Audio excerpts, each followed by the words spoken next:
Ah!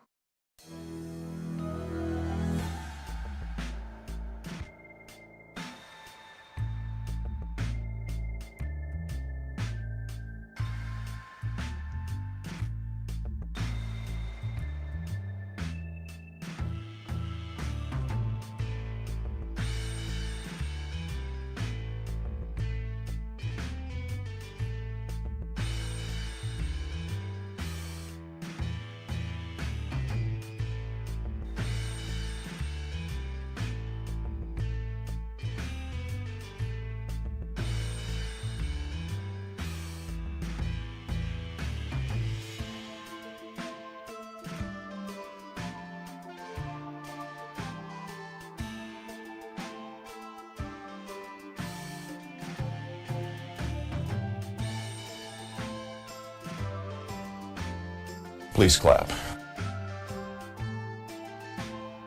Ah!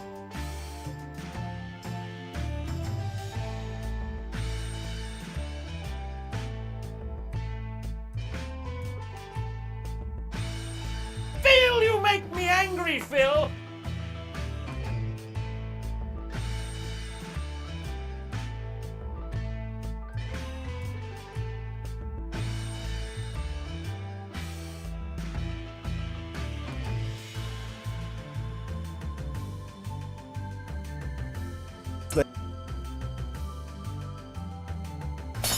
Fuck!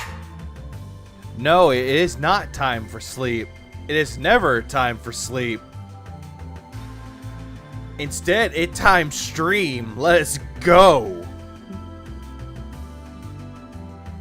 And funny enough, I was actually trying to find music that was appropriate for streaming, and I actually remembered Night in the Woods was a game, and it was a good game with a good soundtrack. So that's what this is. This is the title theme of Night in the Woods. It's really good.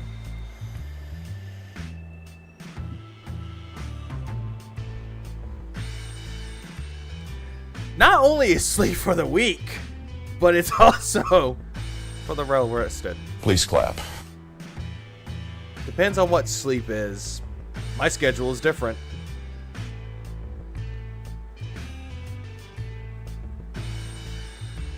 But I got nothing today. Yesterday was weird. That's all I just gotta say on that one. Yesterday was just weird.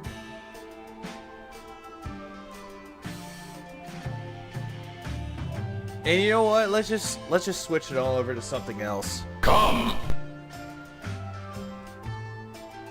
Since title's here, it's all that it is. It's just a title. Kind of a good way to start a stream, actually.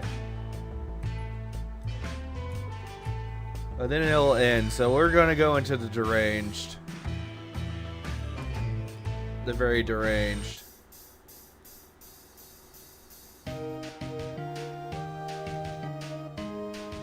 This was not as preppy as I thought it would be. Fuck!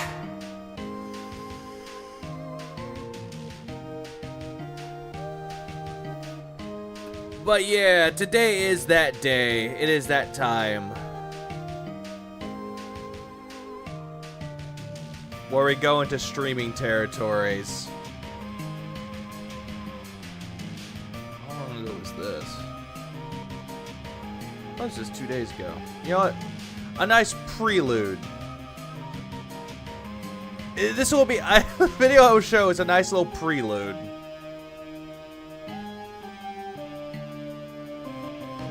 Also, what's up, Hayden? Reap out. No, stream doesn't suck already. Fuck! How dare you? Ah! Also, Swag Dave's you. Me seeks to destroy Tabian. No, I'm not going to bed. Great Cthulhu. Just vibing. And the Great White Hype and the Ricky Spiral. We're starting off the stream with a bit of a prelude, actually. But while I'm at it, I might as well grab some things. I actually do need some things for, like, context. Because things are very, very context sensitive. Oh, shut up, Phil. I know you're not talking, but shut up.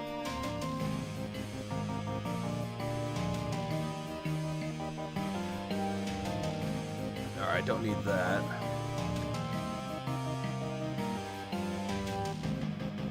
Karma is finally catching up to Phil a little sweet. Yes, it is. Yes, he is. He's experiencing karma. And it's great.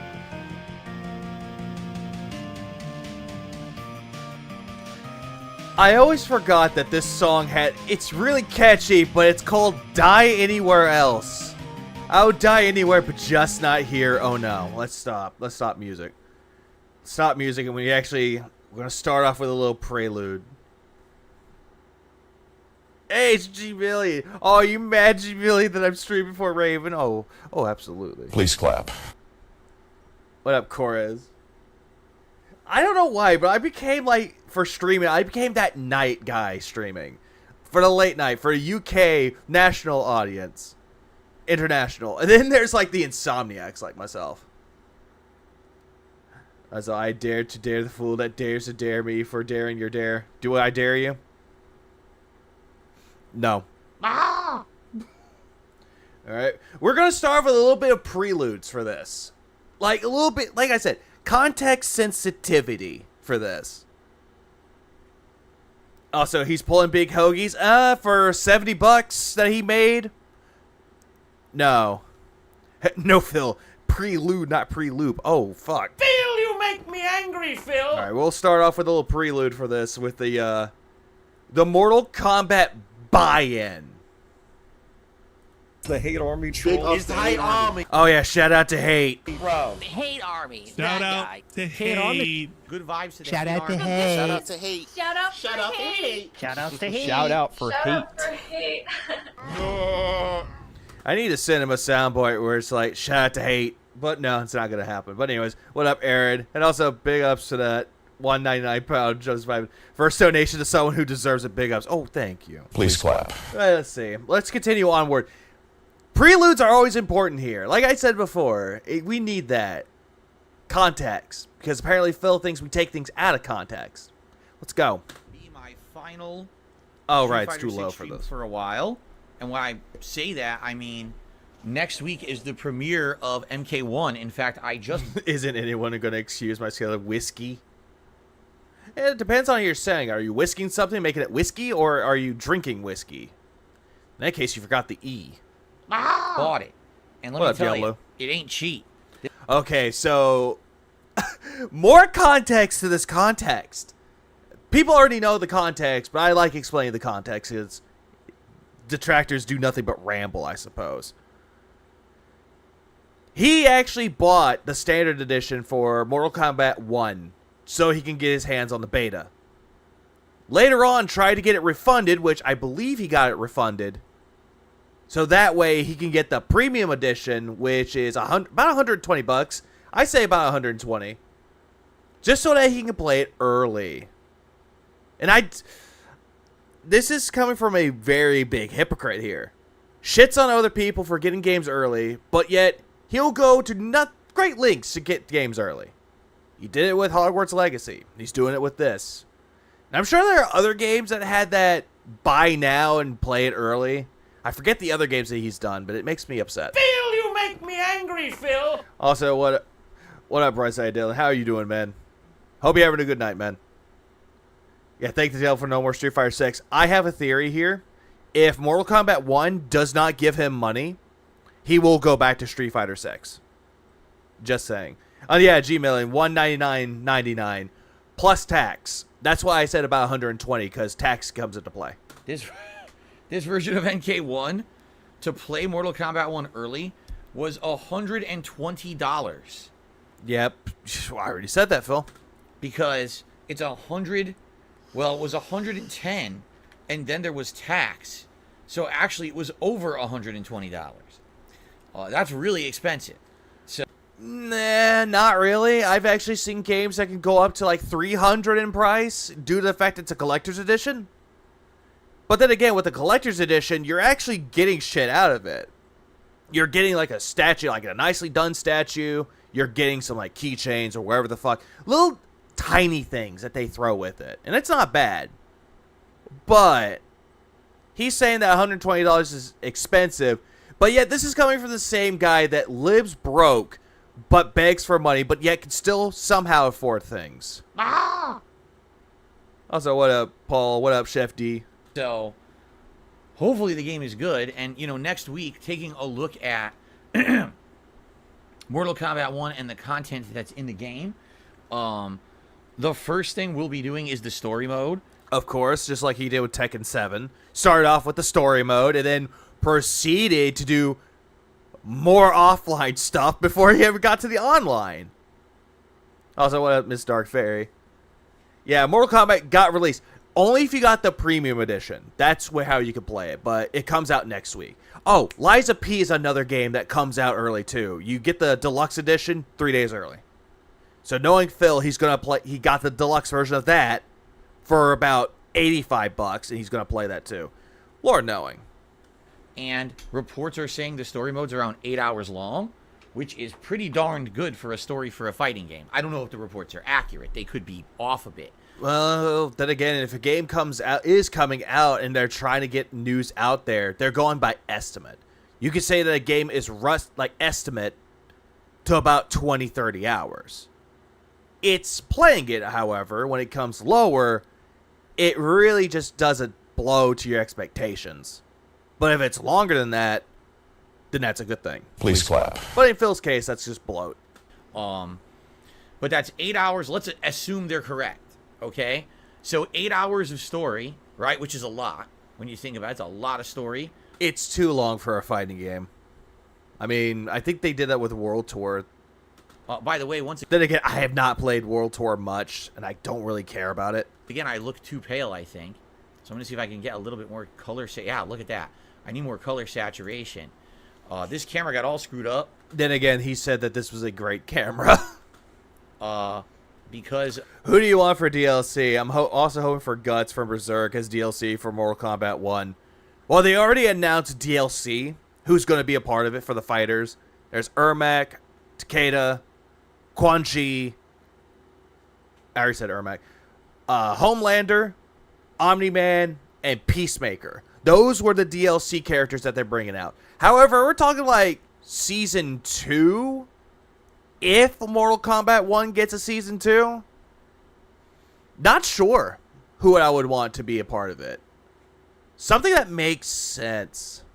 Of a computer restart, and now everything's like, there we go. I look better. There, much better. Now I actually look human again. Good. Oh my god, look at this. Fuck you. You're too slow. Cool. But yeah, if the story's 8 hours long, that's a lot. I hope it really is. That would be awesome if it actually has an 8 hour long story. I think the last couple Mortal Kombat's had about a 5 hour long story mode. So, well, then again, even though Mortal Kombat has a story mode, they're not necessarily caring about the story. Granted, it's Reboot. At the same time, though, it's mostly focused on the gameplay, aka the online multiplayer. And in Mortal Kombat 11 case, it was the Crypt.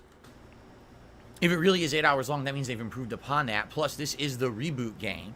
So it would make sense that they have a longer story. Well, then again, yeah, it makes sense due to the fact that this is the third time I got corrected today that it's the third time. It's the third fucking time they rebooted the story for Mortal Kombat. And also it's like, we are human after all. Nah, Phil's never going to be human. He says a lot of things that's very subhuman. Or abnormal. Like alien speak. The game also has a single-player mode called Invasion, which is brand new, which obviously we're going to want to look at. Now, I have no clue if that's going to have longevity and it's something fun, or if it's something we do like once and we're like, okay, we see what it is. Shaggy should be in Mortal Kombat 1. Oh, abso-fucking-lutely. Please clap. Have Shaggy go Ultra Instinct and just fucking decimate motherfuckers? I would love to see that. Let me see. I believe Invasion. Let me see. Let me see what this is. What is Invasion mode? Oh, it's essentially a board game. An RPG-like board game. Phil, that's been done before. There's Dokapon Kingdom, which is a board game mixed with RPG elements. That's already existed. But if this is like their new way to like grind for items, it's kind of weak. Yeah, it can be pretty hard, so I can see him rage quitting that mode. Yeah, because it requires him to think. Whatever. Oh, where am I going to go? Goes into the wrong move. What the fuck? Or move on, right? Well, yeah, exactly, White Hype. He has nothing he does has any longevity. But yet he'll sit here and go, my videos are classic. They're like timeless hits, like Cinderella and Snow White and the Iron fucking Giant. Oh, and yes, Dokkan Kingdom has ruined friendships. And yet I'm surprised Runaway guys could play that and not fucking split. Yeah, I just don't know in that regard. And then, of course, on top of that, there's online play, which, of course, everyone Play! I play! wants to check out. Everyone wants me to check out the online play, right? They said the same thing with Tekken 7, but you kept cock-blocking them and going to offline shit. So, Come for the snort, stay for the shit show. Oh, absolutely. It's always going to be a shit show when you're watching, Phil. that being said, Great podcast. all of that stuff going on, that's a lot of fighting games next week just with Mortal Kombat. And then I have to pair that with the conclusion of Chrono Trigger. Yeah, Chrono Tipper, which, again, nobody asked him to play that game, and he's been playing that game for long enough. It got to the point where Ed stopped and started playing Chrono Trigger on his own. Got 11 out of 13 endings already. And he's playing the DS version, which is really good. Please clap. And then you got Aquateel that is streaming it when he's playing it. And she just wants it to end. All right, Lies of P and more Starfield. Liza P, a.k. fucking A Soulsborne knockoff, which she complained that every other game is trying to knock off of any Soulsborne game. But yet, he still wants to play Liza P. Which, granted, I've seen reviews of Liza P. It looks promising, but am I going to get it? Maybe when it goes on sale. Please clap. So that is an incredibly busy week. It would be pretty hard for me to try to squeeze in Street Fighter 6 next week. And I don't know why it keeps moving the screen. Hey, what happened? I'll be honest with you, this was an awesome summer full of Street Fighter 6. I mean, the last 3.5 months have been tons of Street Fighter 6 coverage.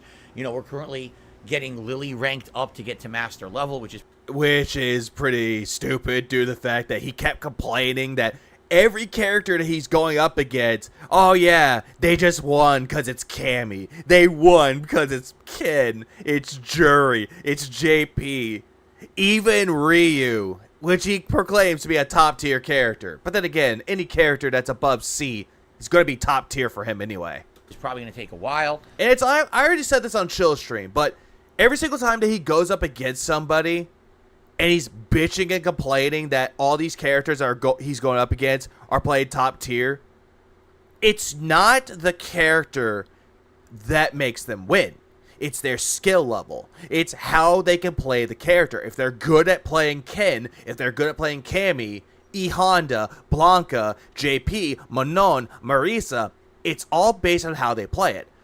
Due to the fact that Phil does not know what that's like because he keeps spamming moves and thinking that's legitimate gameplay. I am enjoying that run. Oh no, he does not enjoy anything, not even money. But then again, he does enjoy money if it's at his 3 tip skulls, like his 3rd level tip skull. Which today he only made $70 total. Which is, Pig Roach is not happy. Please clap.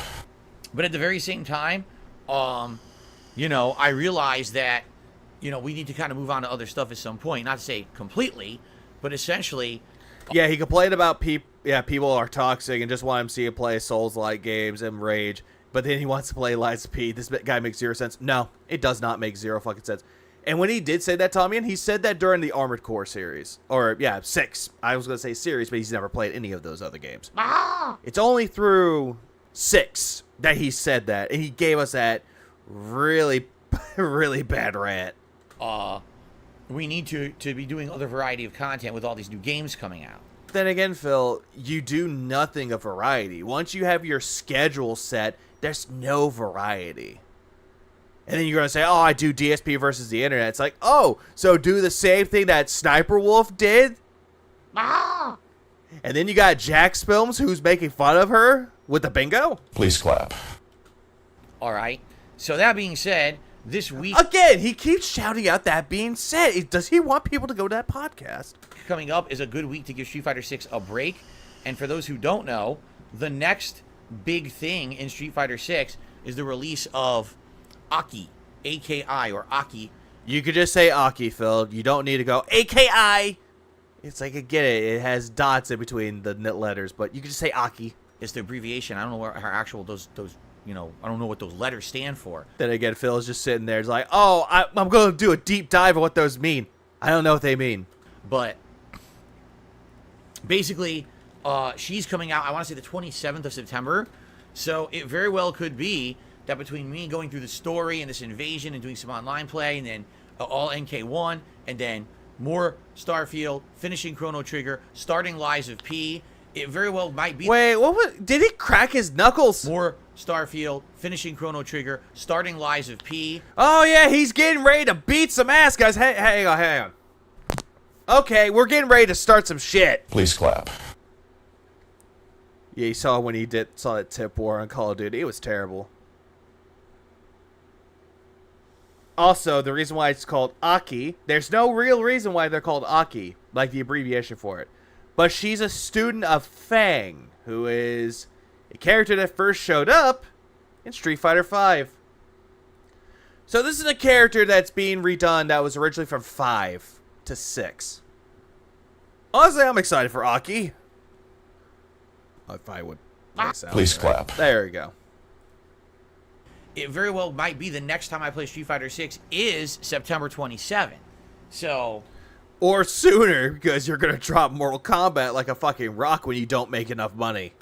maybe give this game a couple weeks break and then come back to it when people are excited for it again. You know, I'm very happy that you guys always show up and you chill and you support when I play Street Fighter. I really am appreciative of that. Thank you. Prayer hands. Yeah, he's giving prayers for people. It's like, yeah, thank you so much for allowing me to be lazy even more on the fucking internet while I'm shittily playing video games, while y'all are being chill. Wait, while y'all talks amongst themselves. You're out of here. But I definitely have seen a decline in the interest. Yes, he is Tom Yen. That's who he is. Or Fang. If I was talking like Phil, he would actually say it like that. Probably because I've been playing it for... Yeah, he made a lot of money on certain tip wars. He also did the same thing with Judgment, where he went on a little sob story about how his shower broke. And then his whales came in and started supporting him. Phil smokes crack for the 150. Oh, this other guy, 200. Oh, Phil smokes crack came back with 350. No topping that. And then when people asked where the money went, he banned them.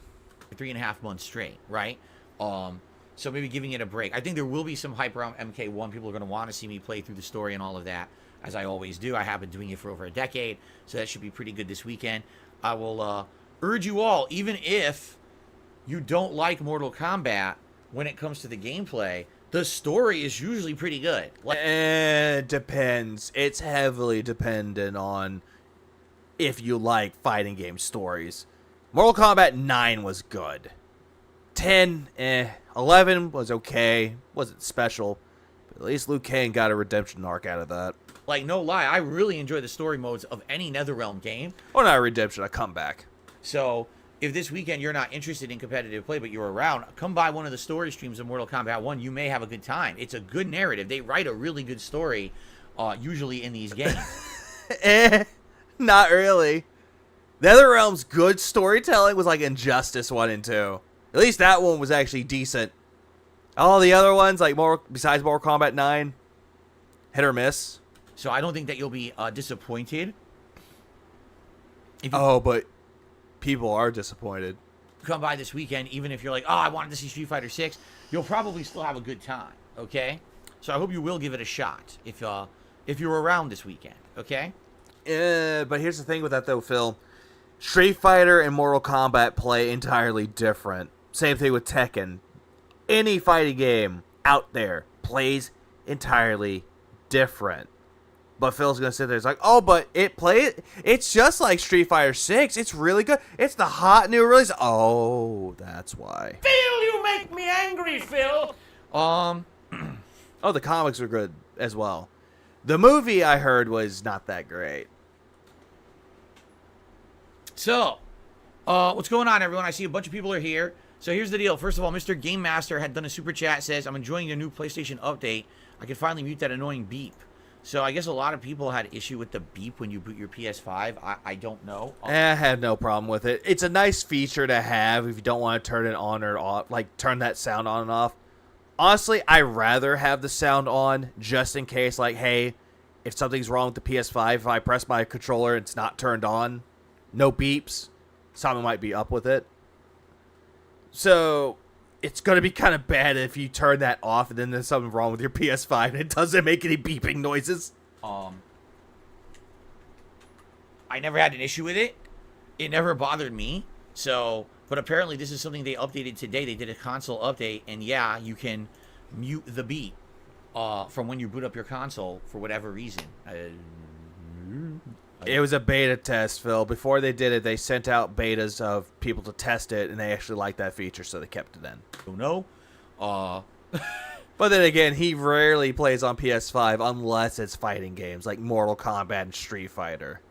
Or any game that's only console exclusive to PS5. So there you go. But anyway, thank you, Mr. Game Master. First contribution of the night. Now, tonight is my final stream of the week as well. All right? So any contributions tonight, greatly appreciated. Oh, but he said that. He's like, this is my final stream of the night. My final stream of the week. No, it wasn't. He went back to play Street Fighter. Whether it be super chats, memberships, gifted memberships, or tips. Tips would be a great way to end the week since tomorrow's my day off. I have access to those funds to do stuff tomorrow. AKA pulling hoagies. And I just dropped $120 on MK1. Please give me your buy-in for Mortal Kombat 1, please, guys. I really need that money. I spent it for you, my loyal fan base. What do you mean you don't like me?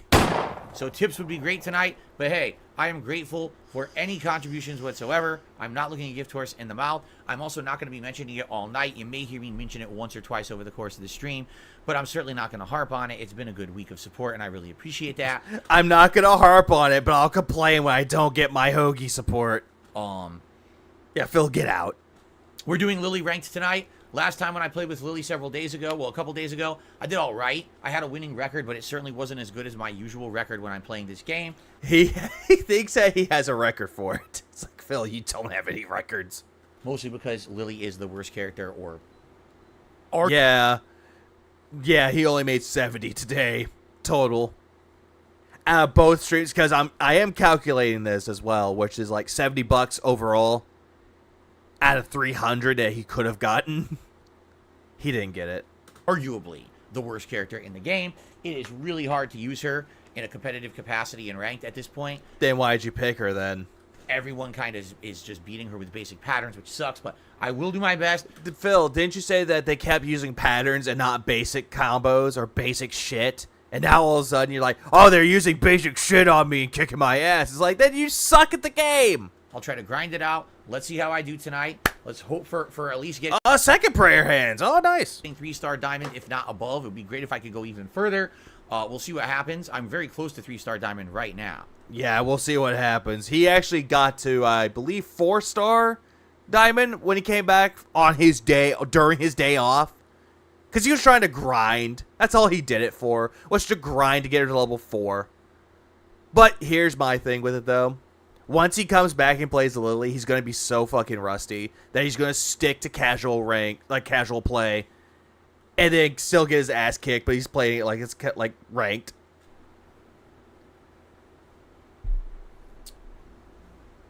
So, oh yeah, he definitely chose to play Lily. No one put a gun to his head and said, you better play Lily or else your wife gets it. is that it? I'm just trying to think. I did the shout out. I think we're good to go. I think we can boot her up and get started, shall we? Okay, let's get started. Oh yeah, hey, what's up, Aqua2? Please clap. Yeah, that's exactly what happened. I was there with it though. Chill brought it up to me. I was at work and it was like a very slow night at my job. So I decided to chill out with Chill, and someone mentioned to him that he's streaming again. I was dumbfounded. that he's like, hey, I'm going to do an impromptu stream where I'm going to play Street Fighter. I'm like, oh, why? Why? Why are you going to come back on your day off? But the way that he explained it was, oh, my wife's played Starfield. I don't want to be spoiled. So I came in here and streamed. Cleaned the joystick with actual cleaner this time, and now it's really clean. Phil, who gives a shit? Good job for taking care of your equipment, but that's like the only thing that you fucking take care of. You don't take care of your laptop. You don't take care of your consoles. You definitely don't take care of your office. My fucking God, looking down your floor, it's a fucking minefield there. Because I had these little specks that were like stuck on the stick. Oh no, yeah, exactly, Paul. He won't keep that 4-star for long. He's gonna get kicked right back down to level 3. I think he and Cat had a fight and he ran to Milk Affection and Bunny from the dead. You're not wrong. Please clap. Oh, Pop was never happy. Most people that were not expecting him to stream on his day off were happy. I was dumbfounded, honestly. Come to find out, you know what those were? Those were from me blowing bubbles in here from hitting, you know, the amount of likes on a stream. Fucking bubbles! And I was like, man, they're not going away. Is that like permanent like stuff on the stick? No, I just used a little bit of cleaner. They came right off. It's just that this, basically, if you're just using like a... Well, if you leave it on there, it might stain or stick to it, but my God. A microfiber cloth like this, it'll wipe off like grease and stuff like that, but it won't wipe off, you know, like stuff like that that's dried on there. Wait, what? And stuff like that, but it'll wipe off like grease and Grease? No, it won't, Phil. It'll just smear the grease. stuff like that, but it won't wipe off, you know, like stuff like that that's dried on there. So I mean, it would take it off, but at the same time, a little cleaner won't do any problem with it. a little bit of cleaner, cleaned it off. Hopefully tonight goes well. I really hope that we get good progress here with Lily tonight. And again, if you are enjoying tonight's stream, if you've enjoyed all the Street Fighter 6 coverage all summer, I did not enjoy it. I had a rough time enjoying it till the last time I ever covered you playing Street Fighter. I passed the fuck out. It was such samey bullshit that I passed out. Woke up and I was recording 2 hours worth of content for nothing. please support the stream tonight. I would really appreciate that. Yeah, the killers are gonna come knock that star off him. Oh yeah, absolutely. Oh, absolutely. They're gonna come see that star. It's like, hey, level 4 star, get out of here. And then we'll bring it back at the end of the month because it looks like no Street Fighter for a bit. Okay, guys? Yeah, Street Fighter for a bit. More combat first. Okay.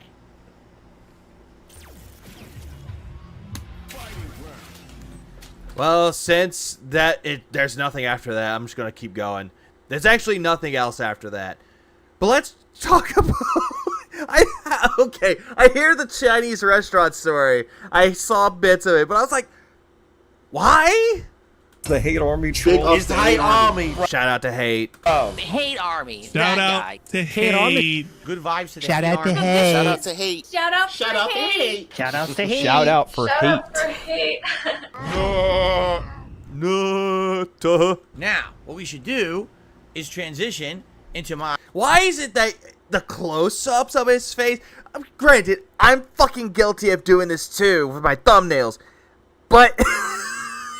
why is it that in video form, it's more grotesque? Like, goddamn, that camera light, that ring light is not doing him any fucking favors.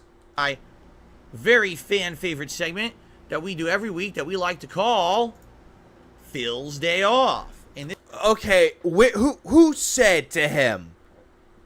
I don't know. Jade said that to him, but who the fuck told Phil that his day off was like the best part of his fucking podcast? That he had to make a fucking little display of it, a little graphic for it. Who told him that this was a good idea? Phil, it's not a good idea. It's like, what? I come in to stream and I'm like, hey guys, I'm going to tell you what I did at my job today. Meetings. Watching people. Assisting people. You know how boring that gets? It's like it's mundane shit. Nobody cares. everybody in this fucking planet does shit outside of their job. Like actual people that have a job. Phil does not have a job. But still, regardless, it's all mundane shit on top of mundane shit that he thinks that, oh yeah, people will buy this. Do you want to hear about the time that I got fucking cucked for my wife? Do you want to hear about the time that, oh, we went to McDonald's and they didn't give us our order right? It's like Karen mode becomes active with Phil. In this segment, I will tell you about what I did yesterday. And nobody cares about what you did yesterday because we already know you came into stream because your wife fucking cucked you for Starfield. With Tyrone. During my day off from streaming. Or was it? Phil, you make me angry, Phil. Imagine trying to go to sleep and that fucking face is peeking through your goddamn window. Get the gun!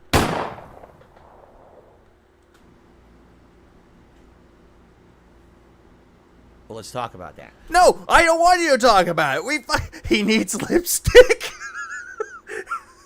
I mean, granted, he does whore himself out on the fucking internet, so it makes a lot of sense to give him some lipstick. Just don't make him dress like a prostitute. All right. So yesterday was my day off from streaming. And, Oh, well, duh. and unlike last week where I had a very busy week full of tons of things that I needed to do. And Again, going to the grocery store is very fucking mundane and nobody cares. Phil, I went out to the store. I got $488 worth of groceries to last me for a few months.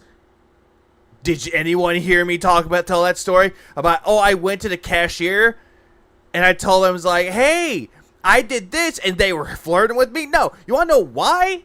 Because shit like that didn't happen. What Phil right there would say that, oh yeah, all this crazy shenanigans happened on my day off. It's like, Phil, it didn't happen.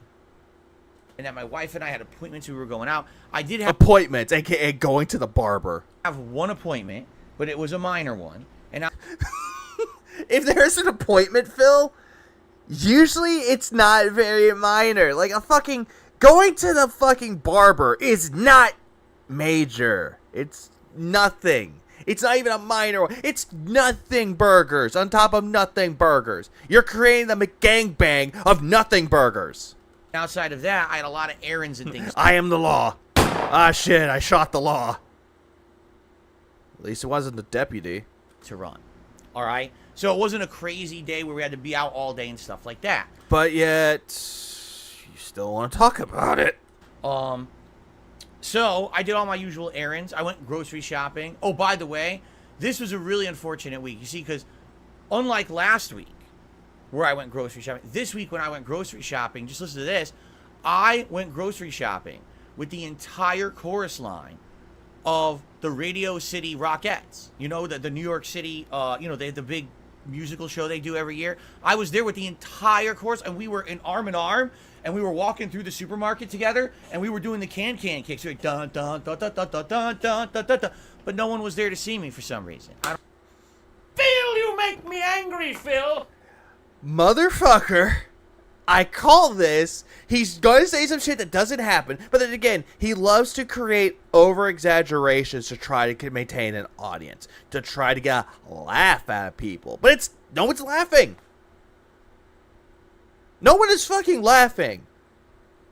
I see more laughters at a fucking funeral than at Phil's streams. And that is mundane and very dark, I'm sorry. I don't know. I was a little disappointed.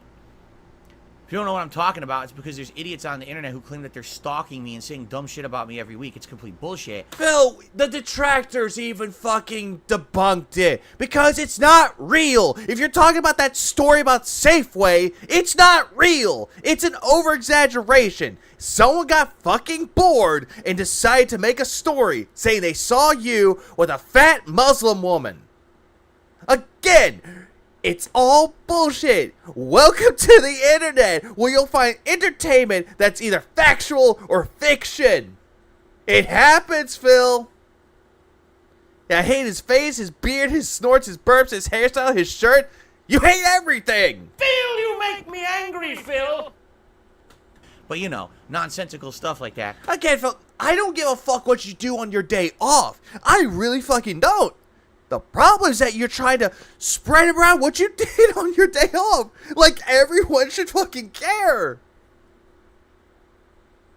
No one cares. Shout out to hate.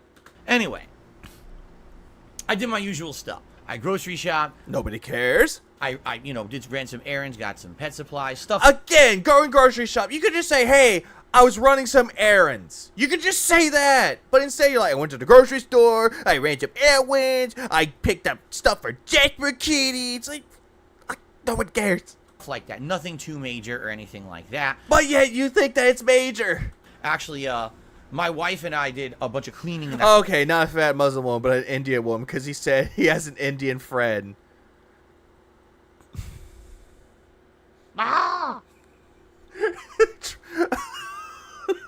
Fair point.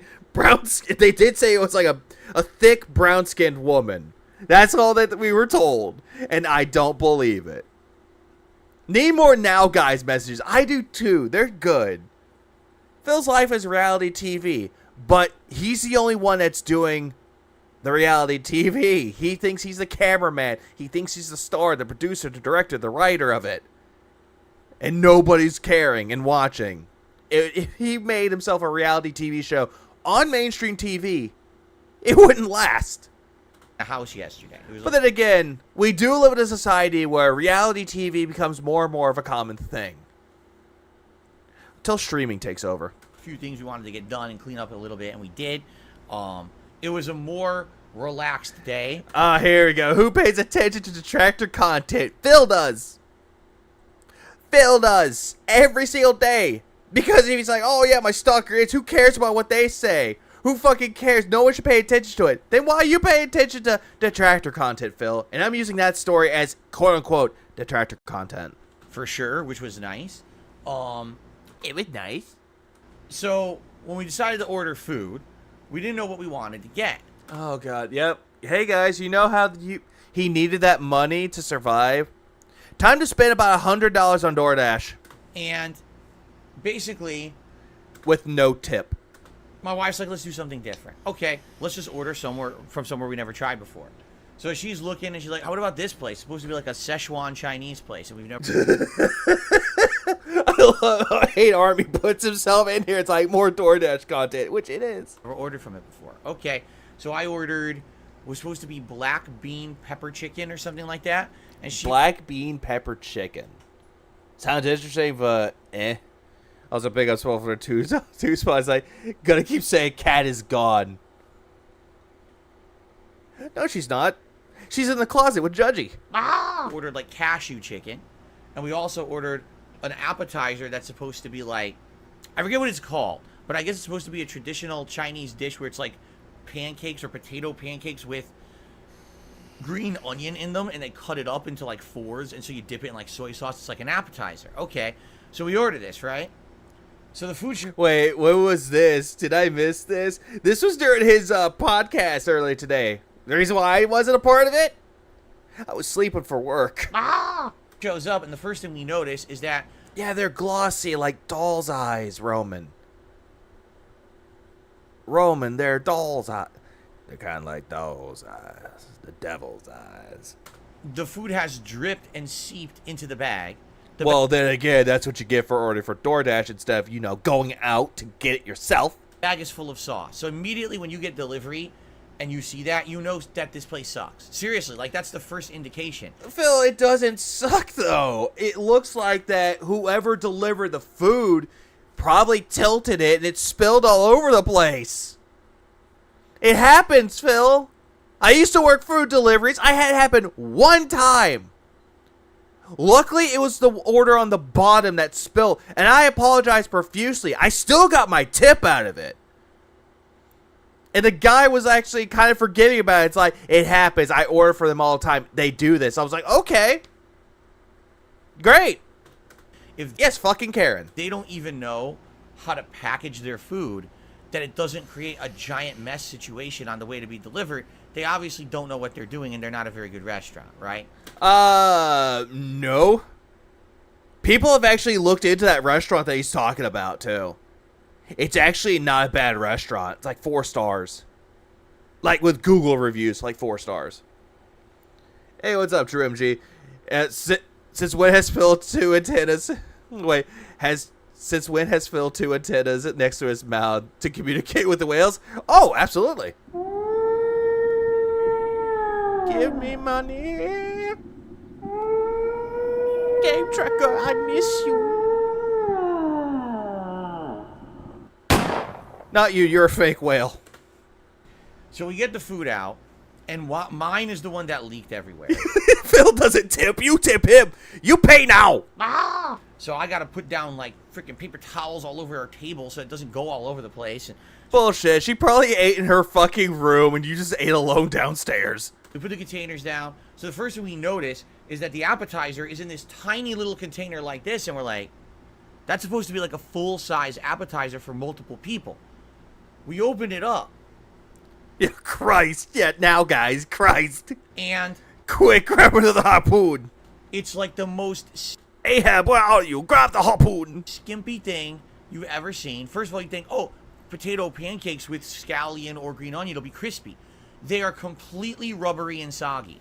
Phil, because when you fucking ordered them, they're supposed to... hold on. I'm gonna look this up. Bear with me. Chinese appetizers. Potato pancake. I'm actually typing that into potato pancake. Oh, it's just called shredded potatoes.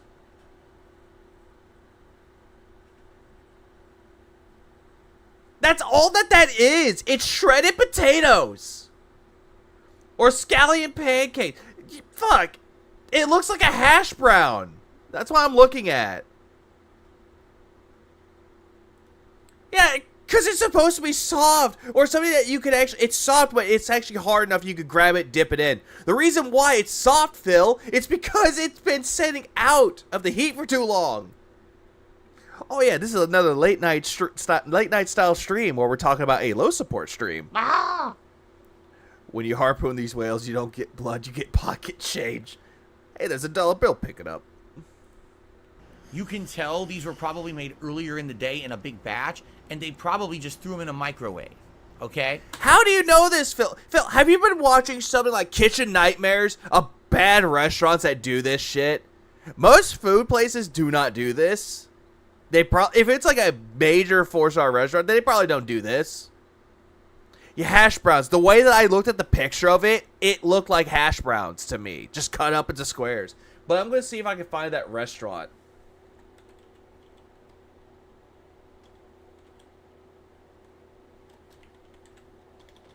I'm gonna see something here.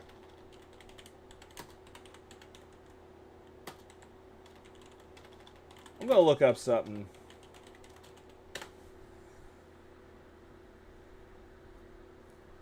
Okay, at least I found the restaurant. View the menu.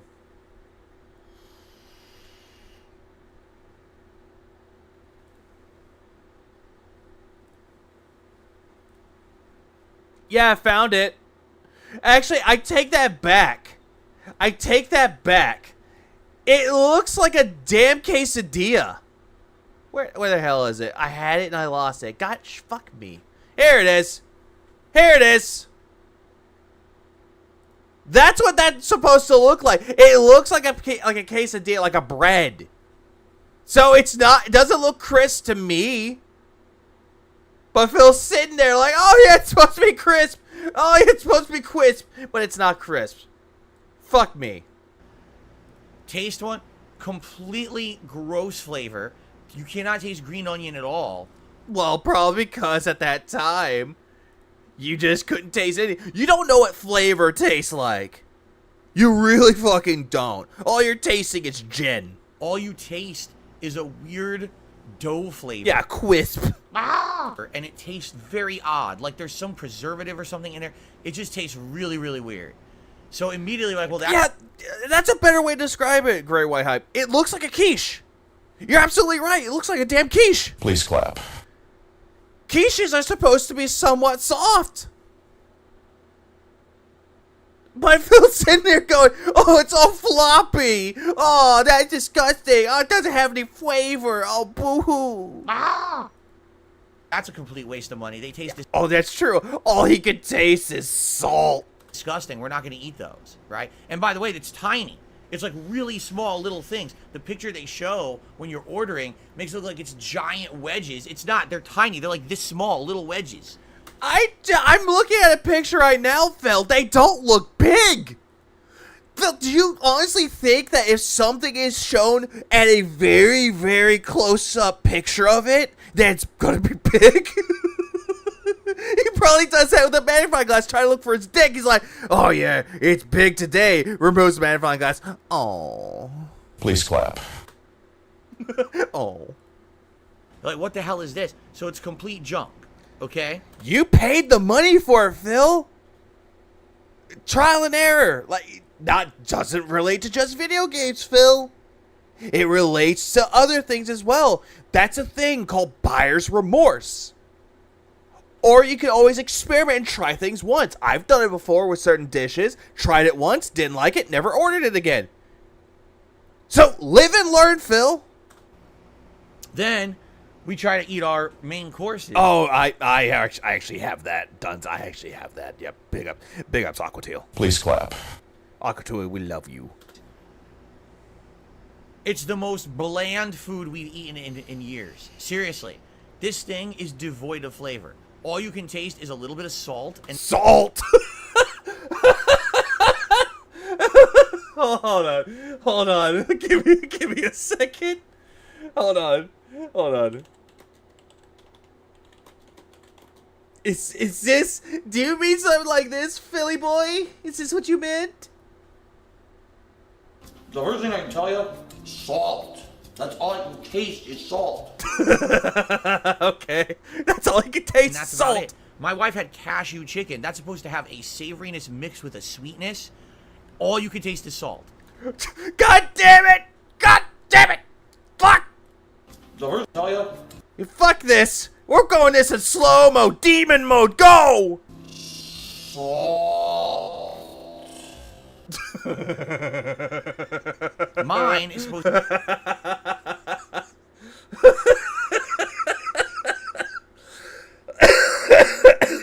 Please clap. Okay.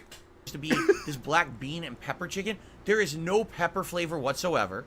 There's no bean flavor whatsoever. I'm gonna look this up. Give me 1 second. Black bean pepper chicken. Is that what he called it? Black bean pepper chicken.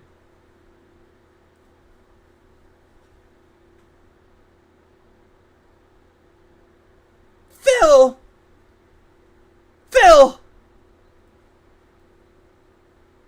Pepper means red or blue or green bell peppers!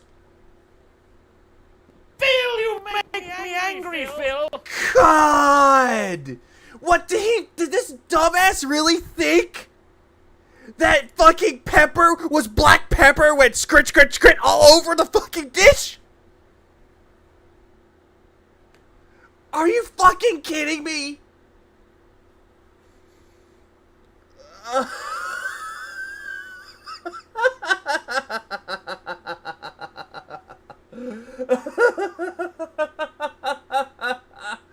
Hang on, I think I actually, yeah, I do have the picture of it. This is the picture that they show. Right there. That's the picture that they show. It's this. That's what they're showing. It's just this. Shut up. Shut the fuck up for a minute. Phil, it's peppers. He only sees black pepper. Please clap. Come the fuck. Yeah, look at the bitch tits in the video. Oh, you mean this one? All taste is salt. Same. Same. Come on, Phil. Philium.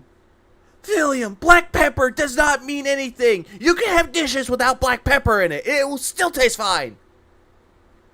I think it's come to the conclusion that Phil's like whenever Kat cooks for him, or whatever they order, he orders the same thing because he knows it's going to taste good. But every single time he orders something different, he does not like it due to the fact that it's something new to him. He doesn't like it. Oh, it tastes bland.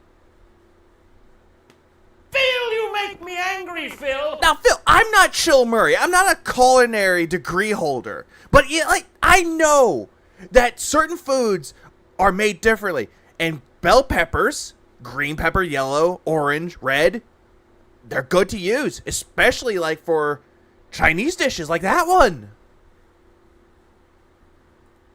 Same exact sauce that was in my wife's food.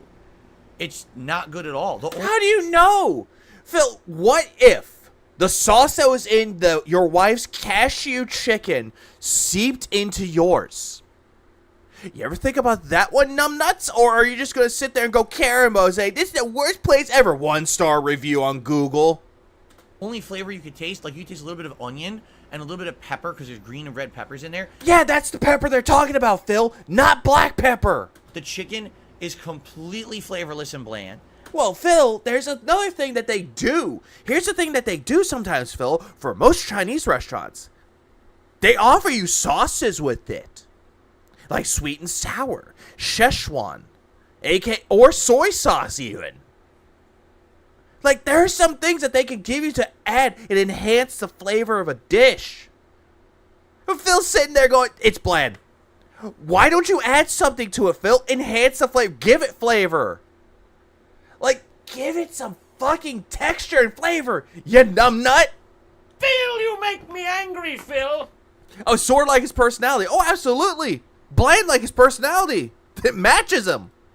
And it's just gross. And like, wow, what a disappointment. How ootses. I'm sorry. I know I shouldn't be making fun of that, but Jade is like one of the only Phil fans that I don't give too much shit for. Sure, I make fun of him for it, but I do it out of love. I really don't hate Jade. Oopsie. I don't hate him. I really don't. That we decided to order out. Italian style upgrade. His wife ain't no cook. No, his wife is not a cook. Panda was not really much of a cook either, but to her credit, she tried. You know, for our day off and just try something different. You know, not one of our tried and true places that we would get. And it's just a horrible place. And the thing is, out here, all right, there's a lot of Asian food. But mostly it's Japanese, including sushi, teriyaki, as well as... What? What? Teriyaki? Mostly it's Japanese, including sushi, teriyaki. Teriyaki? Also, what up, Choto? Thanks for 099. It's time chat soup, bro. Thank you. Please clap. But teriyaki?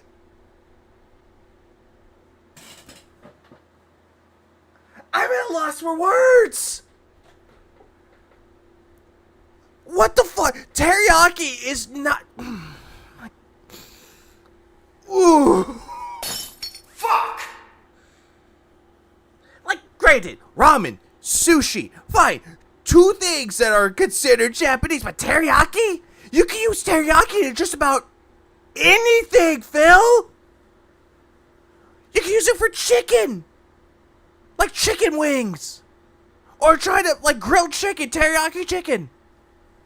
You can even use it for a steak, like a marinade. Come on. I'm like that scene from Liar Liar Jim Carrey go, oh, come on. As well as dim sum. Yeah, teriyaki is like Japanese for generic sauce. Most of the time, not necessarily. Not necessarily. Teriyaki is a fusion recipe. Okay, I'll give y'all that. I will give y'all that. But still, he's so stupid to say that dim sum is Japanese. Bro, what did this dumb fuck do now? Cause said that teriyaki was Japanese. Phil, teriyaki is a sauce or a marinade used for most chicken dishes. Phil, you make me angry, Phil. Oh, at the end of the day, I just want Michael Jordan to just come into my office and go, Stop it. Get some help. oh, I do need some help, Michael Jordan. There's a lot of Vietnamese food, like pho places. Pho! It's called pho, not pho. I made that mistake. I made that mistake a lot. I called it pho, and then I had to be corrected. When I was married, I had to be corrected that it's pho, not pho. Because on one of the receipts, I went to a pho place, or fuck you, Phil. Fuck! Phil, you make me angry, Phil! Problem with Phil is that he rubs off a little bit too much. But here's the thing with pho. There's a pho place that I went to, and it was really good. On the receipts, it says, hope you have a fucking nice day, with PHOKING.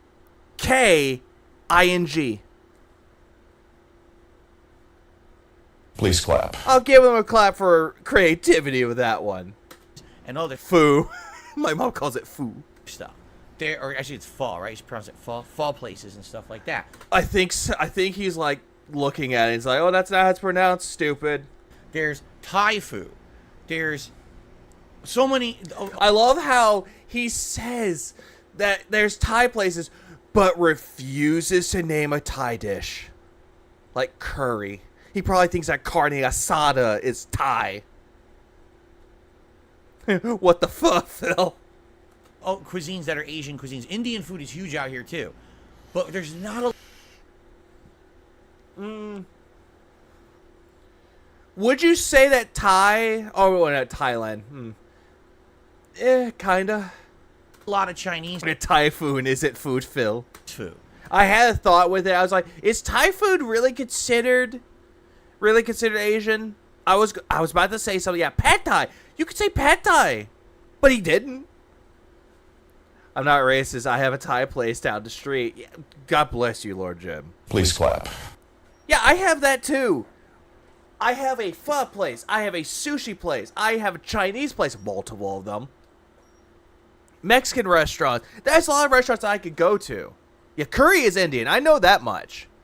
But when it comes to like other foods, that's what. Oh, there are Thai curries. I forget. Wait, can you go back? 10 seconds? Oh, I will. Yeah, I'll do that. Here you go. 10 seconds. There's Thai food. There's so many cuisines that are Asian cuisines. Indian food is huge out here too, but there's not a lot of Chinese food, and I think that's why. Like, I guess there's not much of a Chinese population out here, so it's everything but Chinese. We go for a Chinese. But didn't you just order from a Chinese restaurant, Phil?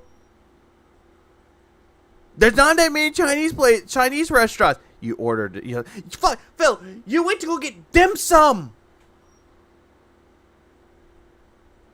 That's Chinese.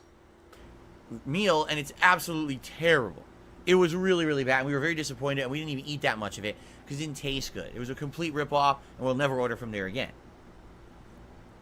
Wait, hold on. I'm gonna go back a little bit more. Taki, as well as dim sum. Oh, that's why. Yeah, that's it. That's why the chat's going off. Dim sum is not Japanese. It's Chinese. And people were in his chat yelling at him that dim sum is not Japanese. What happened to Christmas Eve Phil tradition? I don't know what happened to it. I think as soon as he got married, his traditions died.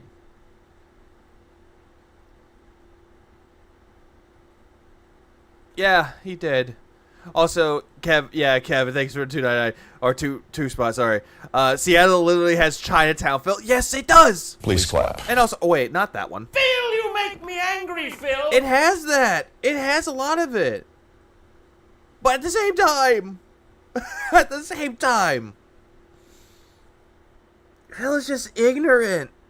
Confidence of the ignorant. He could go on and say, oh, Japanese food, Thai food, Vietnamese food is really good, but fuck Chinese food. Phil, you make me angry, Phil! Yeah, when there were trade routes, Thailand was a popular through point. Lots of cultures had influence on what we had know as Thai food today. Oh, absolutely.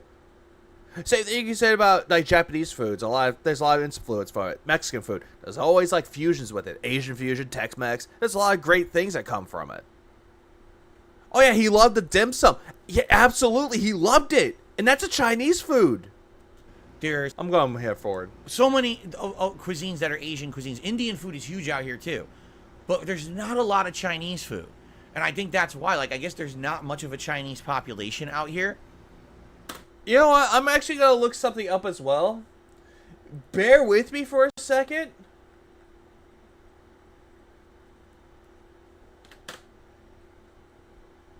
Huh.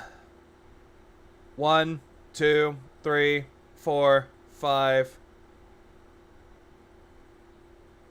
6, 7, 8, 9, 10, 11, 12, 13, 14, 15, 16. I'm sorry.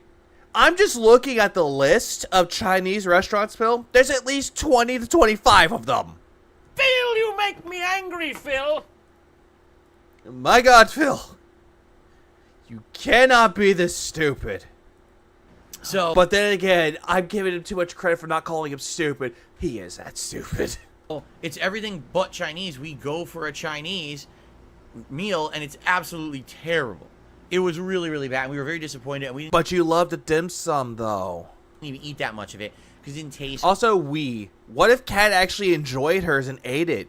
What, is she like one of those people that if you don't like something, she refuses to eat it and starve with you? Good. It was a complete ripoff. It sounds like that to me. Like, he's very controlling that way. We'll never order from there again. Oh, no, he never goes out of his snort for it. He just stays complacent and happy, living like a hermit, except for once a fucking day. Or week, excuse me. Please clap. Oh, yeah, cherry juice this time. Cherry water. Crunch, crunch, crunch, crunch, crunch. Yum, yum. So, after that, basically my wife wanted to play some Starfield. It's our day off. It's the game she's been playing now for almost 2 weeks. She loves Starfield, although, admittedly, she doesn't like all of it. I wonder why. Did she get it from you? You told her that you didn't like certain elements of Starfield, so she doesn't have like a mind of her own anymore. That she's like, yeah, I agree with you, honey. The space combat ain't not good. Please clap. Phil, you make me angry, Phil. You have arrived. Krauser Zero has arrived. Please clap. She really doesn't like the space Yay. Sorry. combat. Even having an improved ship, because she has a much better ship than I do, she still doesn't like the space combat. And she has all these abilities to disarm and disable ships and stuff, and she doesn't like it either. She's like, nah. And there's other things, like her game has crashed. I think she started counting at least 10 times. This game is going to kill Baldur's Gate 3. It's going to run and perform better. It's going to be the best game, beating up Baldur's Gate 3, you guys. Crashes 10 times for her. Please clap. Mama said don't play Starfield. Mama said knock you out. I'm going to knock you out. Huh. Since she was playing, and it keeps making her lose progress. And I'm like, I know it sucks that, but Well, that's what happens, though, when it crashes. Why do you think there are autosaves as time goes on, Philium? That's why when technology and games move forward, there's always going to be, like, autosaving in case the game crashes. I should know. One of my favorite games, Eastward, I played it on the Switch. Every 2 hours, it would crash. Saved my progress, though. I didn't bitch and complain. I still love that game. Regardless, though. Bethesda, in this day, they're still pumping out new games that aren't polished at all.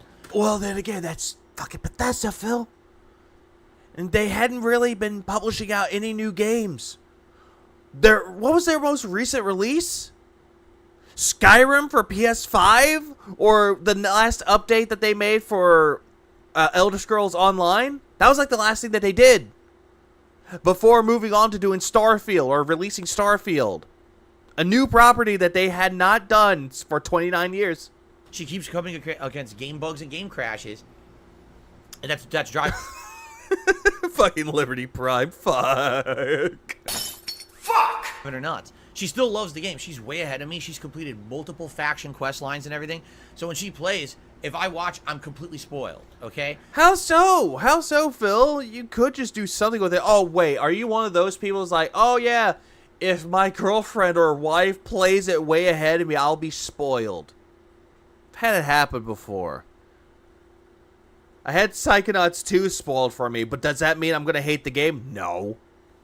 So she's like, you know, I just want to play for a little bit. And I said, all right, well, I mean, I could go upstairs and like take a nap, but I mean, maybe I'll do something productive. And I was thinking in my head, man, I really didn't get a good session in of Lily yesterday in Street Fighter 6. It was disappointing. Imagine getting cooked by an Xbox. Please clap. Phil Spencer pops out and is like, come here, Cat Burnell. Spread them legs and we'll go to town.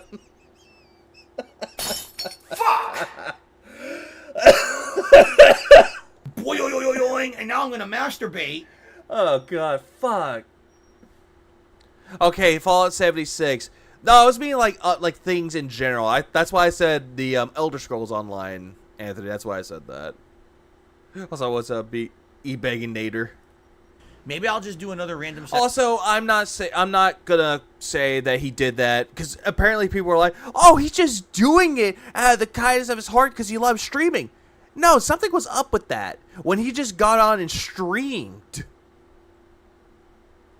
Something was up with that. Either there was something going on with WWE Champions he needed money for, there was something that went wrong and he needed money to make up for it fast, aka fucking A, the dinner of the Chinese restaurant that he hates now. Which I'm going towards that theory. Or he just wants to like say, oh, I'm trying to get Lily to level 4 because I need money. Session of Lily, because I know that I'm not going to be playing Street Fighter at least for another week or 2 weeks. I don't know yet. You know, maybe I should just play some Street Fighter. So my wife's like, yeah, go ahead. She's like, you know, take a couple of hours. It'll only be... He had to ask his wife for permission. Hey, I'm going to go do this. Is that okay with you, honey? Snort? Whatever. Leave me alone. I'm gonna have Phil Spencer eat me out. Phil, you make me angry, couple of Phil. hours, and then after that we'll relax together. After we'll watch some TV or whatever. All right, fine. But that's the thing, though, Phil. By the time you were done with Street Fighter, you went to bed. Supposedly, but then again, you do drink your gin and you fucking stay on Twitter looking for shit to cover, which is news that either nobody cares about or you're misinformed about. So that's what we did. So I came up here and I did an impromptu stream of Street Fighter 6 last night, which Do you even know what impromptu means, Phil? I don't think you do. blew everyone away. Everyone was like, oh my god, I can't believe Phil is streaming on his day off. He never does this. Yeah, even the detractors were kind of like, what the fuck? He never does this before. Granted, I was like that. I was very confused. So it ended up being very fun. She's using that vibrating function on the Xbox controller effectively.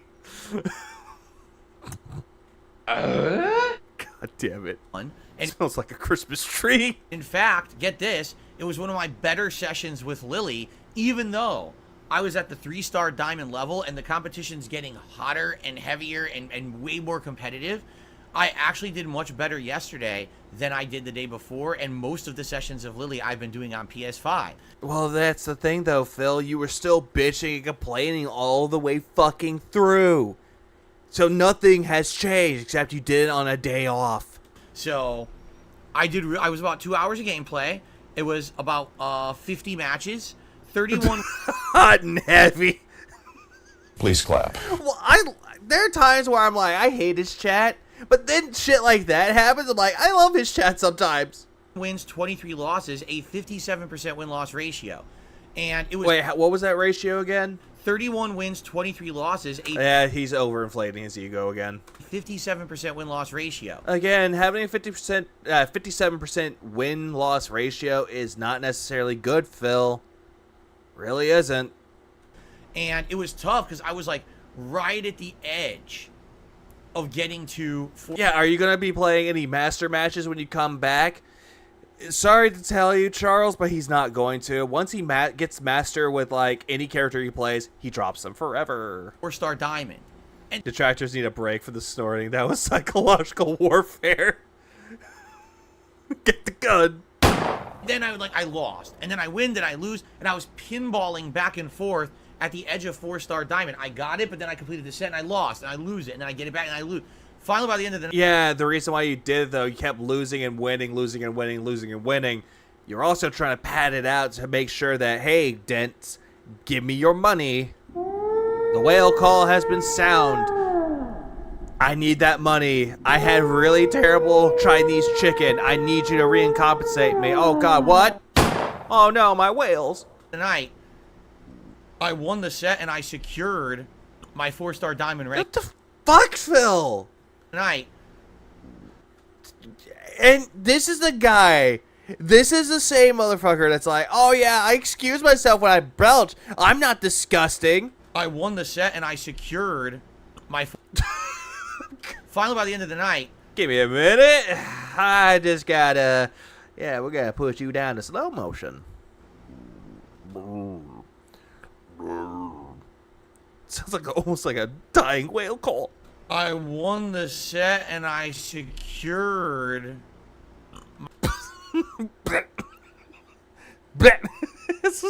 Goddamn, Phil, you are absolutely fucking disgusting. my 4-star diamond ranking with Lily. So I'm at 4-star diamond now with her. But you didn't really secured it though. You finally got it the second time, and by the time you come back, you're just gonna lose it again. And it looks Yeah, the Hogan pulls weren't good. I need contributions. like I'll be, moving onward and upward. Good game. Yeah, I got all my best characters to master rank. Therefore, I'm the best American Street Fighter player. So it's like, I'm sorry to tell you this, little piggy, but Justin Wong got most of his characters to master already. Please clap. He's a lot better than you are, Play and more entertaining when it comes to his videos about Street Fighter 6. yesterday. If you didn't see it, actually some of the most solid gameplay I've done with Lily. I actually had some pretty good combos, hit confirms. And also, it just shows, according to Chill, that he got better with the parries. But he did say that he has to get parries a lot with Lily due to the fact that Lily sucks. Some really close. And also, we also got a lot of fucking insults that he gave. Scrub, scrub, scrub. Oh, I call people scrubs because that's what they did to me. Therefore, they're scrubs. Okay, Phil. Since you have depression, I could say what I said to you back. Yeah, I could just say what you just said back to you. Oh, I drink alcohol. No, oh yeah, well, I'm a former alcoholic. Okay, I could just say that I'm the king of fucking England and you can't say shit. Please clap.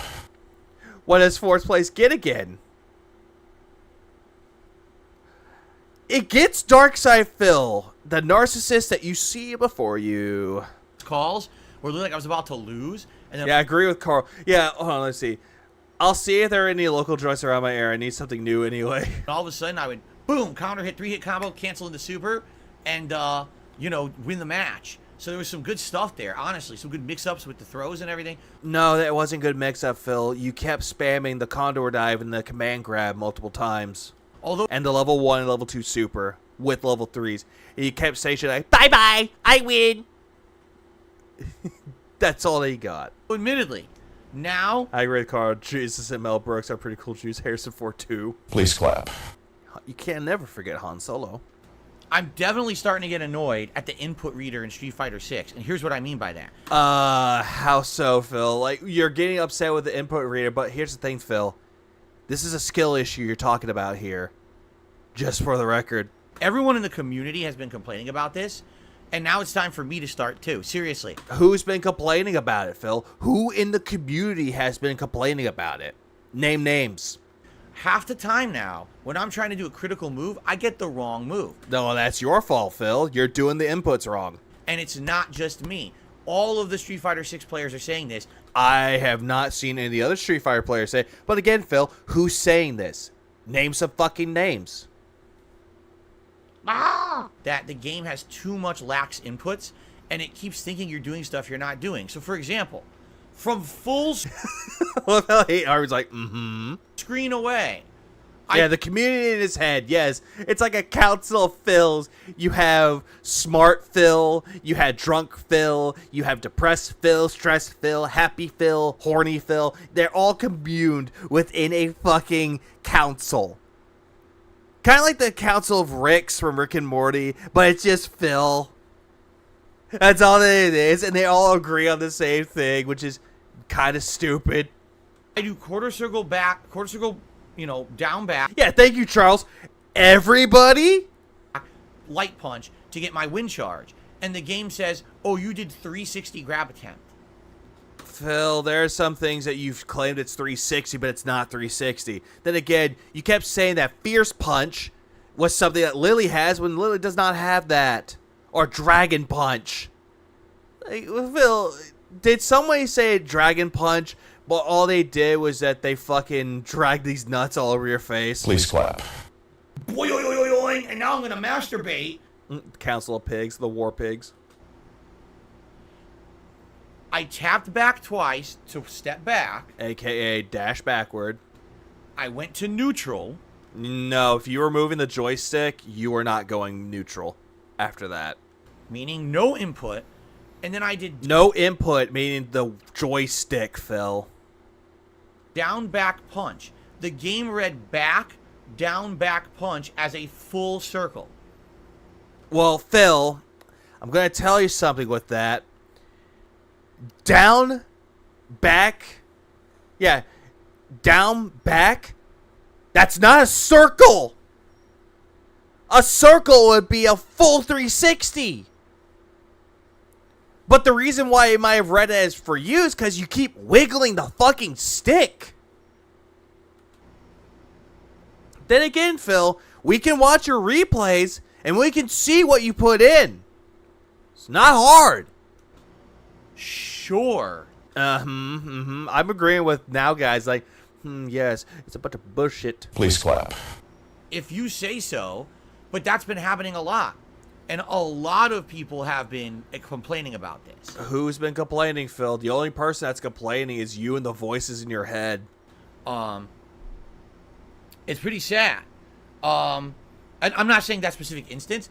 Sounds like an intense edging session last night. Glad here he came through. Please clap. God. I'm just saying a lot of there's memes about it on the internet. Is there? The only memes I've been seeing of it's like really suggestive memes, but the one that's the best meme is like, boom, divorce. Oh wait, no. I'm sorry, still married. I actually saw a meme on it yesterday. A guy's playing, and all of a sudden, a phantom guy in like a hoodie runs up and starts pressing buttons on his controller, and then runs out of the room. It's like, haha, the input reader strikes again. Phil, that's not a meme though. It's a sketch video. It's not a meme. Do you not know what a meme is, Phil? Sure, a meme could come out of it, but what you're watching is not a meme. Oh, it is a problem. They made Yeah, where are the memes? Here's one. And now I'm gonna masturbate. Here's another one. I'm sorry, Injured. I have to use you because... Sorry to tell you, Injured, you became a meme.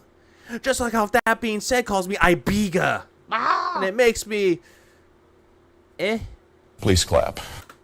the inputs of Mr. Steelio Beach. Street Fighter 6 too lax, and when you're in a heated fight, if you're playing something, anyone who's more complicated, someone who's not just a basic pattern play, but instead you're trying to do something more intricate or fast. Did I get leaned? No, you didn't, CJ. You're good. Or on reaction, you'll end up getting the wrong move a lot of the time, and a lot of people are frustrated at this. I am too. No, the only people that I'm seeing is you that's complaining about it because you're a scrub, Phil.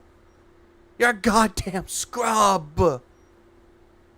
That's all you are.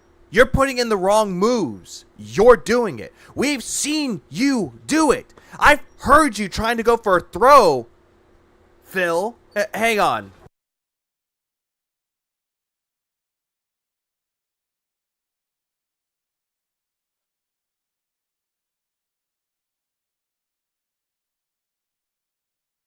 I had to grab my fight pad because this is what I'm here. The throw. This is what it sounds like when you do a throw, which is 2 buttons together. He's doing this. That's not even simultaneously. That's alternate. He's doing it alternately, not simultaneously, not together. So Phil is just sitting there. Like, it's like, what the fuck, Phil? We know what you are doing. We can hear your button presses. Those Sanwa buttons that are on that fight pad. Not that good. We can hear it. You know, it'd be one thing if I was a top. Oh, no. I actually muted myself for a little bit so I can grab the fight pad. Because I'm afraid there will be like a lot of noises. Not happy noises. Please clap. to your character, and if the wrong move comes out, it doesn't matter because I'm still safe. With Lily, if you get the wrong thing, you're boned. Yeah, again. You know? But even with that, I had a really great session yesterday. And by the way, I want to say thanks to anyone who showed up. The attendance was good.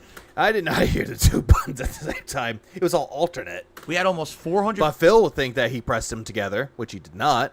people on the impromptu stream, and people supported the stream, which I wasn't looking for. I wasn't asking. Yeah, it really bothers me when I hear the streamers' keystrokes. Use a noise gate, Phil. Yeah, it's like there are times where I'm like in something, and yet y'all can hear me like typing out something. Like you can hear typing, but I'm trying my best not to make that loud. Phil, on the other hand, will just keep it going. He will keep mashing the buttons close to the fucking mic. For any contributions or anything. And It's funny that every single time I'm watching someone like Justin Wong, you could barely hear him tapping on the buttons. Unless it's like the camera's pointed down at the fight pad, and then you can hear the buttons, but that's a different story. they just came, and I was like, Use a Colgate. ah! Colgate. Walter. Pass me Colgate, Walter. Well, thank you all so very much. Really, I appreciate that. I was just doing it to kill some time while my wife played some Starfield, and it ended up working out because I got a nice big chunk of ranking. But that's not a chunk of ranking, though. You didn't even get to like half the way through Diamond Rank 4. You finally got to it the second time, and you just called it quits. With Lily.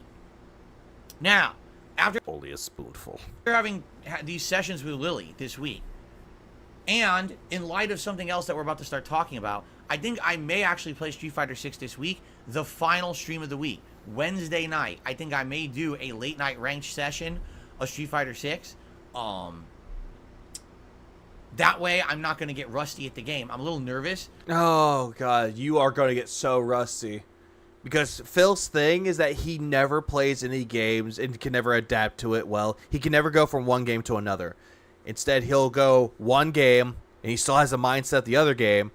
He'll play that for a bit, but then he'll go to the other game. He'll forget some things, unless it's a game that he quote-unquote remembers, which is very unlikely. That if I'm not playing it like once a week, that I might get very rusty. And I'm on a You're not going to be rusty. The only rusties I know is Rusty Venture and Rusty Shackleford. roll right now with Lily. Like, I got her from 1-star diamond to 4-star diamond in like 3-4 sessions. I want to keep that momentum 3-4 sessions? No, it did not take you 3 to 4 sessions. going. So I think It took you more than just that, Phil. So you're just over glorifying yourself, stroking a little e-dick to try and make yourself look better. I might play Street Fighter 6 on the late stream Wednesday night. We'll talk more about that later in the week as we see how the week goes. Yeah, we gotta talk about it through the week because my schedule is more important. But I think it might make sense, okay? But anyway, that's how we're going in Street Fighter 6. By the way, we're almost up to 5,000 total matches. Again, you're not supposed to count ranked. I have 2,792 wins, 1,000. How many of those are casual and community lobbies, Phil? How many of those wins are from that? 819 losses for a How many losses did you have? I have 2,792 wins, 1,819 losses for a 60% win rate. But if you do the math there, And I love how he immediately, like, when he's telling you his wins, he looks up the camera. It's like, believe me, guys. Oh, and I got these losses. You still don't believe me yet? And he's still talking. Looks up to the camera. It's like, guys, believe me, please. Please believe me.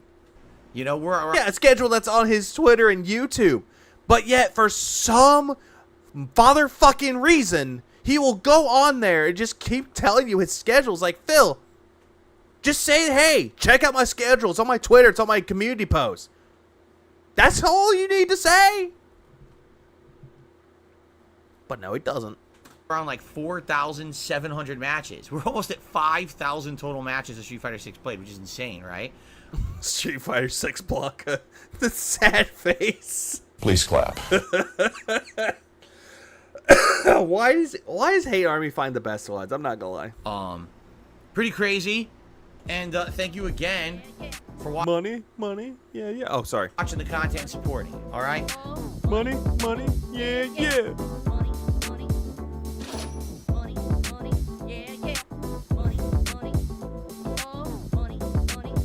I don't know why he comes up with these intros. They're good. Or check my Discord. Oh wait, that's secret. Typically helps me more than anything. Shout out to Hate. The hate army. Oh god. Fuck. There's a lot of context for this. There's a lot of context for this. Hang on, give me a damn minute. This is the how on.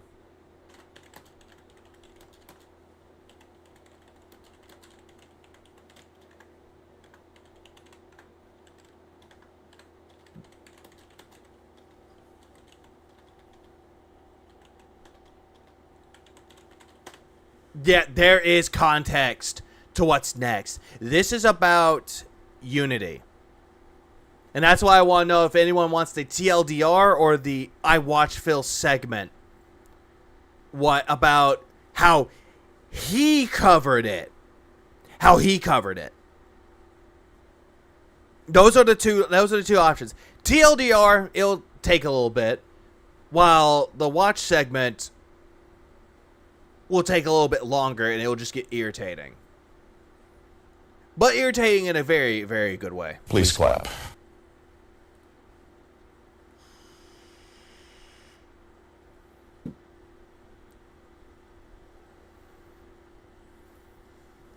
Because sadly enough, nobody showed off a video of it. Nobody showed off the part where Phil's talking about Unity. Instead, they just show parts of him talking about the dumb iPhone.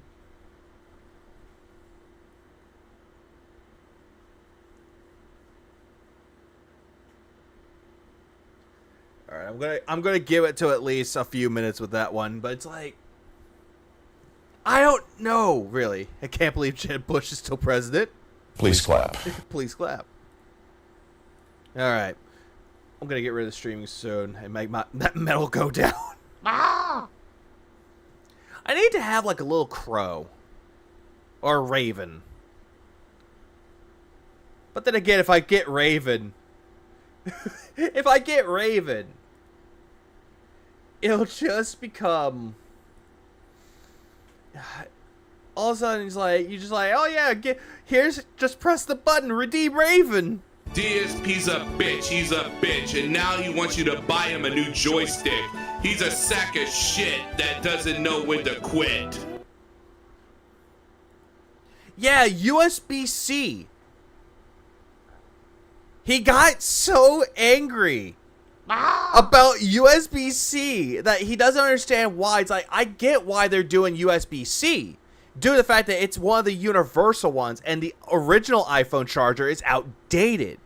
So it makes sense for now, when they should have done it years ago, to switch over to USB-C, even though they've done it in the past, to other consoles. Not other consoles, other devices. But then again, charging with the USB-C, like for the PS5, Switch controller, and also the Switch itself, makes sense. Hey, get bit, Jasper. Please clap.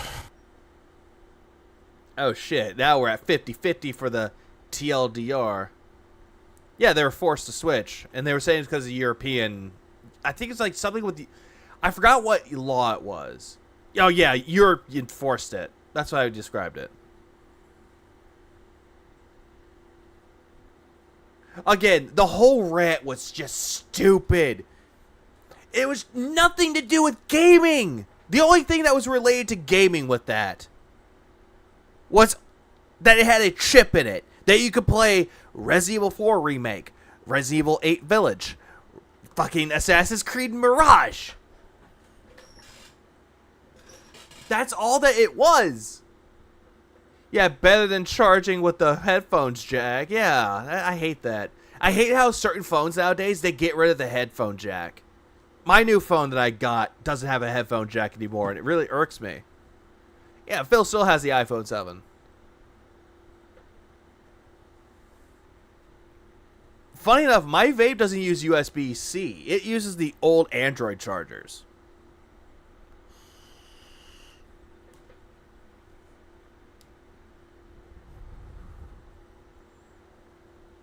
That's all that it got. It's sad. It's fucking sad that Phil had to... He made like a long almost 15-minute rant about iPhone. I'm just gonna give it one more minute so we go to the watch segment, because I'm gonna pull up. I had the segment right here. But here's the issue with it, though. Since there was no videos about it, I had to go straight to the source with it. And honestly, that irked me a bit. It irked me that I had to go straight to the source. So now you're going to see Phil in his helicopter. Looks like helicopters or dolphins. DSP's a bitch. Yeah, he is a bitch. So yeah, giving him a view. I'm sorry, but I disliked the video, so we're all good. Please clap. All right, let's move on. All right, so at any time do you want me to stop and just go straight into the other, like, continuation of the Unity saga? And how fucked up it is. Y'all can let me know about it, but let's continue. There you go. All right, guys, we got one more news story today, and this one. Also, I am sorry. I am sorry that his voice is low, and there's nothing I can do to fix it. Nothing. Is absolutely the doozy. This is the big one. This is the one everyone is talking about, okay? So, get ready. Prepare your butts. My butt was already prepared, but not in the best way. Also, what up, Stephen Hawking? They see me rolling. Phil's begging. My legs don't work. I'm riding dirty. Please clap. You see them riding dirty. Look at me. I'm white and nerdy. What up, For Nugs? those who don't know how game development works, okay? Well, this is where he's talking about game development. He's giving people, like, programming for dummies. Game development for dummies. It's like, we already know about game development, Phil. When you're developing a video game, you essentially need to use a game engine. And a game engine is a coding system and or a baseline of programming language you use to develop your video game. Some of the more popular engines out there are the Unreal Engine or Unity. These are ones that are common. Oh, there's an extension for that. Hang on, give me a second. Let me get that taken care of real quick. Let me get that taken care of.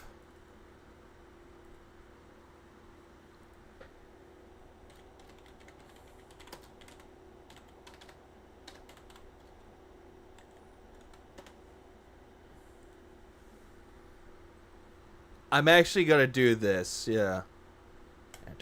Add that, add extension. Okay, because I definitely need to do that. Let's see. Now I know, and now I'm doing this on the fly. Let's see. I'm gonna restart it. For today, and this one is absolutely the doozy. Oh, where's the enhancer?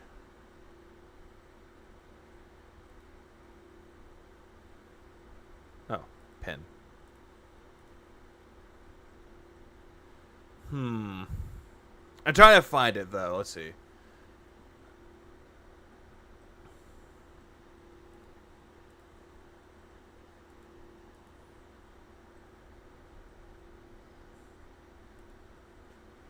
Alright, so keep in mind, I'm actually finding things. Let's see. Oh, boost volume. This is the big one. This is the. Ooh. Okay. Alrighty. Please clap. Thank God. Thank you, Jesus. See how it works when I do this. one. Oh, thank you, God. Thank you, Reap. Please clap. Thank God for that. Now I'm in Chrome. I got it now. It took me like 2 minutes. Phil would take him like fucking 10. Phil, you make me angry, Phil. Or longer, because his dads would tell him what to do. Anyways, let's go. Everyone is talking about, okay? So, get ready. Prepare your butts. Alright, how did that sound? How did that sound? Because honestly, it sounds a lot fucking better. Because that's all I want to know, if it sounded better. Because thank God. Yeah, praise Jeb. Please clap. Takes him 10 days to figure out something, yeah. What did you even just do? I took something that made Phil's shitty videos with his low-ass audio, and I boosted it. YouTube Enhancer is the best. All right, you have a good rest of your night, Brightside Dylan. Good. You have a good night. And a good day at work. Yeah, I don't want Phil to tell me to prepare my butt, because it just sounds like he's going to do naughty things to it. Phil, you make me angry, Phil. Let us go. For those who don't know how game development works, okay, when you're developing a video game, you essentially need to use a game engine. And a game engine is a coding system and or a baseline of programming language you use to develop your video game. Some of the more popular engines out there are the Unreal Engine or Unity. These are ones that are commonly used for modern gameplay development. And we're talking companies that are big wigs that make ginormous games and companies that are little indie developers that make little games. They all use these codes. Now, Good. Before he continues onwards, like, yeah, there are people that use Unity, but most of the people that I've seen use Unity are mostly indie devs. Unless they have the funds and the technology to either A, make their own engine, or B, upgrade to a better engine. But what Phil's doing here, he's giving you a rundown that people already know about this shit. Bump it up a few decibels. Alright, that's as loud as I can get. some game developers write their own code, but you have to understand, when you have the RE engine, for example, that Capcom... Oh, I did not know about it for OBS. Let's see. Audio source.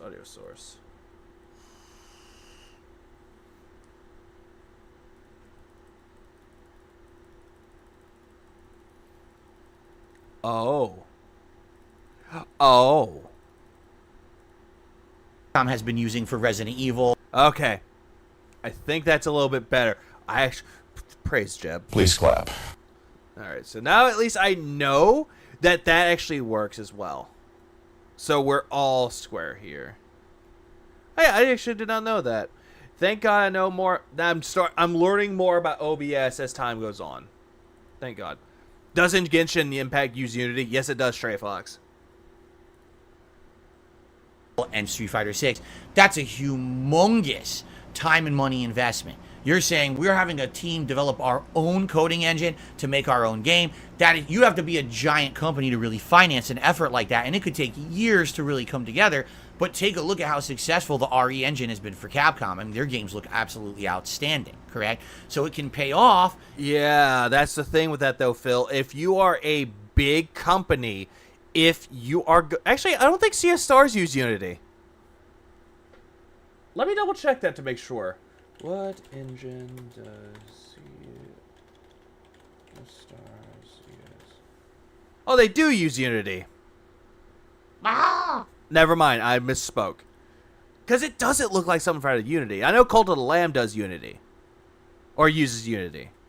If you have the time and money to invest in it. But anyways, back to this whole thing about Unity, or about game companies that can actually build their own engine. No fucking shit. There are a lot of game companies out there that will make their own engine. You have Larian Studios, who made Baldur's Gate 3. They made Divinity 4.0. They used it. Or they not made it, but they used it. Then you have the RE engine from Capcom, which is really good. And I think there's another one, too. I think Konami had it for Metal Gear Solid 5. I forgot what engine they used. I think it was like Fox Engine. I can look this up to make sure. Yeah, Fox Engine. That's why that was correct.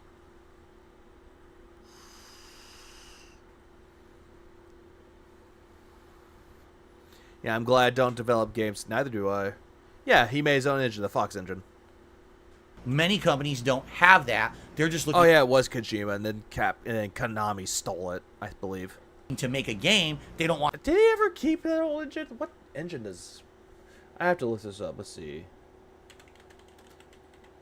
What game engine did he use? Oh, he used Decima. Okay, he used Decima. Want to rewrite the wheel. If you have the wheel, why reinvent the wheel for your car? Right? Just license the wheel design and use it on your car. Correct? And that's not a very good analogy, Phil, because there are different makes and models that use different treads on their car. Same thing can be said for most vehicles out there. You use the same treads on one car, it will not work. So, Yeah, it's funny he mentions Street Fighter and Capcom's amazing, incredible engine, but doesn't mention how elite the engine for MK1 is, considering they have better graphics and realistic blood. Exactly. I'm actually going. Now I'm looking that up even more. I'm gonna look and see what engine they used. And they used Unreal Engine 4, which is impressive. Please clap. It's impressive that not RE4, that Mortal Kombat 1 has a really good one. Here's what is going on right now, okay? The way that all of these engines work. Build from the ground up is not a viable option. It depends on the company, aka Capcom with the RE engine. Yeah, Kojima that had the Fox engine that he doesn't use anymore. Divinity 4.0 for Baldur's Gate 3. But yeah, wheel design. Why did the wheel design when you get the wheel? Yeah. Why get a wheel design when you got a circle?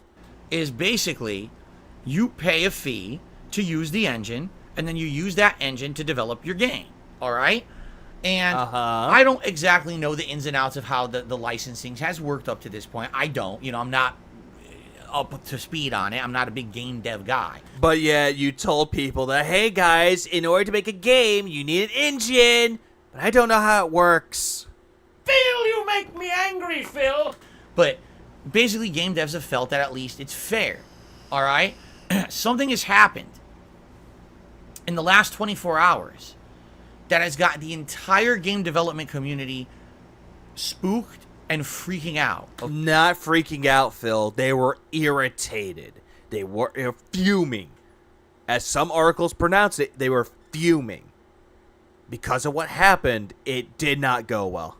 The Brunel engine would be shitty. Okay? Unity, which is one of the biggest game development engines. In fact, I'm going to tell you in a moment some huge games that all use Unity, okay? Announced that they are going to change their licensing pricing structure come 2024. And the thing that's got everyone freaked out is that what they're saying they're going to do is something completely unprecedented in the gaming industry. They're going to begin charging a per game install fee for anyone who uses Unity. Now, there's criteria, like you need to ship or sell a certain amount of copies, and then the fee kicks in. But if you sell that certain amount of copies, then it's like retroactive on all the game installs that have happened before you hit that profit margin. It's very complex and confusing. Let me give you a TLDR of this. So what they started doing, and I can actually explain this a little bit better, Phil has some part of it right, but he's kind of wrong about it. So the fee is true. They are charging 20 cents per installation fee.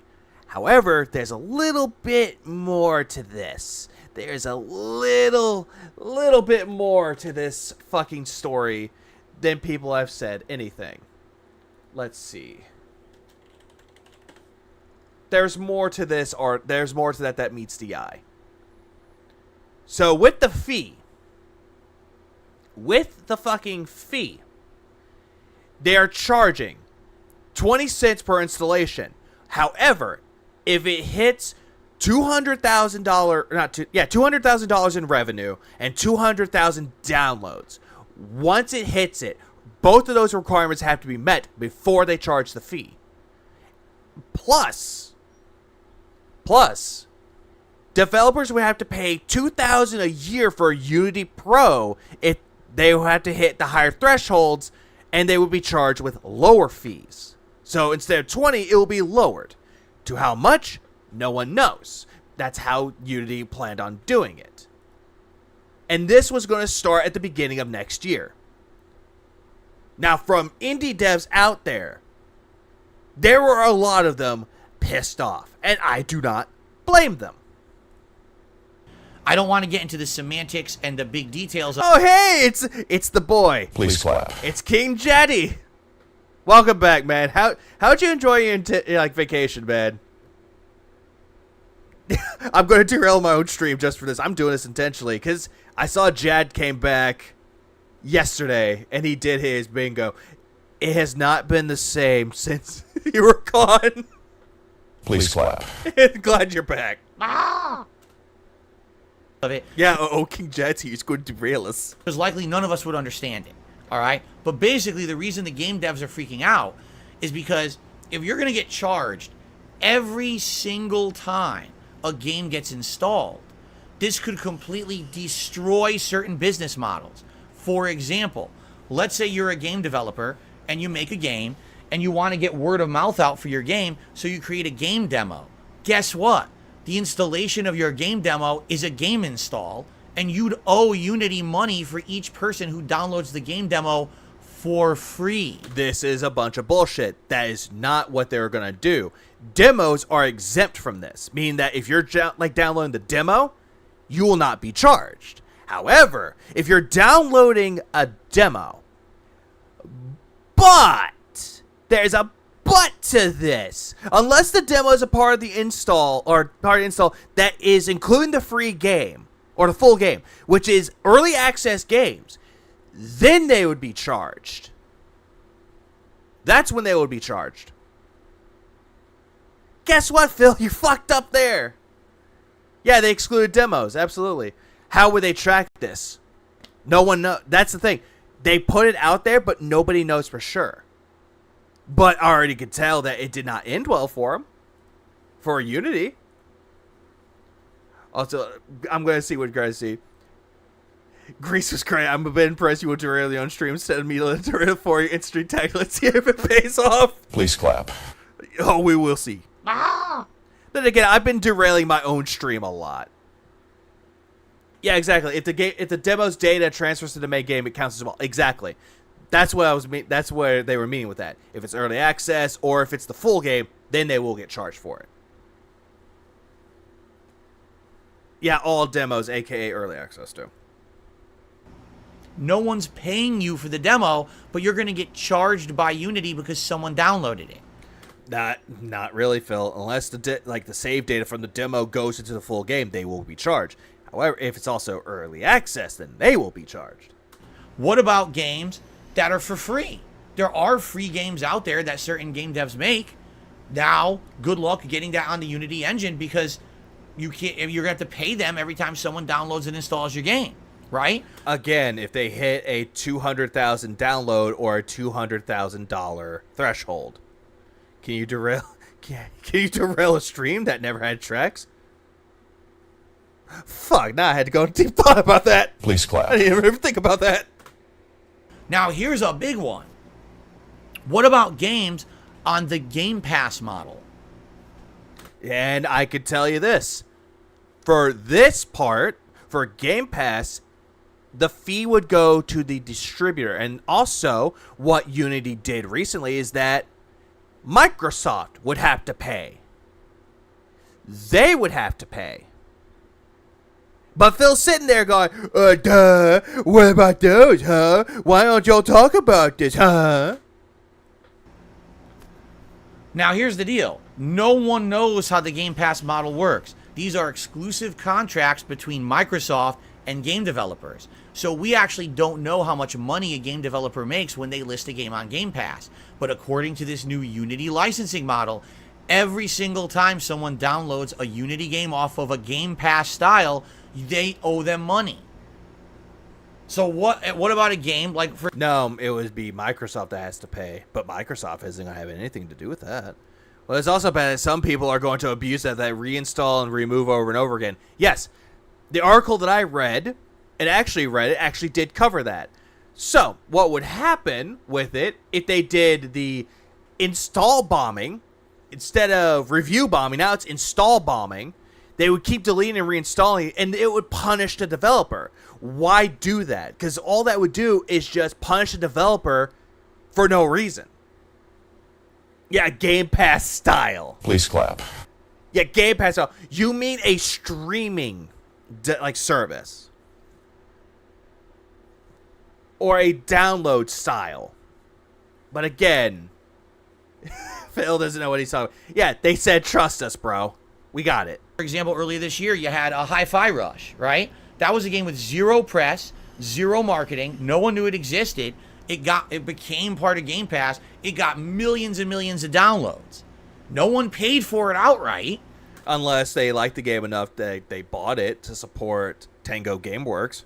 But they got millions of downloads. How much money did the game developer actually make on each of those downloads? Did they have a per download profit, or was it a base thing that they got paid by Microsoft? Nobody knows. It would usually be by the download margin. But then again, I can even do this. Let's see. How Game Pass downloads, not download work for developers. How do they make money? Yeah, and also here's it. Microsoft pays them. That info isn't public, and it all depends on how big the game is. Large chunk at once. Exposure. The small percent of people with Game Pass will be playing, which will push it up to charge. Microtransactions and free marketing. That's another one. So they do get a percent. They do get a cut from it. It's the same thing with like when you buy games from Sony. If you buy games from Sony from the digital store, Sony gets a cut. Same thing with Nintendo. Nintendo gets a cut. Most they get cuts, Phil. That's how it works. Sharing of the pie is what they call it. Because those are private agreements. So what if it makes it unprofitable to be on Game Pass? I mean, I can see a Twitter mob bombing the dev of Night in the Woods a few years because of controversy. Yeah, I remember that controversy too. It did not end well. It was terrible. That would completely make Microsoft freak out. Now, immediately, any game developed with Unity, we can't have on Game Pass anymore. You just cut the market out from under us, right? In addition to that, how much did he get for MK1 CL? In total, $70. Please clap. He thought he would get a big percentage. He thought he would hit all of his tier goals, but he didn't. Publishers, game publishers, might not want this model. For example, let's say you're a game publisher. You know, there's many game publishers out there. EA, Devolver Digital, Ubisoft, just to name a few. Yeah, I love how immediately in this case, he names off only 3. EA, Devolver Digital, and Ubisoft. Out of the 3, one of them is actually good.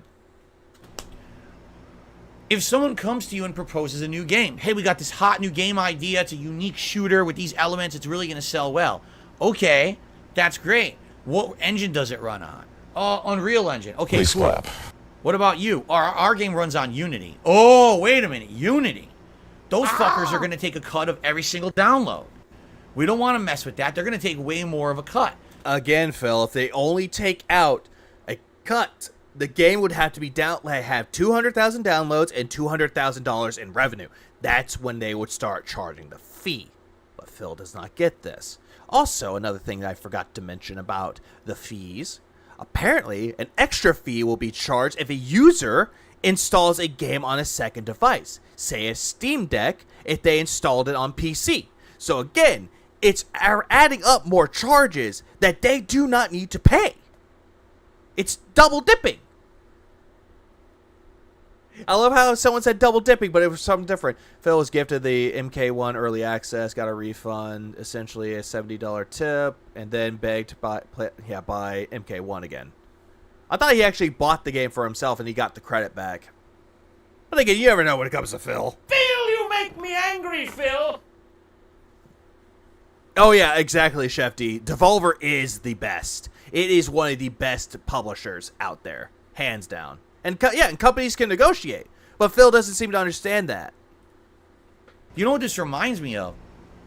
This used to happen with credit cards, where certain vendors, like if you'll say you were a store and you wanted to accept credit card payments, well, every single credit card company actually takes like a fee for credit card transactions. I don't know if you guys know that. So if you go to a store and you use your credit card to pay, they don't actually make the full amount. They make a little bit less, and the credit card company takes a fee. Well, I don't know why he brought up credit cards for this. I have no idea why he brought up credit cards. Like, Phil, you have a bad history when it comes to credit cards. An Express credit card used to have ginormous fees for no reason. Like, what's the advantage of American Express over another credit card? Really nothing. It's pretty much the same. But for some reason, American Express used to have giant fees associated with their credit cards. So a lot of stores would say, we don't accept American Express. Don't even pull out your card. Yeah, dead retcon. It is dead retcon. Please clap. Also, yeah, devs are most likely to drop Unity than doing those, since they aren't trustworthy more. Exactly. A lot of people Indie devs. I've counted how many indie devs have all said for Unity to reverse what they're doing because it's hurting them. It's hurting these people that actually have a passion for making games and gaming in general. So they would have to delete everything from scratch and work from scratch with a different engine. And that's not good. What if, I'm just saying this for record, what if you had an indie dev that has been working on a game for years, for like 10 years, because game development takes time, especially if you're one person. What if it takes years and all of a sudden they use Unity and then all of a sudden this happened? They wouldn't like it. They would actually leave. And also, yes, comparing American Express to Unity is definitely a fucking take. Art here, we don't want it. They're rip-off artists. They're really trying to screw over stores. We don't want them. I mean, publishers could do the same thing. Think about it. You're a giant company. You want to finance the development of a game. You want to mass produce it. You want to promote it. You want to market it. And you want to make profit on the sales. But every sale you make less because Unity takes a cut, right? So... And now Phil is pretending to care about publishers and developers when the past history has shown him he wants to punch them in the nuts for making the game wrong. Admittedly, this is a giant problem. And you're pretending to care about a problem that you really don't give a shit about. So here's the deal. All right, here's how people freaked out in the last 24 hours, okay? It's funny that I had to take a drink of something, and he's taking a drink of his fucking cherry water. Nom, nom, nom. Yum, yum. Let me go through this. First of all, what kind of games run on Unity? How about this? All right? Hold on, because I have a list here. Keep in mind, he has a list. He has to look at his list, guys. How about... No, he actually does play indie. He plays, in quotes, indie games, but it's rare. The last indie game that he actually fully played was Midnight Fight Express. The reason why? Because it was on Game Pass.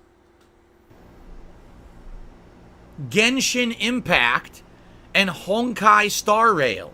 Honkai. Free-to-play games that most people download for free and then decide if they're going to spend money on. So every time those games get downloaded, Unity has to get paid. Yeah, I think he pulled up that fucking Kotaku article. Yeah, here's how people freaked out drinks profusely. Please clap. Yeah, he did. He took a swig of his water. And the His gin, excuse me. game developer loses money. What do you think about that, right? In addition, what about Pokemon Brilliant Diamond and Shining Pearl? How about Among Us or Fall Guys? Yes, those virally popular games that everyone played because of streaming, those also are Unity, and therefore every download of those games would be owed money to Unity. Do you see how this could become a humongous problem within the game dev community and why people are freaking out? I love how he says... So immediately, shut up. we actually Bill, had shut companies up. coming out. Shut the fuck up. You see how he says he has a list of games that were used with Unity? I love how he's like, oh, I have a list. Only named 7. Here's another one that uses Unity. Pokemon Go, Monument Valley, Call of Duty Mobile, Beat Saber, Cuphead. I mean, I can name more. Let's see. What other games that use Unity? I could pull up more lists of them that could do that. Yeah, I already said Beat Saber, Monument Valley, Return of Obra Dinn, Hollow Knight. Those are other ones that use it, especially Hollow Knight. It's especially with fucking Silksong that's gonna come up. RimWorld, nobody knows what that is. Subnautica, Death's Door, Gunfire Reborn. Already said Pokemon Go. I don't know why this stupid list has it on here, and I hate it. City Skylines, Rust, Far Lone Sails, My Friend Pedro, Hearthstone, Escape Plan, Fee, Ori and the Blind Forest, and Will o' the Wisp, Pillars of Eternity, and I already said Cuphead.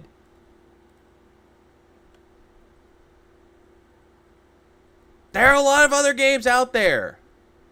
Also, I'm going to end this poll because apparently that won. I'm actually gonna look this up. Does this use it? I'm gonna look this up. What does it use? The game engine.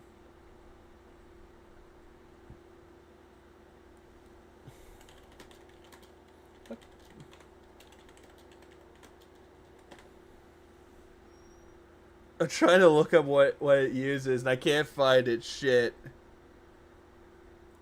But I would laugh if it had Marvel Snap. There's a lot of games out there. Other games out there. Tales of Iron. A game made by Oddbug Studios. That is a good game. Sea of Stars, as it just came to me, that was using Unity. Please clap. Let's see. What other games use Unity? Let's look this up, shall we? Oh, Night in the Woods uses Unity. We already brought that part up, too.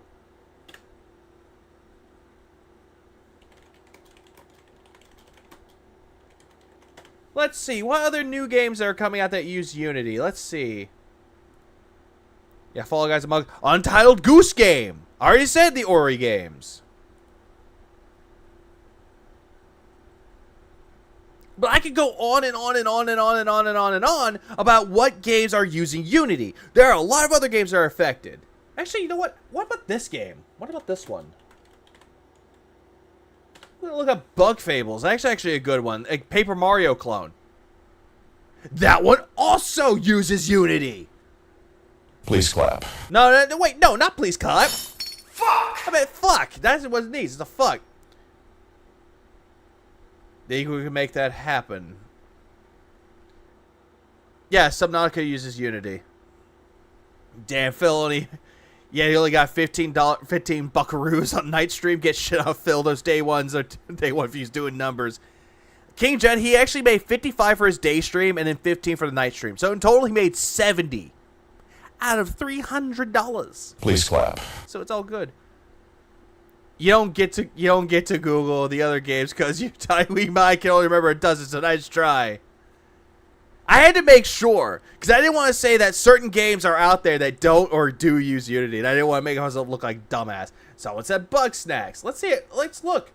Let's look if Phil's favorite game, Bug Snacks, use Unity. Oh no, it doesn't actually. It uses a different engine called the Ehrlich engine. Close enough.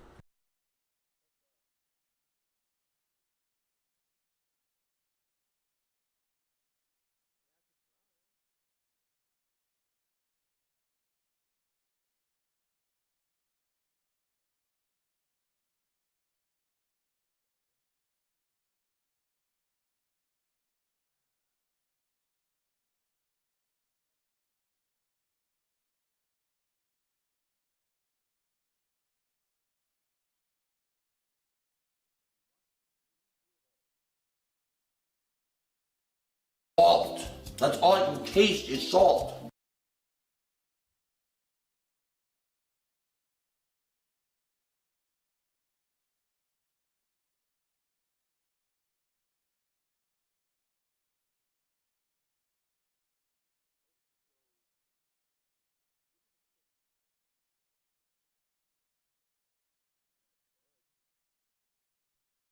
Also, I looked up other games that use Unity. Stray does not use Unity, and I was muted for a bit. Yes, I was.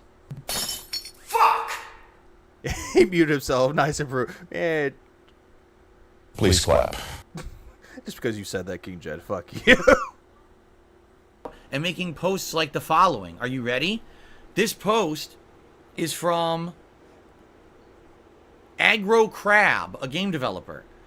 Today, Unity, the engine we use to make I see that, fucking Jed. Fuck you. our games, announced that they'll soon be taking a fee from developers for every copy of the game installed over a certain threshold, regardless of how that copy was obtained.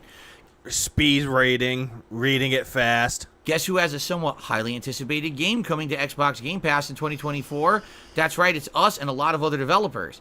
That means Another Crab's Treasure will be free to install for the 25 million Game Pass subscribers, and if a fraction of those users download our game, Unity could take a fee that puts an enormous dent in our income and Also, goddamn, I just noticed something. Look on the right. Look at the bottom right where his water is. Just look at that while he's reading this. Crab's Treasure will be free to install for the 25 million Game Pass subscribers, and if a fraction of those users download our game, Unity could take a fee that puts an enormous dent in our income and threaten the sustainability of our business. Like, did you see how the water just like, yeah, shake? Exactly.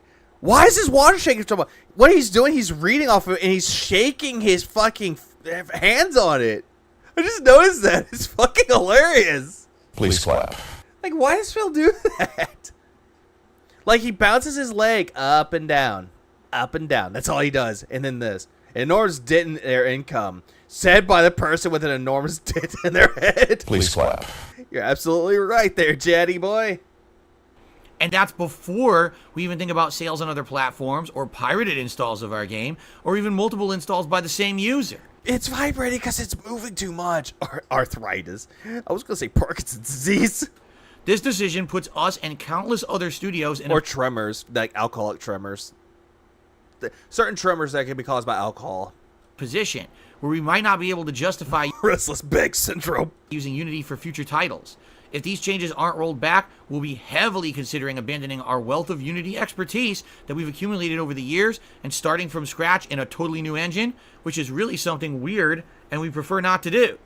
On behalf of the dev community, we are calling on Unity to reverse the latest in a string of short-sighted decisions that seem to prioritize shareholders over their product's actual users. I fucking hate it here.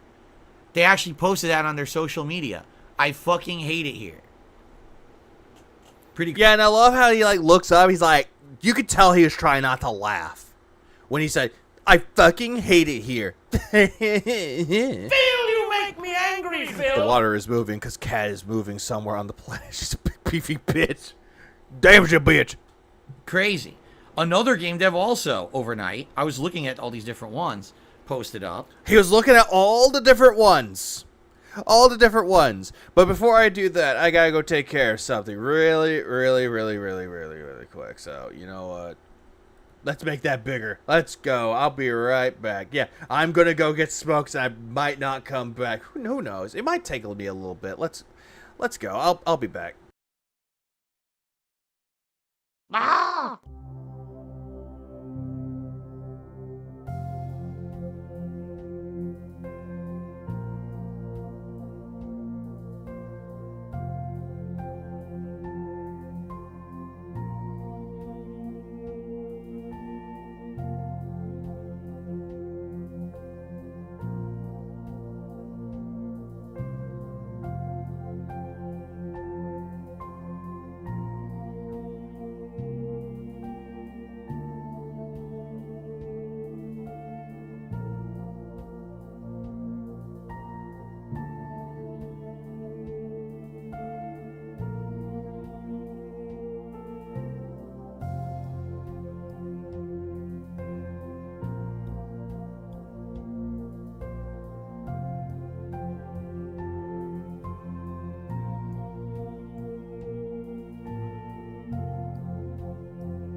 Phil, you make me angry, Phil. Okay, I'm back.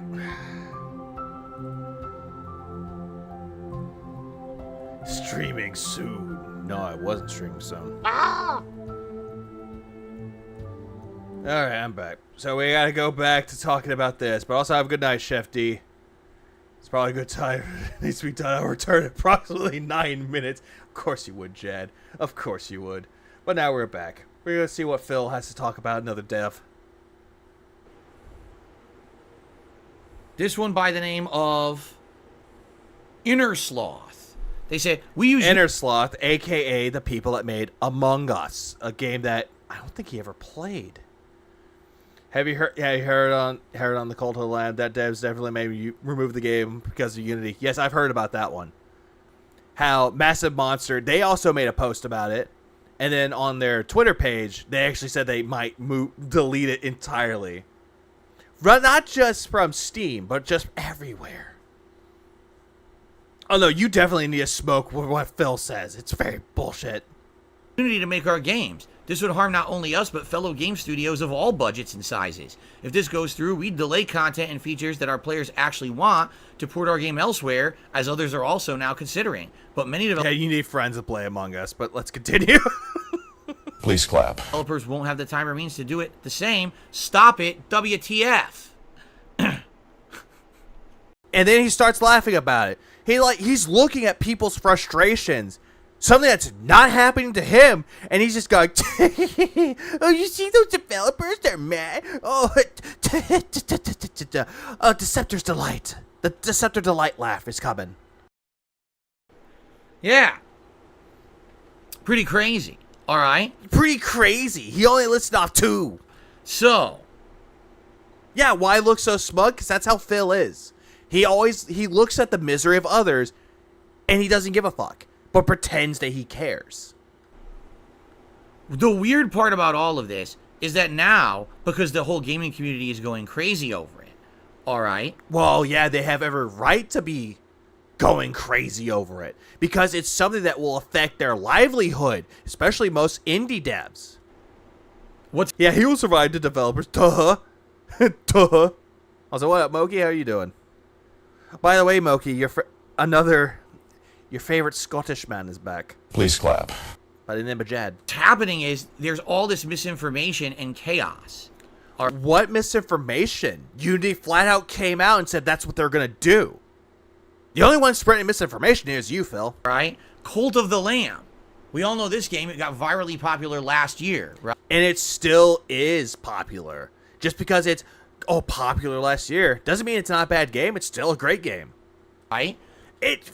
Recently, it just got an update where it's a crossover between that and Don't Starve. Good crossover. I like it. Actually did a social media post saying, hey, buy Cult of the Lamb now because we're just going to delete the whole game on January 1st.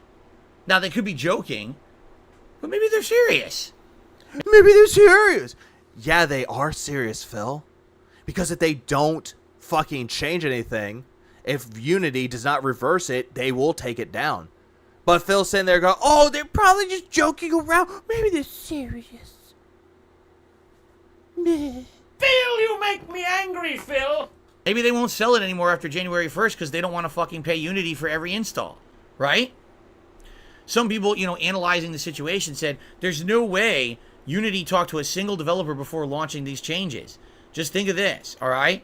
Developing in Unity would now be a financial risk for anyone who uses a subscription service, anyone who sells charity bundles, like, those humble bundles that are very popular on Steam and other places. Those would basically go by the wayside if you're using Unity. No, they would actually be exempt. Anything going towards a charity, they would be exempt. They don't have to pay the fee. Piracy, being a free-to-play, or you're going to change to a free-to-play model, malicious installs, or what if you're doing a game giveaway? That's right. Imagine your game is coming out and you want to go and give out codes to your game, but you got to pay money for every code now. So fuck that. No more game giveaways, right? Again, that's not what's going to happen with it, though. But at the same time, Phil's making speculation of what's going to happen. It's like, all right, understand, okay, sound good? Like all of this would... Yeah, yes, Phil, read chat. That's what he's doing. He's rocking back and forth. You can, the way that I'm doing this right now, he's, rocking back and forth, leaning all the way over. It's like, Phil, speak into the fucking mic. Go away. Eh! Okay? Now, that's what I mean is there's confusion everywhere. what's there to be confused about, Phil? Unity is making these changes. Unity is actually going to do it at the beginning of the year, and it's going to affect businesses. Again, how's this confusing? All right. Yesterday, Yeah, that's another thing too. And yeah, thank you, Dust Optimus or Dice Optimus. I actually don't know how to pronounce your name. I do apologize. But that's exactly what he's doing. He's reading off articles like they're his own fucking thoughts. And he's like going off saying, "Oh, I'm looking at a few." Lists off 3. I'm going to go to my Twitter. How many did I send off? Okay, I got 1, 2, 3, 4. Yeah, I'm going to keep going. I'm going to pull like it's a Phil band. It's like, I'm going to keep going. I'm going to keep going. I'm going to keep going. Oh, God, I forgot Paper Mario Thousand Year Door came out yesterday. The news about it. 5, 6, 7, 8, 9, 10, 11, 12, 13, 14, 15, 16, 17, 18, 19, 20, 21, 22. Where's 22? I thought I hit 22 around here. No, I guess not.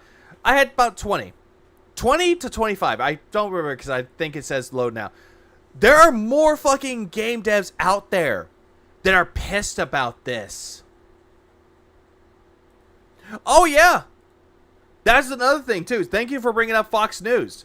Because Fox News Business had a special thing on their fucking TV station, on that fucking, the news segment of it, for business. That Unity stock went down because of what they're doing.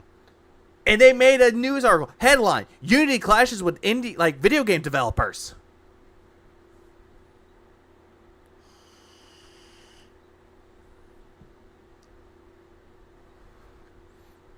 And yes, you're actually right, Optimus. Because he's jealous that other people can get codes, but not him. But the whole thing is with Unity, it's fucking bullshit what they're doing. But Phil's just sitting there in complacency, looking smug. Because it's not affecting him at all. It's affecting other people. And he doesn't give a fuck about what other people are going through. someone started inquiring with Unity directly. So they asked the question, what about game demo installs? Does this really include it or not? And basically what they said is they will estimate how many installs you have. There's kind of a, there's this much money per install, but not for piracy, not for bundles, but we'll estimate it ourselves, meaning they can just guesstimate what they want to charge you. They're basically saying there's no real concrete criteria to determine game installs. So they'll just guess and then send you a bill.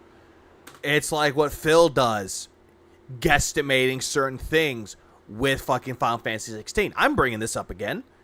When he was talking about Final Fantasy 16, oh, we don't know anything about their sales, so they're going to guesstimate what they're making. Phil, you make me angry, Phil. Yeah, it's like the ex-CEO of EA and current CEO of Unity have been selling his shares since he got the position. Yep, he has been. Oh, that's... Yeah, he makes it sound like he doesn't by choice. He does, yeah. Sounds fair. Right? That sounds really fair, doesn't it? Guesstimate, aka in the scientific term, a hypothesis. Now, An estimated guess. after people started freaking out about this, all right, Unity started to respond differently. So, for example, this games journalist was actually, his name is Steven, started like pinging Unity about this, and they responded and said, Unity has regrouped. They're now saying only the initial installation of a game will trigger a fee. Demos mostly won't trigger fees. Devs will not be on the hook for Game Pass. Huh? So, do you see... Shut up, Phil. So, again, demos won't be charged... They won't be charged a fee for the demo unless it's being transferred over. The save data is being transferred over to the full game, which could either be the full release or the early access. Same thing with the other topic that he discussed, which was the thing about Game Pass. Microsoft would have to pay that fee. And Microsoft would not do that because their lawyers would have to say a lot about that one. Basically what the deal is here, Yeah, also on that subject, the reason stocks with Square went down was because of their NFT projects and because by their new president and that Forspoken failing and the studio being crushed. But yet Phil will look at that, brain dance, and he will immediately point over to Final Fantasy 16. Not Forspoken and not their NFT projects. But Final Fantasy 16. Phil, you make me angry, Phil. Has he had a stroke? No one knows why he looks like that. Either he got punched in the face too much, where he's like, kind of like not Schwarzenegger. I was thinking of Stallone, Sylvester Stallone type of look. This is another situation where we got someone literally running a company involved with gaming who doesn't fucking understand gaming. Well, here's the thing about video games, Phil, and I'm sorry to burst your bubble, but the way that they look at it, they're looking at it from a business perspective. That's all they're doing it. Everything. The game industry is a business. And you can either contribute to that business by being a consumer or an influencer, which clearly you're not the influencer, but you're the consumer. Whoever this person in charge of Unity is a fucking buffoon. They don't get it.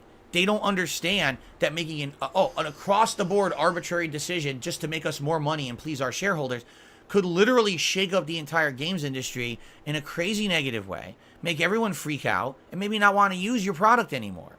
Phil, that's the thing that you don't seem to understand. That's why most video games and how certain projects are done. It's to appease the stockholders and the shareholders. It's to appease them, Phil. Sorry to break it to you, but everyone else that can comment on this knows more about this than you do. For a guy that says he's been doing this for 15 years, doesn't know jack shit about gaming at all. They're that stupid. It seems like in the games industry, we have tons of people in positions of power who don't understand the industry. They're morons. Yeah. Morons! Morons! Think you sound like it with an accent. Morons!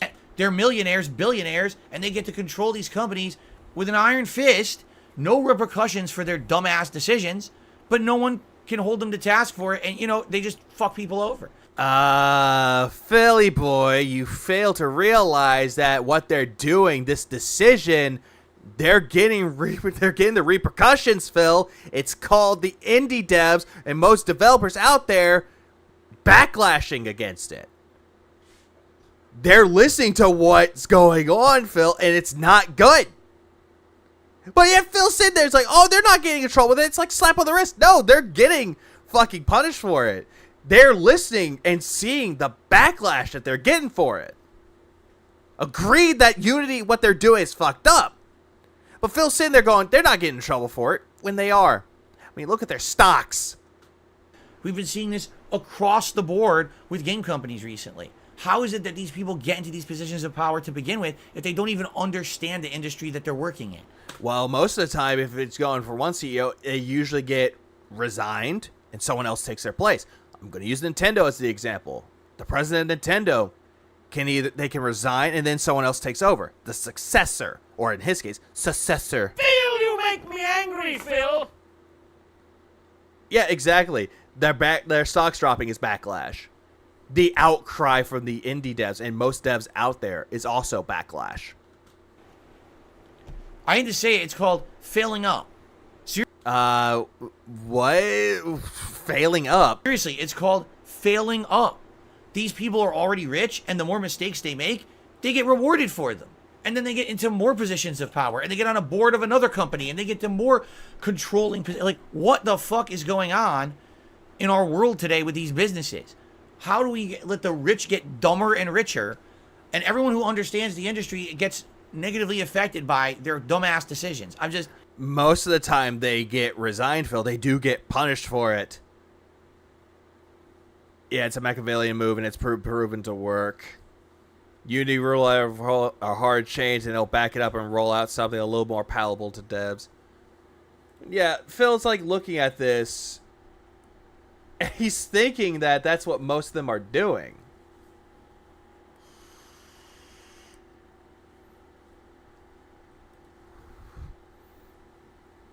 Yeah, I wonder how much the use of the following up just hurt Steve the Dead's brain. I wish Steve was here. I want his insight on this. I really, really do. I even want people that actually know the law that can talk about that. But yeah, failing up, defined as the ability to advance in your career despite demonstrating mediocre performance. Yeah, may I bring something up? I was watching a Sniper Wolf detractor at random yesterday. Apparently, people like Phil, when breaking the rules, someone are protected by YouTube. Did I just hear a motherfucking vape? Yes, it did, laddie boy.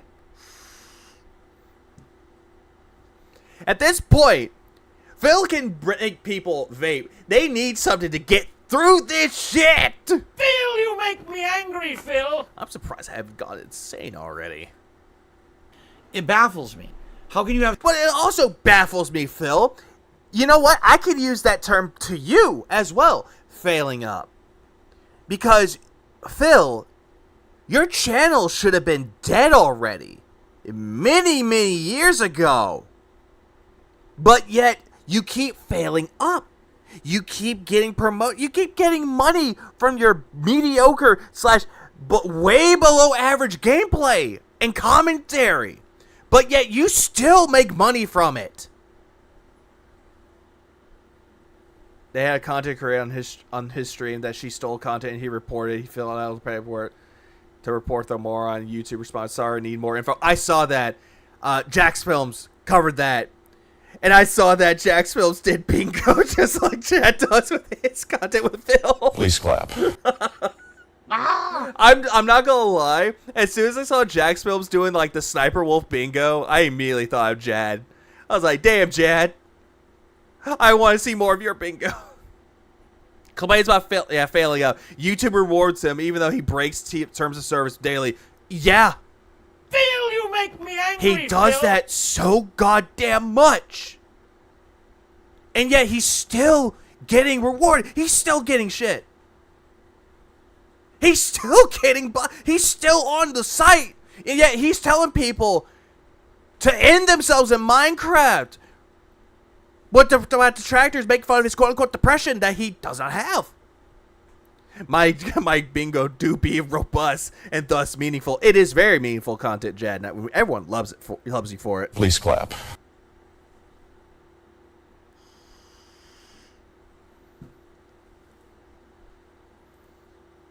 But again, back to Phil here.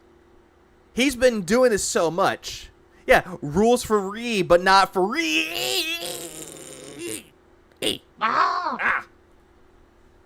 Someone in charge of this company who is so dumb. I mean, immediately, you know what I would do if I was a shareholder? I'd vote to oust the motherfucker. Like, you just made the dumbest decision we've ever heard. We want you out immediately. We don't want you ever making another decision regarding Unity because you're ruining our company. Overnight, you destroyed our image, and now game developers don't want to use it anymore, and we might lose a ton of money because of you. Fuck off. We're voting you out. Go on the street and go flip burgers. Phil, I'm sorry to tell you this, but usually it's not the CEO that's making the decisions. They usually have a team of people, the marketing people, that are doing this shit. They're the ones that are getting together. CEO may be involved with it. However, Phil, if you want to oust people, oust them. Or, better yet, do what some people have done to you for the majority of the years and giving the benefit of the doubt. Because that's what they've been doing to you. And that's probably what some people are going to do with the CEO of Unity. They're going to give him the benefit of the doubt because they might change their fucking policies with it. Again, Phil's sitting there immediately going through, that person needs to be fired. That person needs to suffer. That person needs to suffer. Some people can change their policies. It's not going to be like an overnight, oh, there it is. It's there. But also, change can also not take place over fucking time. It takes time for change to happen. Yeah, it was a line item decision. It was. And he either agreed with it or they came to a vote with it. Kind of like a jury in a sense. Well, we fucking have someone intelligent come run the company. Like me, Darkside Phil P. Burnell, the guy that knows video games, knows everything about how it should be developed. Oh no, can't have kissing, but it's a romance game. No kissing, I'm married, stupid! Phil, you make me angry, Phil. You're guilty if you do one thing wrong, according to Phil, but he wants everyone to give him the benefit of doubt. Yep, yeah, Parps, absolutely. Jury, with a Y. It's like a decision. It's like almost kind of like a democracy, where it comes to a vote if it should pass or should pass or shouldn't. But Phil's sitting there going, nope, they did something that isn't even in effect until the beginning of the year. Yep, out. Get out. Go work at Hardee's. Right? But does that happen? In some cases, it does happen, Phil. In some cases, it does fucking happen. Where the CEO, if it goes south up, some of them will resign to save the company. Or they'll go to drastic measures. AKA, I'll go back to Nintendo with that. Iwata, rest in peace Iwata. You were one of the best fucking presidents of Nintendo. When the 3DS was coming out, it had low sales. He took a cut of his fucking check just to make sure that he had employees, to make sure that everyone was happy. But would Phil ever do something like that? Fuck no. He would pocket the money and run. That's what should happen. Shoulda, coulda, woulda, but it will not happen. Ta-ta-ta-ta. I don't get it. I don't know. So let's see what happens, all right?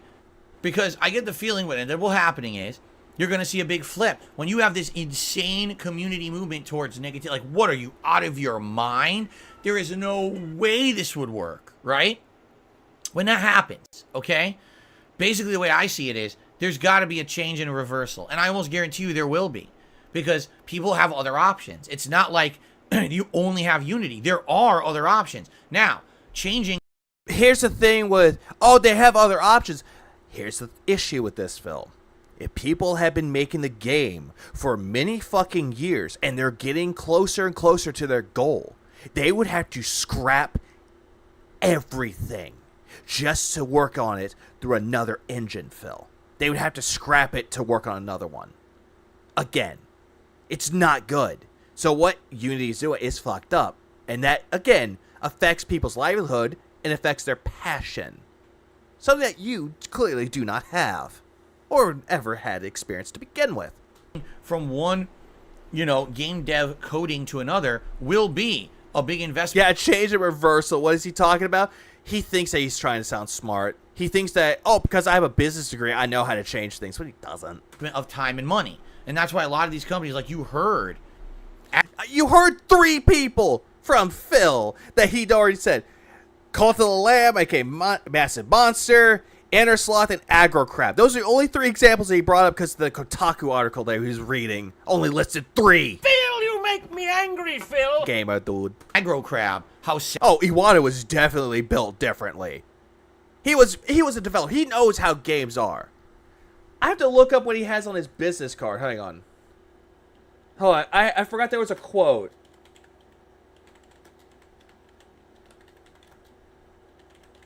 There was a quote that he said. Here it is. Here's what he said. And I actually love this quote from Iwata when he said this. On my business card, I am a corporate president. In my mind, I am a game developer. But in my heart, I am a gamer. Great fucking quote for someone who actually has worked on video games, developed video games, worked on the art for video games, actually knows the ins and outs of the business. What Phil has is none of that. In his mind, he thinks he's better than you. On his business card, he claims to be a gamer. But in his heart, he's a greedy little beggar. Phil, you make me angry, Phil. bad they sounded. Like, we like using Unity. I'm going back a little bit. Hang on. There will be a big investment of time and money. And that's why a lot of these companies, like you heard, Aggro Crab, how sad they sounded. Like, we like using Unity. Also, Aggro Crab, that developer, the person that made that article, or not article, but that statement, was not sad. He was irritated. He was pissed off what Unity was doing. Oh yeah, he sounded so sad when he said, "I fucking hate it here," like an emo kid listening to My Chemical Romance and where. That's what he thinks that they sounded like. It's a great language, but we have to change our whole model based on this dumb decision, right? Yeah, because that takes a lot of time. Time that they cannot take, or not take, time that they cannot get back. But Phil doesn't get it. So I totally get it. I understand it, and You clearly fucking don't. You don't understand the time, the effort, the passion, the blood, sweat, and tears that people had to go through to make a game just for a game engine company to take more money from them and more time that they have wasted on. Oh yeah, this is going to go into effect 2024, finalized. That just kills people's passion. It kills their motivation to continue it. In some cases, it will cause people to go to a depression. Something that Phil claims that he knows about, but clearly fucking doesn't. It makes you really, really fucking wonder what goes on in Phil's head. An inside out type of scenario. What goes on through his fucked up mind? Keep in mind, when I do it, I did it because I was hungry and had nowhere to stay. Not even for Hogan Pills. Yeah, that's sad. Let's see. I said it before. I was living homeless in my life when I had to panhandle, but when I did it. Okay, I had to. My apologies for that, Nugs. I had to read what I didn't read what you said at the beginning. My apologies that you had to go through that. I am glad that you are doing better with your life. Please clap. That is the one thing that I will say. Because in your case, you actually struggled and overcame that struggle. Phil does not know what it's like to struggle. He does not know what it's like to hit rock bottom. But yeah, he claims that he does. The only thing that he's feeling is self-pity.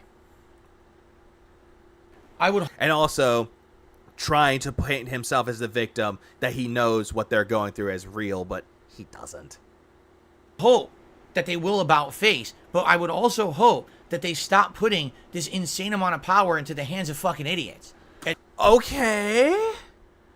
I get your frustration with that, Phil. I understand your frustrations, but Phil, you're the biggest idiot out of them all right now. At one point, we have to say, at what point do we stop?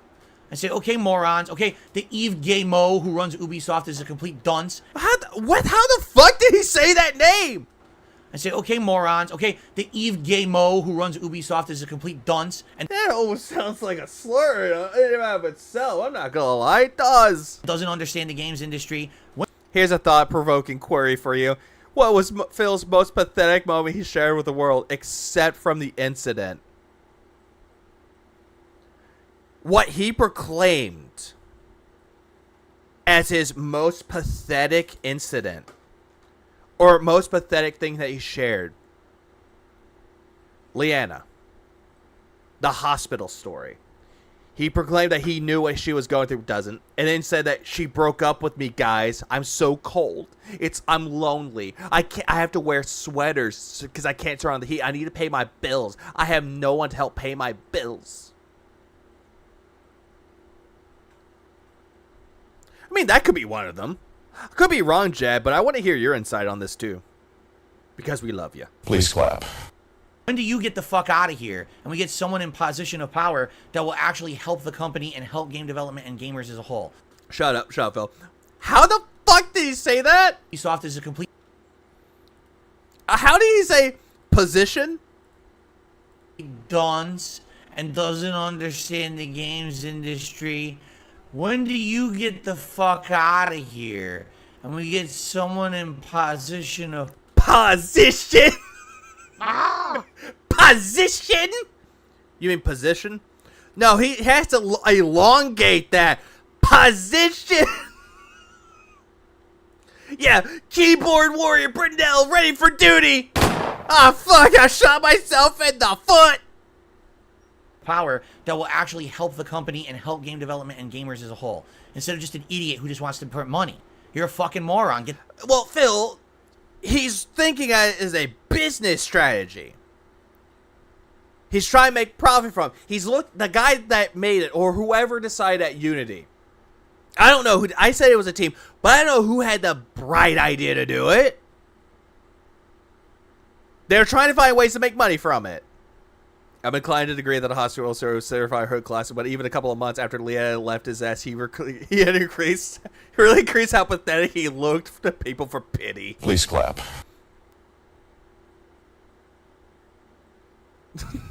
There are plenty other pathetic moments that he has done, Jad. There's a lot of them out there.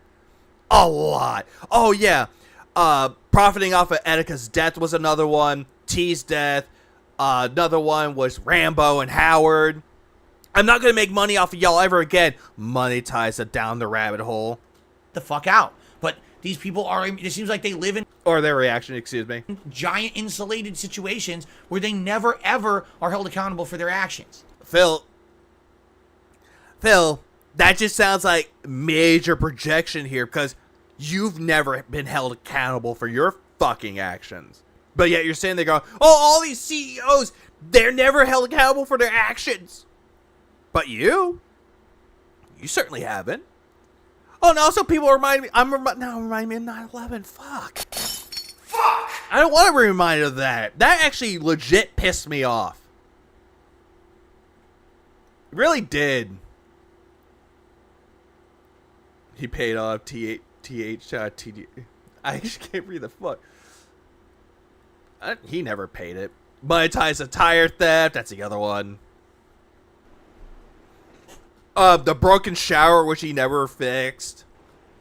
Rich man bad, yeah. Oh, I fucking sent sympathies about his daughter, and yet he still treats me bad. Where?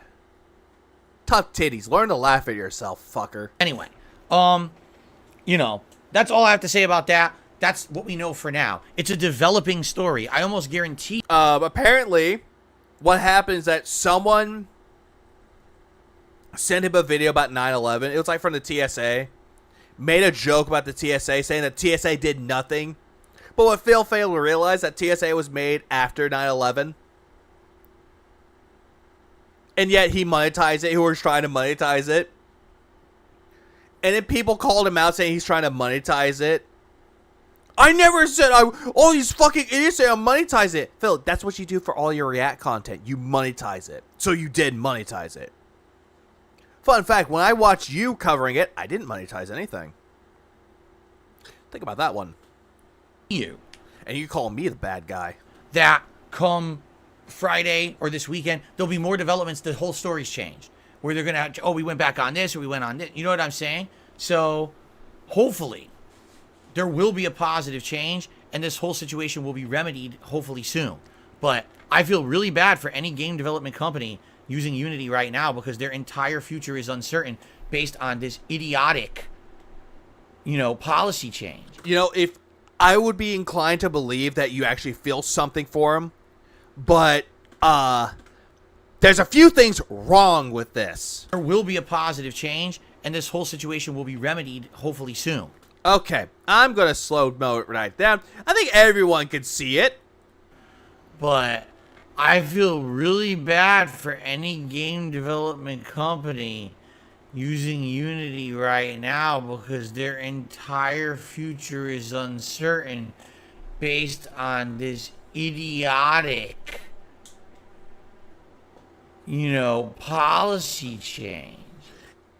If you actually felt anything, felt even a slab of fucking pity, you wouldn't be swaying around, looking all over the place like you're caught lying or caught jerking off at a fucking porn site like May 1st. You wouldn't look shifty. You wouldn't look guilty about something or trying to hide something. You wouldn't look like that. You would actually deadpan look at the camera and then say that you honestly feel bad for something. But knowing you, the guy that has stuff to hide, the skeletons in his closet, won't do that. And it wasn't like... Oh, fuck me. I forgot. I had him in slow-mo. God damn it. Fuck! Oh, we're just proposing this. No, this is our change for 2024. Here it is. We're announcing it right now. It's also... you could also call that a proposal. They're telling people what they're doing, and they're not going to implement it until 2024. Again, it could also be considered as a proposal, Phil. Things could change before 2024. I mean, we got 3 months to go. Wait, did you check with a single fucking person besides the idiots in the boardroom who are rubbing their hands like this with dollar signs in their eyes? Huh, so it sounds like you, every single time that you think that a game that you're playing on day one for views and money, that's what you're thinking, right? You're fucking morons. Anyway, so that's the story there. Now, one other thing. We're not going to do this today because we're already running out of time. I have to do shout outs and we're going to have... Okay, so that's essentially the fucking, proposal. I'm married, dude. Please clap. Congrats. Yeah, but that's the thing. That's the context to all of this. That is the context here. But yet, there's more. There's fucking more. Please clap. It's the hate army, bro. The hate army. Shout that out guy. to hate. Good vibes to the Shout hate out to army. hate. Shout out to hate. Shout out Shout out to hate. Shout out to hate. Shout out for hate. Remember a Again, shout out to hate. few days ago I had that story about Unity?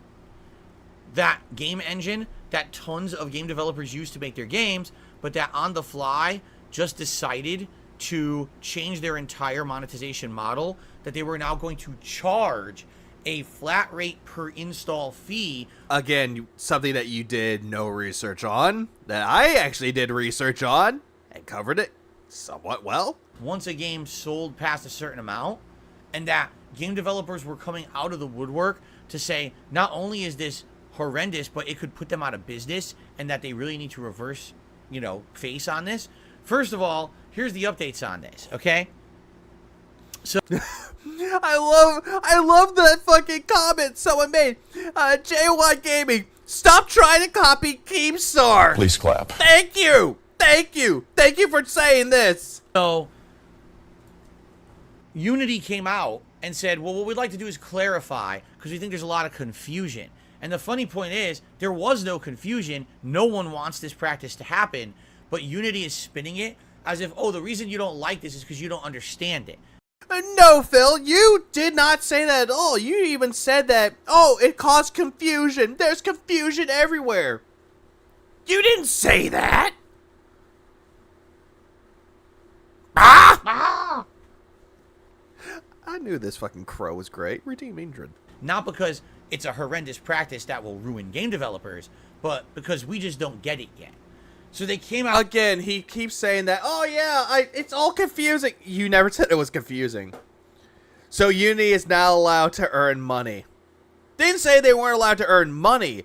I just don't want them to use bad business practices like this. I don't want people to be fucked over for profit. But, fuck me. Fuck!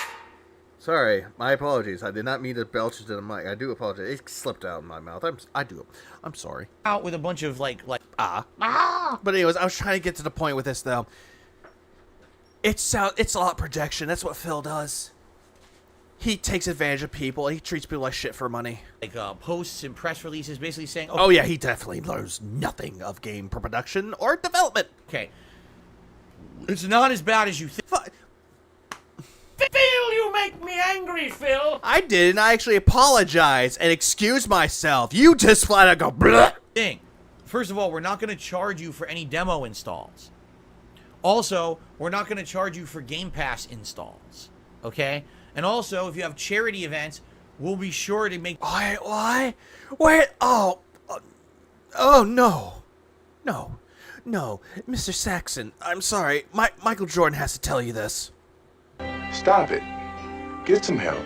Nobody wants to see his tiny floppy Italian sausage. Nobody wants to see that. Nope. that the exception for charity stuff. So basically... Well, charity as well as fucking, game demos. Actual demos. all the things that people said were problems, oh, don't worry, we're not going to count all of that. But then came up the topic of malicious installs. So what does that mean? It means someone's pirating your game. No! Nowhere fucking close to piracy.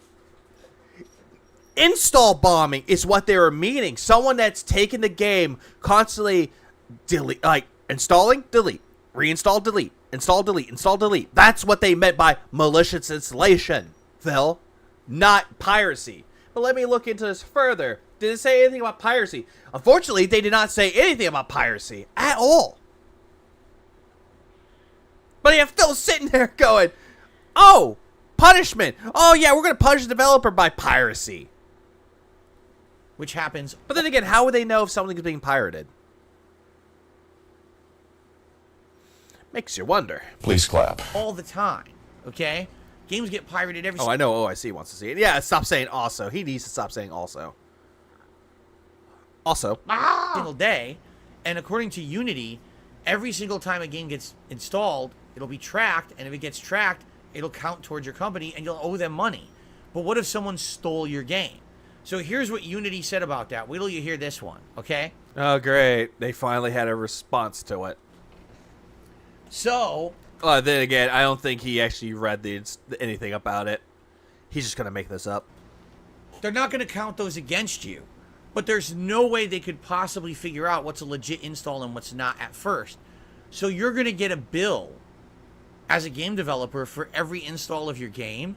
But then you can tell them after the fact how many were malicious. They'll just trust you, and then you'll get a refund.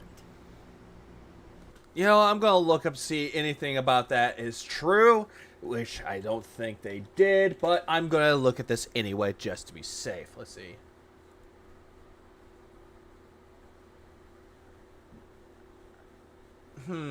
Let's see.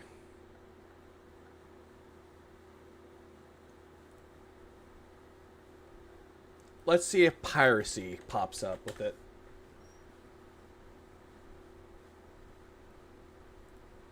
Clarifies pricing model.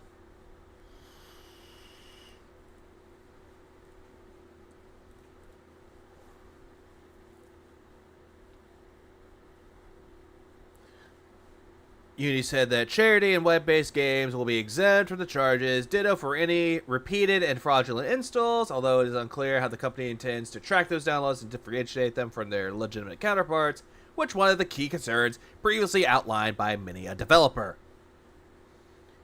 While Unity's definition of fraudulent installs presumably includes pirated content, distinguishing illegitimate copies of the game on an engine level. Fuck you. I hate it when it does that. Anyways.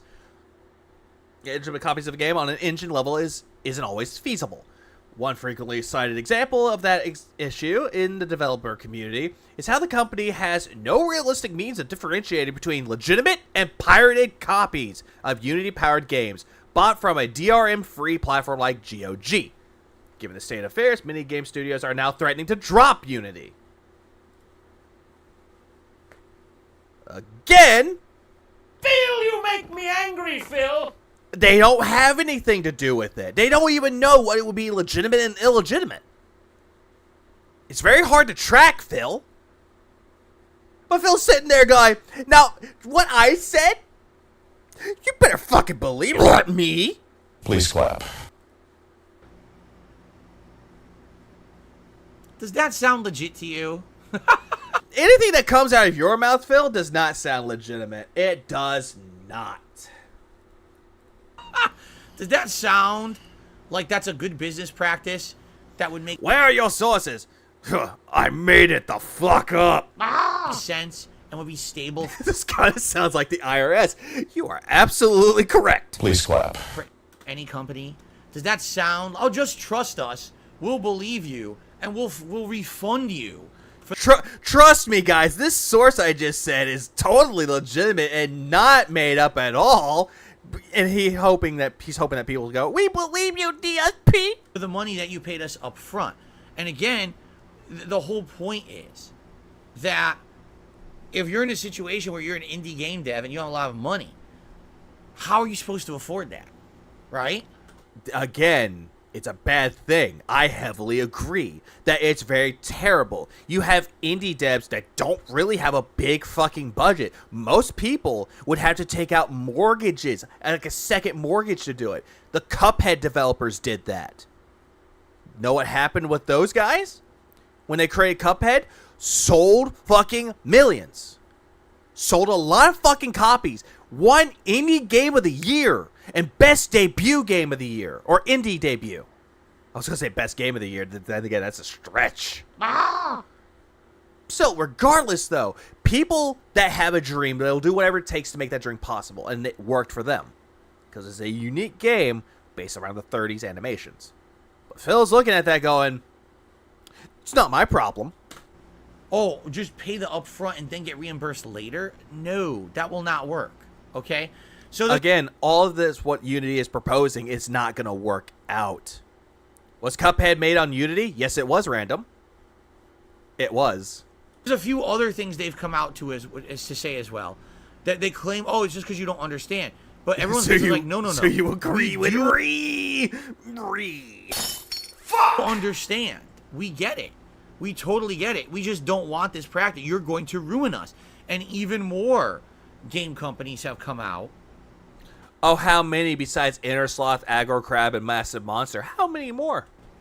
And said, I'd probably say like another dozen or more have come out in the last 24 hours. Dozens or more. More like hundreds. All publicly stating, if Unity does not scale back this change, we're probably going to have to stop making games in Unity. Yeah, they're going to drop Unity and move on to other engines. Yes, that's what's going to happen, Phil. They're taking anything they can as a precaution so that you clearly do not know what that is. We'll just have to quit on this engine and we'll have to go and do other stuff. There's nothing else we can do. We can't afford this model moving forward. We'll have to start. Yeah, $2,000 for a yearly model, the Unity Pro plan. Start over from scratch. So the funny part is, you would think, well, because Unity has all this bad press, the company must have tanked. No, they lost less than 5% of value. They did have an initial little stock drop, and then they actually kind of recovered a little bit. They've only lost about 5% of the value of their company. Huh, 5% of the value of their company, huh? Let's see, Unity stock. Let's see, Unity stock.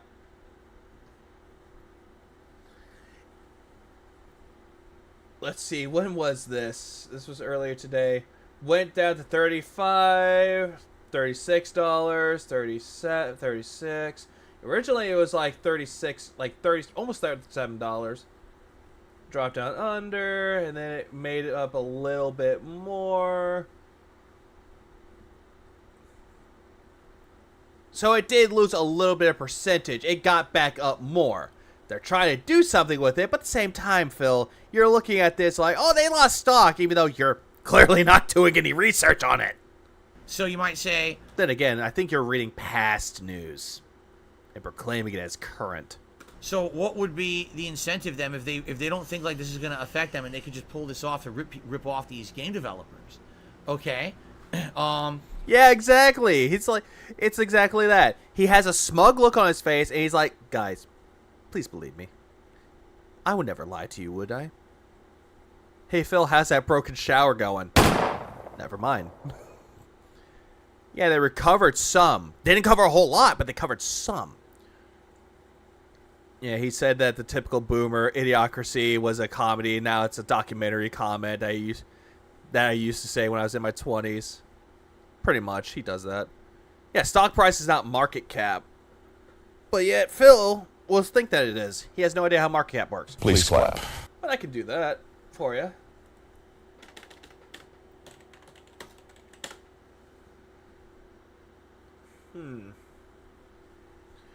Market cap. Oh God, 13.93 billion.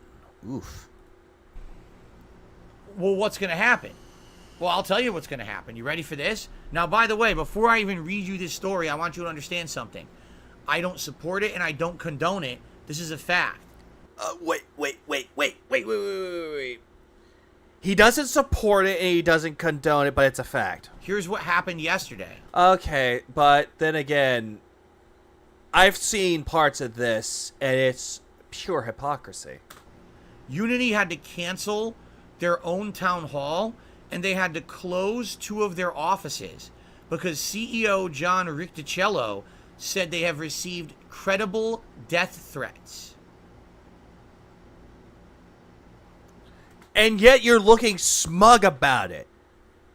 It's like, Phil, I do agree that Unity is doing some shady fucking shit. But death threats are fucking stupid. That is dumb that someone was sending death threats. And am I defending Unity for what they're doing? No. But I would not wish death threats upon them. But then again, this is going to go sour due to the fact that people are thinking, oh yeah, game devs are so fucking angry that they're going to send death threats to Unity. No. Yeah, looks down at his blank paper. Please clap. Facts. So they literally got like bomb and death threats for doing this. Then why? Okay, why did you do that? that little smug deceiver delight laugh. Oh, that wasn't funny. They had it coming. Yeah. Now, again, I want you to understand something. I don't condone that. I don't support it.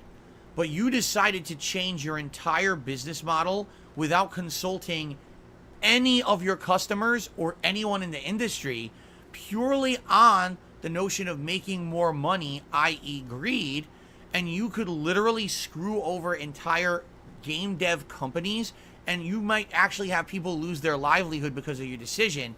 What did you think was going to happen? People would be happy? I didn't say nothing. You saying what I think you're saying? I didn't say nothing.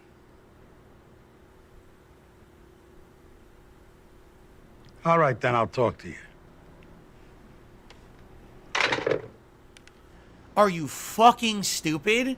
Yes, you are stupid. Rick DiCello, whatever the fuck your dumbass name is, you're a fucking moron. And that's why people are reacting this way. They shouldn't be doing horrible crimes, but at the same time, when you're in the process of ruining people's lives for your own personal greedy reasons to satisfy the shareholders, what the fuck did you think was going to happen? People were going to show up with gifts? You're a dunce, and you shouldn't be in charge of any fucking company whatsoever. Phil, you make me angry, Phil. Phil, you make me angry, Phil.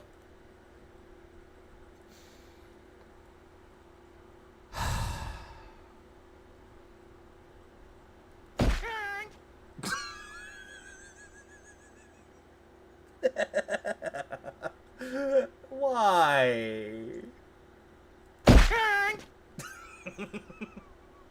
God damn it, Chad. Please clap. This is why we love you. But still, let me tell y'all a little something about redundancy. What Phil just said was really stupid, though. I don't support and condone death threats, but this guy had it coming. Phil, are you that fucking stupid?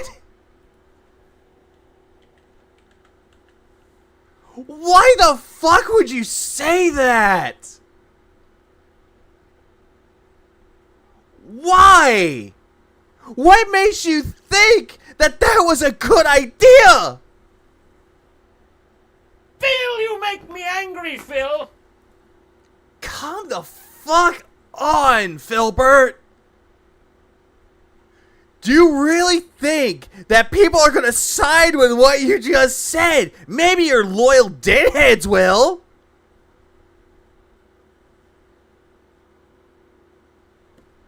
But no one with a fucking brain cell would look at what you said and be like, you know what? I agree with what Darkside Phil said. What he said absolutely makes absolute fucking sense.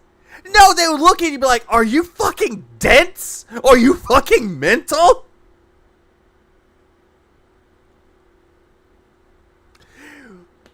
Fuck that. Fuck you, Phil, you fucking dumbass. Otters. We need them. One's going in the water. Go into the water. And you did a little twirl. Aw. Ah.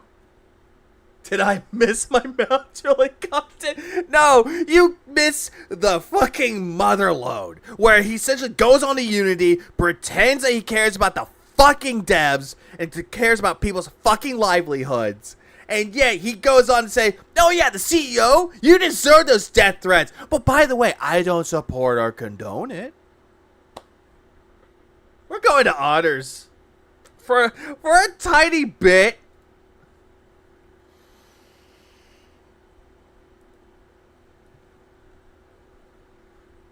No, we need some good music right now.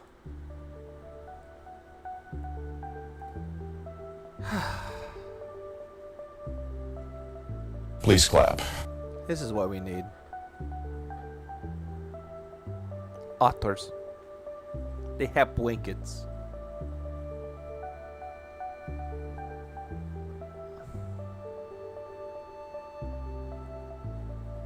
You can't go wrong with the Otters. And thank you, Jed, for recommending these. Please clap. Otters. Otters. Otters.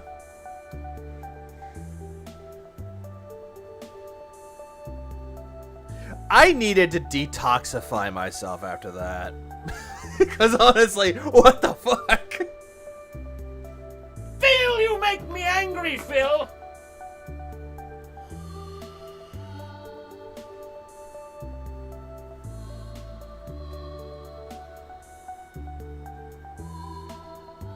Yeah, one that was sleepy. Oh, I was gonna say, Jed, I know you're here. You want to hear something? What happened? I was trying to get Otters while you were away. The stream crashed on them, and they were at close to 4,200 hours, 50 minutes and 52 seconds. Another stream successfully derailed your back, baby. Please clap. No, this is a good way to detoxify yourself. Just look at the Otters.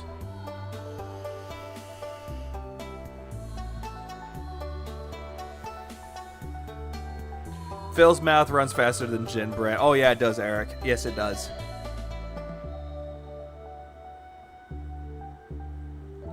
It absolutely does.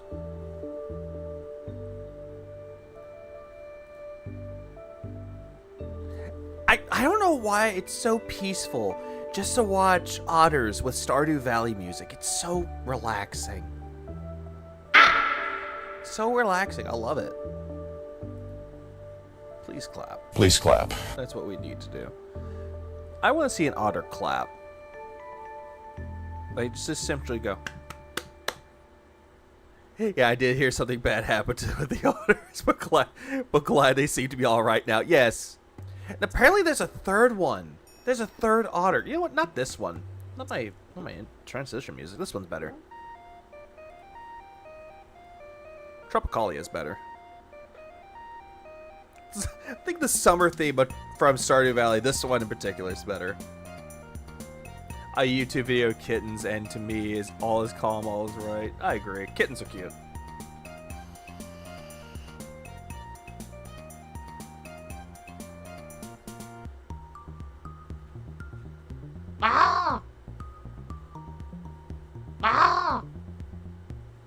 Please clap. Tropical. Oh, I forgot there was a Tropical Island one. But I think the only one that I have on here right now is the... do I have that? No, I have the mines. Not the volcano mines.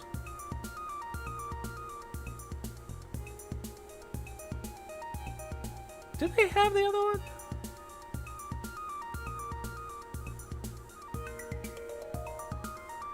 Oh, is it like Ginger Island or something like that? Yeah, I found it.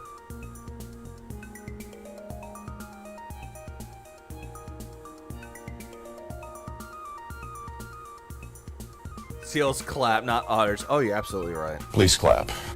But still, I would love to see an otter trying to clap. I really do.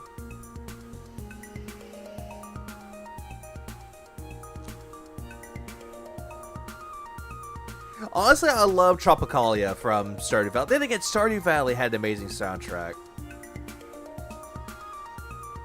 No, I'm actually going to look up something. Was Stardew Valley made with the Unity engine?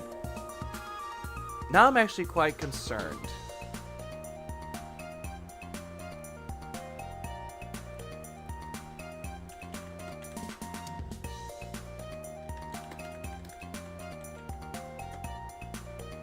Oh, well, good. At least Stardew is not made with it was not made with Unity. It was made with Microsoft's XNA engine. Please clap. Thank God. Cheeks clap. So this, yeah, Cammy's and Manone's do. Apparently Jury's does when she's wearing the skin-tight suit. Ah! They're like water wieners. Ah, fuck. Who's streaming right now? I'm looking around to see who's streaming. I don't see a damn soul streaming. No Raven. No, nothing. I'm like the only detractor that streams at night.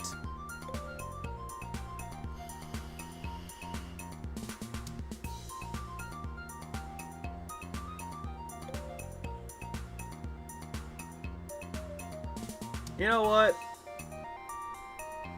Oh, nice! We helped hit that goal. Please clap. There's a detractor out there by the name of Brain Dude Squared.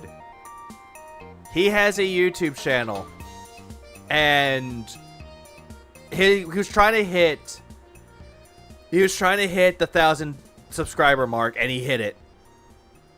Please clap. That's actually a good one. I think after I'm done with, yeah, you know what? Not winter, no. That's sad.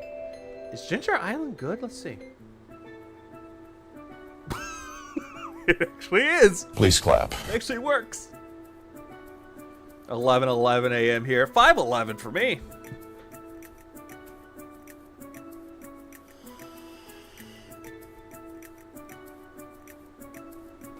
Oh, absolutely. And I was a part of his stream too.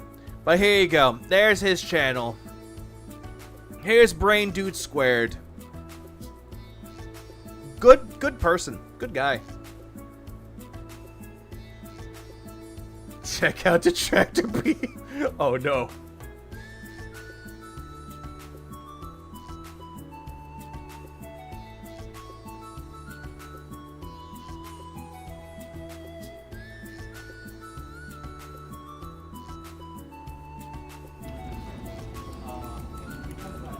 Dumbest ways people. Aw. Yay, they do clap. He does clap. Please clap. Let me get this timed right. Please clap. Oh, I'm so dumb. I'm so immature. Brand dude. I call it brain, sorry. Although he does have a very intelligent brain. Ah! That part is true. A lot better than Phil's.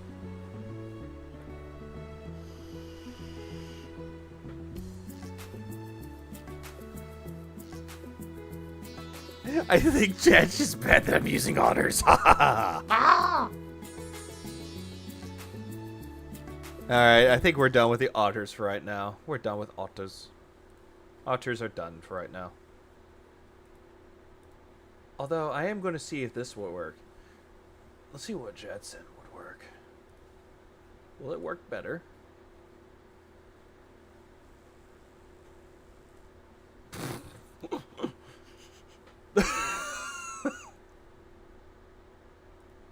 I bet Phil looks at this and he's sad. He's sad. He's a sad man. You should play that. Yeah, you should play that time. Phil forgot he had a review copy video. I really should. It's like long though. It's like 20 minutes though. That might be the end of the video though. Might make it towards the end.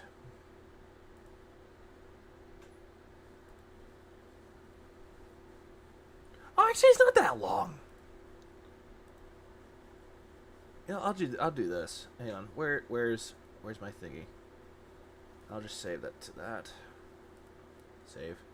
There you go. We'll get that later.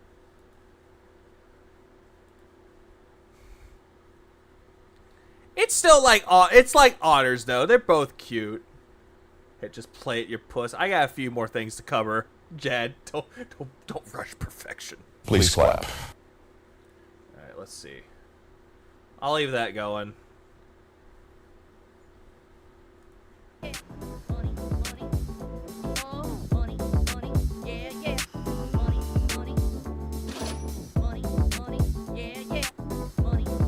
Looks like Panda Lee let herself go for a little. Yeah. These contributions are mandatory. Oh, Ludacris does? I remember Ludacris. More than anything. I remember Ludacris. He was great. I actually liked watching his content.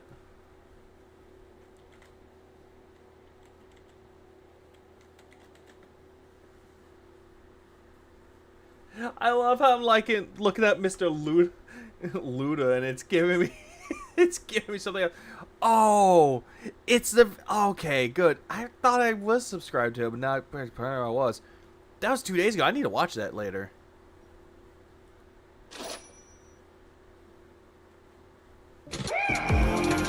All right, now we're moving on to Mortal Kombat 1.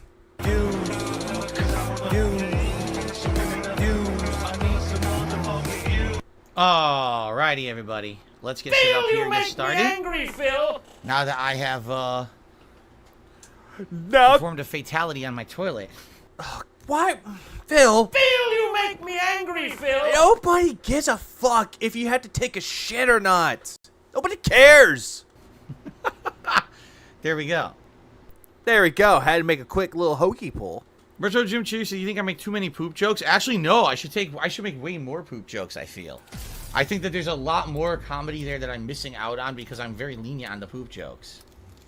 I need to make a lot more starting. You know what? That's my third resolution now for 2020. Thank you very much, Retro Jim. You've given me new direction for 2021. Go back to being sexist. Phil, you make me angry, Phil. All right? New direction. I'm going to make as many poop jokes as humanly possible. That sounds like a plan, actually. Yeah. Anyway, here we go. What the holy hell kind of attack is that? Oh! Well, that wasn't culturally insensitive at all. What the hell is that? I want to do that one more time. Oh! What the fuck kind of character is this? That's not funny. Not funny, asshole. Please clap. Thank you, NPC. 672 did a super chat. I would be Megan Fox's 1 minute man, would you now? That's because you're a weirdo. No one needs to know that. You keep that information to yourself. And nobody needed to know that you had to take a massive shit and it blew up your toilet. But thank you for the super chat. Those of us who are happily married don't have to announce weird shit like that on public stream, just so you know. Anyway, let's continue. Then again, nobody who is a right, sane person would have to lie to themselves saying that you're happily married over and over and over and over, trying to get the point to sink in. Which again, Phil, nobody cares. And this is why I like streaming more. Exactly, Nugs, exactly. You go, Stabber. I have no idea what on earth you're talking about. I'm married. How could I be asexual? Fair enough. We must be careful. Madam Bo will kick us out if we break something. Oh, this won't last long enough for that to happen. You will be down in no Then again, Phil, don't say ho ho ho because you sound like ah, ah, ah. time. Fight.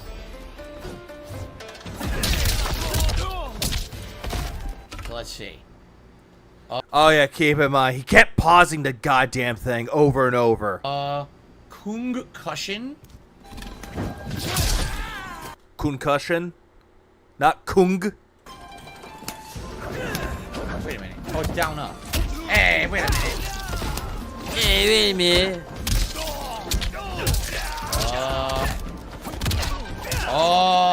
Maybe I shouldn't have put it on hard because I don't know what I'm doing yet. And now Well, that was your dumbass fault! what's going on? Yeah, this sucks. I'm never gonna be able to do anything because I don't even know what I'm doing yet. And the game, yeah, look, it's breaking everything. It broke all my throw attempts.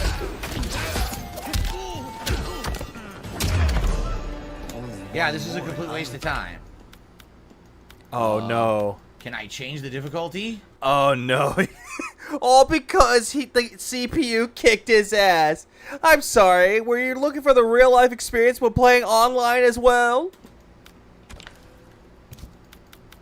Because I can't play the game like this. I don't even know what I'm doing. Yes, you can. Just try as you bet. Try the best that you can. Oh, wait, you can't. Phil, you make me angry, Phil. Phil hates Chinese food, and he hates this game for the hard difficulty. You can't change the difficulty after you start it. You've got to be kidding me. Seems fitting. Why do you think a lot of games, when they say, oh, once you choose this difficulty, there's no turning back? This is the epitome of being a fucking bitch. Or better yet, there are some games that never offer a difficulty selection. Look at you, Hollow Knight. Look at you, Dark Souls, Armored Core. Look at that. He perfectly countered me.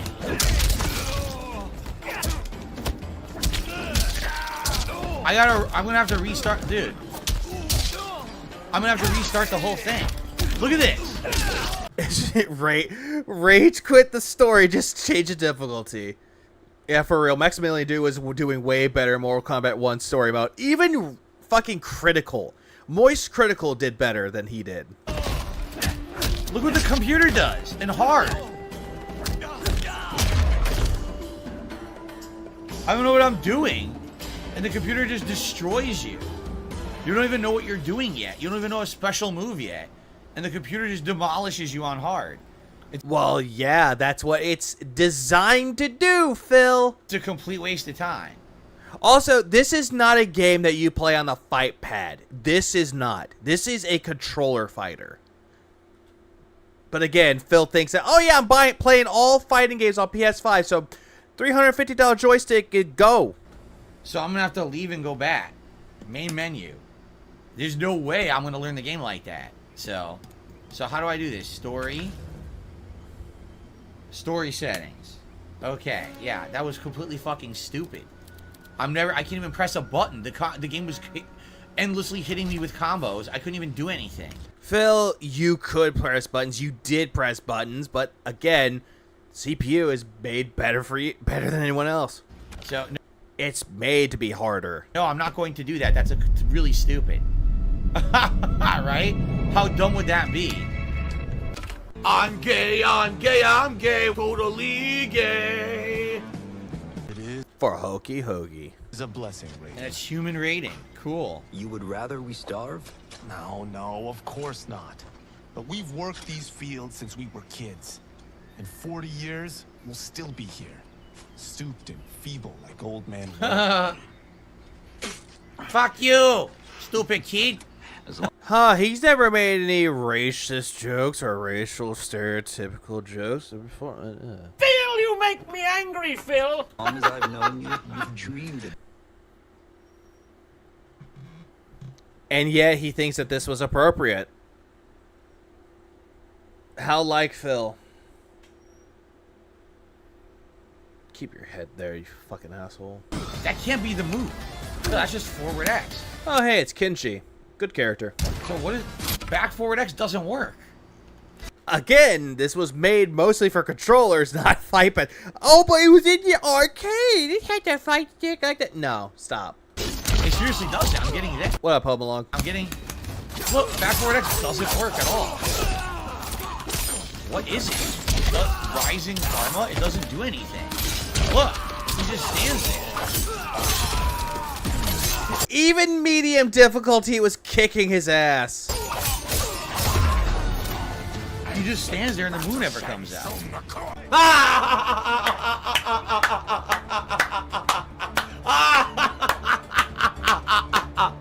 Fucking stab him.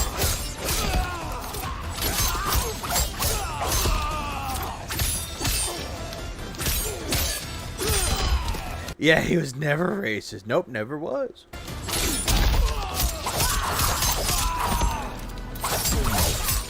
Yeah, at least Old Man Y was actually, or Way was doing more than in his life than Phil actually knew how to work. You see, he's weird. And that back forward X doesn't even work. It doesn't do anything. Why don't you just play on, oh, I don't know, a controller? The D-pad works. So I'm confused. Then again, if you looked at the controls, you see D-pads. You don't see anything about wiggling the stick, getting to a quarter turn, or a full circle. You see none of that. Oh my god, the common intelligence level of the common gamer. Oh my god. Curious, of course, everyone here on the stream, it's hilarious because you got idiots who are just sitting here, complaining that I'm playing it on medium. Did you not see the first moment when I played it on hard and literally the computer nonstop pummels you with combos? Yeah, we saw that, Phil. But also keep in mind, you're the same guy that said you're good at fighting games. You don't even have a chance to test a special move to see what it does. Oh, don't worry, Rockman. I'm getting to that. It just beats... I was really all for Mortal Kombat, but now that Cena, Megan Fox, and Travis Barker, just like normal people, are in it, I'm like, man, not interested. Not to be a downer, just not doing it for me. Honestly, I really don't want to get Mortal Kombat 1. I did want to buy it, but I just don't. I'd rather just go back to Street Fighter 6. The shit out of you. Or just wait for Tekken 8. I'm heavily excited for Tekken 8.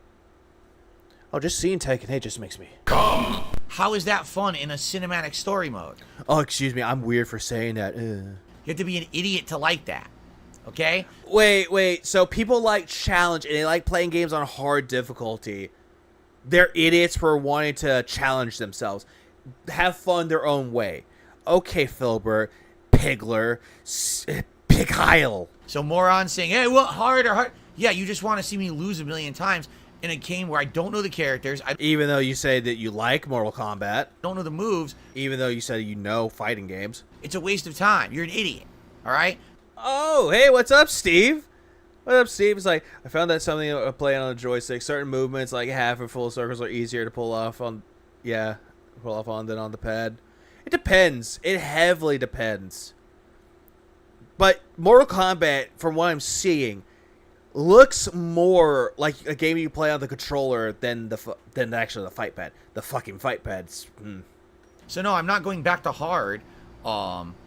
Stupid. I'm gonna keep playing it the way I am, and that way at least I get a taste of what each character is. Like I said, I think Raiden was cool. Put up with it or shut the fuck up. Yeah, that's exactly Phil. Jesus Christ, he's fucking... That's exactly how Phil is. Put up with it, shut the fuck up, idiots. Die. Oh no. Tasty banana socks. You grab banana. La la la. I missed the banana.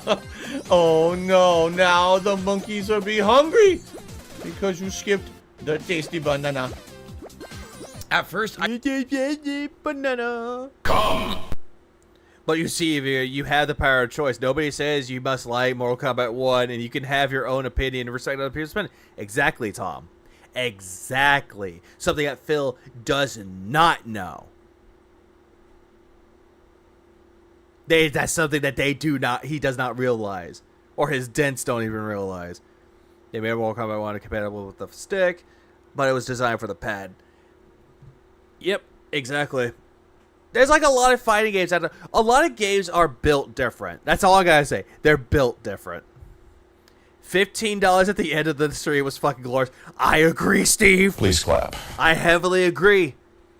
Total, with both tip goals combined, $300. He made $70 out of the $300 he could have made. Day one views. He spent $120. $350 for that fight stick, so that goes up to $470 plus the $65 for PlayStation and Online, the basic.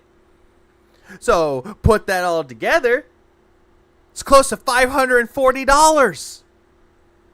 Close to $540 for something that for something that's completely useless. Phil, you make me angry, Phil. I tried to play it on hard.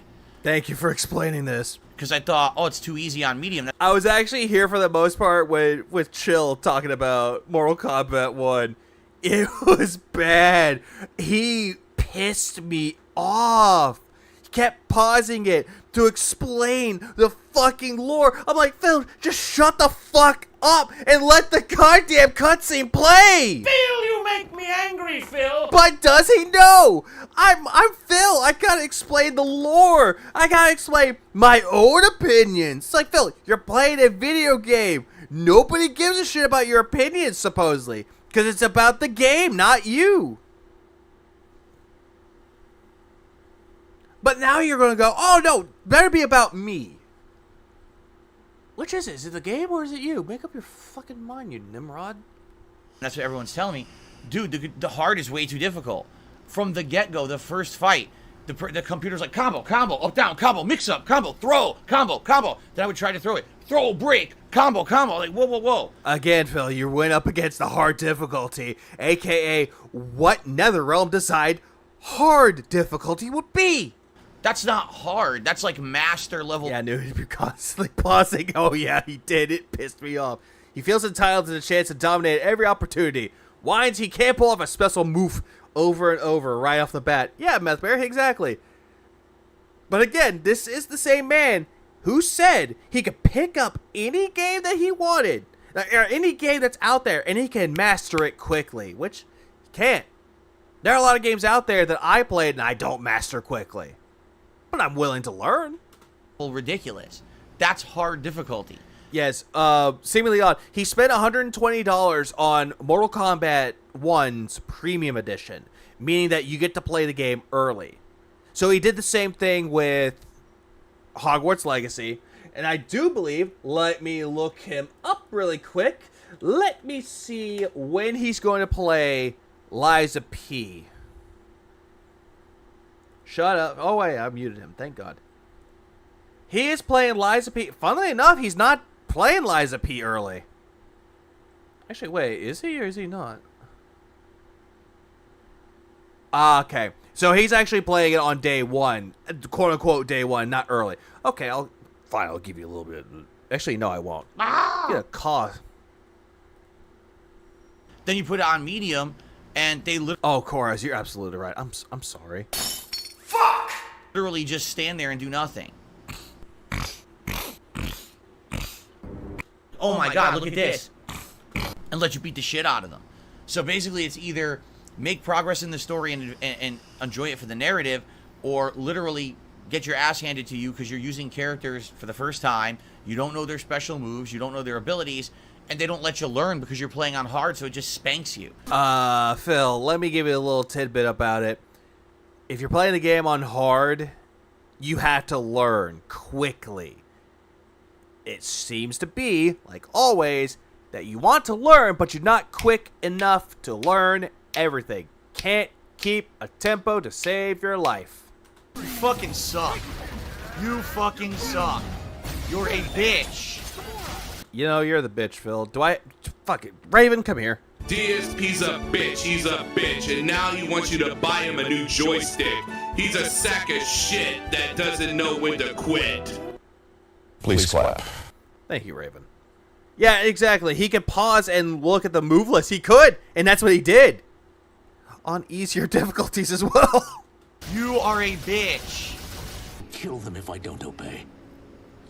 So everyone is like working against their will to help the evil guys because of this stuff. Wow. So even Reptile's a good guy.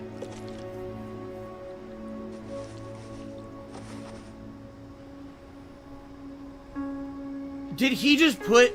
No. He put the ointment in the middle and then wrapped it so the ointment's on the bridge of his nose and not on the eyes. Oh no, Johnny Cage, you idiot. Phil, he probably put a whole lot in the middle. That way it could get pushed into the eye. Do you not know how medicine works, Phil? You're not good. Look at me, guys. I'm a clown. I'm funny. Phil, you make me angry, Phil. Enough. You're not strong enough. You aren't funny. You don't make content. You're ugly. You suck. He didn't put the medicine where the eye sockets are. You dunce. Do you want him to put the ointment on the eyes? Do you want him to put it in the eye sockets? No. Also, what up, Bilotti? That's great.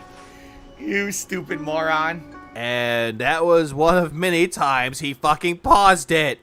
He's like, well, great, the VIX... It's been so long since he had a hat goal. He's forgotten how headbands work. Yeah. He does. He actually doesn't.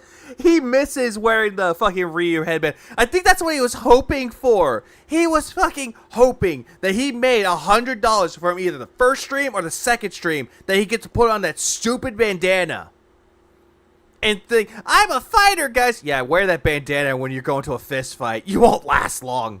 This Vapor Rub really cleared my sinuses, but how about my eyes, dumbass? Why did she pick you? Phil, do you not understand that the sinuses are the nostrils? So, nose. This... I'm not even gonna fucking question it anymore. I'm just gonna move on. So he could learn. I mean, come on. Grow the fuck up. Seriously. Grow up. I mean, that's just how stupid you can be and how ignorant you can be. All right. Well, guys, I do want to stretch my legs here for a sec. I want to say thanks to everyone here. Guys, if you could support the stream tonight, that would be great. Any As you can money? See, yeah, there has not been contributions in about half an hour. Hang on. I can make this better. All right. Well, guys, I do want to stretch my legs here for a sec. I want to say thanks to everyone here. Guys, if you could support the stream tonight, that would be great. As you can see, yeah, there has not been contributions in about half an hour. There was a few super chats. We haven't had tips in hours. Fatality. It would be great to have something tonight. I did spend $120 there we to go. get this game. Yes, I actually did, to get it early. It was that expensive. So it would be great. Yeah, remember, guys, I did it for you. I got the game for $120. I did it for you so I can entertain you with Mortal Kombat. Y'all asked for this, right? Phil, you make me angry, Phil. It's like, Phil, shh. You claim that you're doing it for your audience. You don't give a fuck about your audience. You only care about yourself. You want to profit off of it. You want to show off the game. You want people to believe the hype when you're playing the game. Don't think on your own, audience of Phil. No, think what Phil is thinking and agree with him. Agree with Phil. Whoops, that was the wrong one. I think I shot one of them in the foot. Please clap. Great to Fatality. She don't want you, bro. get some support if you're enjoying. I'm an alcoholic. I don't know what you're talking about. Don't hurt me. I'm an alcoholic. I'm depressed. I'm an alcoholic. Why is that story so funny to me? The story. Keep in mind, we got all the story to go through. Then we got to try the invasion mode. This is necessary to unlock the content of the game. But do you really need to play invasion mode? No, you really don't. But he's gonna play it anyway. Hey, Bibs. Hey, Bibs, how you doing? Oh, shit, I'm sorry. If I just went online right now, I wouldn't even have all the characters unlocked. This is how you unlock them. So that's why you... Oh, yeah, Jaws. Now, I actually have spoke with Jaws before. Jaws is a cool guy. I love the Marisa Photoshops that people made of him. It's so good. I was going to say, if you're going to talk with Phil about it, because I know, was this about, like, the comments Phil was making over the Justin Wong video? Please, for the love of God, ask him about that event. Please ask him about the time that Jaha almost beat Phil in to the point where the doctors wouldn't have recognized his fucking face. Wait, you have to unlock the characters? That's what he's saying. Most of the time, you can unlock the characters by playing story mode. In some cases. I don't know how they're going to do it with Mortal Kombat 1. Have to do that. Oh, good. Good. Tell him I asked. But thank you to anyone who supports. Let me stretch the legs. I don't have money. I have no money right now. I have $0 to spend on anything. So I can't... No, he didn't rage quit Mortal Kombat 1. He didn't. He played through the story on an easier difficulty, had a gay old time with it, and then all of a sudden he had to quit. But he's going to finish that off today. Even call a plumber to come fix my shower. I have to wait. Now, next week I get paid by YouTube. And the problem is, you know, I get paid, and I was like, okay, when I get paid, that's when I pay my mortgage. And that's when I pay. That's when I pay my mortgage. I don't have a savings. Phil, you could always, I don't know, put it in your savings account. My monthly tax payment, and that's when I pay this, and that's when I pay that. So I already got out of the payment that I got coming from YouTube. Oh, yeah, he definitely chose to avoid multiplayer. But then again, Rockman, he's going to do what he did with Tekken 7, which was the offline shit, more offline shit, more offline shit. And then he decided to fucking play it online because people kept bugging him. Next week. Already. I'm not even kidding you. Like 80% of it was already accounted for. I believe so. I believe so. Steve. I do believe that's the case. But that's what I was saying, because there's like a lot of fighting games where certain characters are unlocked until you unlock them in story mode. Some of them had that, but eh. All Earthrealmers will soon know of Eternus. Oh my My god. realm starves, and it's coming here to feed. All Oh God. Earthrealmers will know of Eternus. My tribe starves and is coming here to feed. Wow. They really, Meh, meh, meh. Meh, meh, meh, meh, meh, meh, meh. Meh. everyone else is like, yeah, we must fight for Earthrealm. I will take over Outworld. My tribe needs help and we're coming here to feed. I think I'm a voice actor, and then when I do an Italian voice, it doesn't sound like an Italian. I don't do the, hey, come on, why don't you get the spaghetti and the pizza pie? I could do a fucking Italian accent better than Phil! Phil, you make me angry, Phil! Oh, God damn. He thinks that he knows about voice acting. Like, granted, it was a bad idea to get Megan Fox with in Mortal Kombat 1. Same time, when asked which was worse, Ronda Rousey or Megan Fox, Ronda Rousey was fucking out. You know what? I'll do this. Yeah, this is from, coming from the guy that did the voice of Robo. It's like, I could do a robot voice better. Robo. Look at me, I'm Robo. How can I do that voice better? But it feels like I sound like I am autistic. My name is Philbert, and I am autistic. God. Oh, no, and this is also from the same guy that when doing a fucking voice... He was playing... I forget which one it was. It was one of the Professor Layton games. I think it was like Professor Layton versus Ace Attorney. When voicing Luke Triton. He made him sound like a Cockney accent, and he pretended that he was from Cockney, and I'm going to make the voice sound like this. Which, Steve, I do have to ask the question.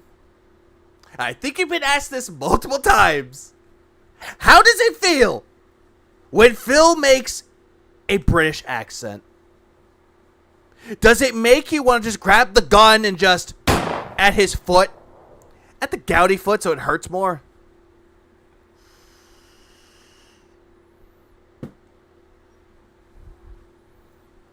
Oh yeah, him doing the voice of Ayla from Chrono Trigger really irked me too, because Ayla was a good character.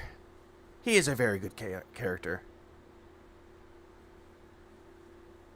Oh yeah, and Ronda Rousey, easy, because she voiced Sonya Blade throughout the entirety of the campaign, where Megan Fox, from what I am told, was only there for 3 scenes.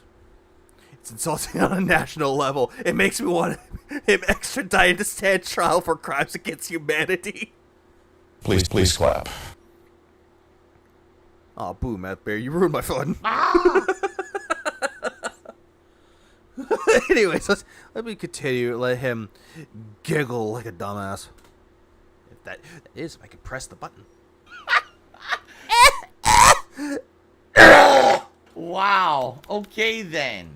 Anyway, you are a piece of human feces. You don't do anything productive for anyone, and you should really look in the mirror and reestimate what you're doing with your fucking life, because it sure as hell ain't worth a shit, okay? About high-low mix-up. So, by the way, hold on. Thank you, I actually received a contribution. Oh, Jesus Christ. Yeah, fuck you. He had to pause because he got a $10 tip. He had $5 for the majority of the night stream until someone gave him $10. Yes, I do remember this. Thank you so very much. I got a $10 tip here. Oh my god, look at this. Oh my god, look at this. From Yorichi saying, yeah, he immediately, his eyes were lit up. His eyes were alight when he saw that tip come in. It's like I mentioned before, the greed is basted into his head, and it's just oozing of greed, oozing of the thought of money. I'm enjoying your MK1 stream. Thank you, Yorichi. I really appreciate that. That's actually the biggest contribution of the night. Let's get that up on the leaderboard there. Thank you, Yorichi, for a $10 tip. I'm glad you're enjoying. Oh, yeah, he was very disappointed. He was hoping for someone to give him $100. Or even the 50. Or even 45 to make it 50. But didn't happen. The story's pretty good so far, in my opinion. Yeah, when he saw that contribution. And now I'm gonna masturbate. Yes, I had to play that one because that's as soon as he saw that money, he had the urge. His little pee-pee throbbed with anticipation. Not disliking it at all. In fact, really enjoying it. So, hope that you are, guys. I'm really enjoying it due to the fact that it's on easier difficulty. You guys here live are enjoying it. Hope those watching on demand are liking it. Nah, they're not. Actually, you know what? I'll do this. I'll even do this. How many people are liking on demand? Let's take a look, shall we? Let's take a little gander. Let's take a little gander here. Let's see. 880, not good. 577, 228, 287. It's like, huh? For a channel that has over 206,000 subscribers, can't even pull that off. Womp womp. Ah! Thank you. Thank you for helping me. Oh, great. Oops. Oops. Well, half the cast just got eliminated. Whoopsie. So General Shao casts his lot without The guy in the background. Me. He's a fool to ally with you blood-sucking fiends. This is great. Fight. The guy in the background, he's saying like, is anyone ever gonna help me? I've been back here the whole game, you know. You know I'm here. It's been revealed multiple times. Can you please let me down, for God's sakes, you sick fuck? And Phil, and he's just watching. Come on. Shut up! Phil, you make me angry, Phil. Phil thought he was so funny, he had to talk about, the guy that was tortured as an experiment. Like, who cares? Phil, you're not funny. Just focus on the game. Focus on kicking Megan Fox's ass. For some reason. You could try, but you're not going to. Yeah, 92% of his August videos couldn't even hit 200. Yeah, not 200. 200K. Oh, no. 2K views. Yeah, that's quite interesting. Please clap. Yeah, that is a nice frame. It's like he's about to go terrorize some kids in his neighborhood. That's what it looks like. He's like, I'm not going to hurt you, little boy. I was like, no, go away from me. Darish, come back. Please clap. Come back, Darish. Come. Aw, I gotta go. God, man, you know how bad I had to scratch my ass all this time and I'm still fucking stuck here? Phil, are you just upset that no one can scratch your ass for you, or you can't even reach it? Or do you wish that your wife was actually hot and actually had an ass? Is that what you want? Is that why you're bringing up asses? Yeah, look at the guy hailing on the airstrip in Street Fighter 2. He was like, hello, I'm right here. Could you please stop fighting so I can fly my plane, please? Hello. It's like, I just don't understand Phil. I don't get it. I don't get why he immediately goes to asses. It's like, Phil, I get it. You like shit. You like piss. You like taking things up your ass. Stop telling people your fetishes. Phil, you make me angry, Phil. Phil at the playground look at for the next panel. oh God, no. Fuck. That actually fucked with my head. Don't do that. All right. Anyway, let's play the game. Oh my. Someone just said, yo, Sindel has a hairball attack. You're right. It's called low hairball. I get it, because cats. She goes, bleh, bleh, bleh, bleh. She throws the hairball at you like a cat. Anyway. Phil, that's probably what your cat is doing. Not puking up hairballs, but actually puking. Yeah, you can't get in trouble for scat jokes like he can for jokes about sex, gender, race, and religion. Oh, trust me, he made all those jokes. But he already made those types of jokes. He made, like, racial humor throughout this. He did. Steve, he actually made, like, Chinese jokes or racial stereotypes with the voice. God, Phil, just... His life is like nails on a chalkboard. No, this is what they should do. Instead of them blaring heavy metal or whatever music that they do for torture, just play stills, laugh, and snorts over and over and over, and pretty soon one of them will crack.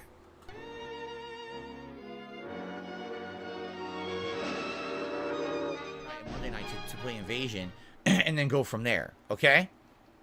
Yeah. Oh yeah. Yeah, I hear the. Yeah, you heard the Chicky Chang Wang come out. Yeah, you did, and it's awful. Let's say that we're 66% done with the story, so I definitely think we will finish it on tomorrow's daytime stream. All right? But yet, he'll just go do the online. All right. For those. Oh wait, no, he'll keep doing offline. Those who did support today, thank you. Obviously, I mean, you want me to be honest? Yeah, I'm disappointed. If you take a look today, you know. Actually, I'm gonna skip ahead. I know that this is all the entirety of it, but I'm gonna skip ahead.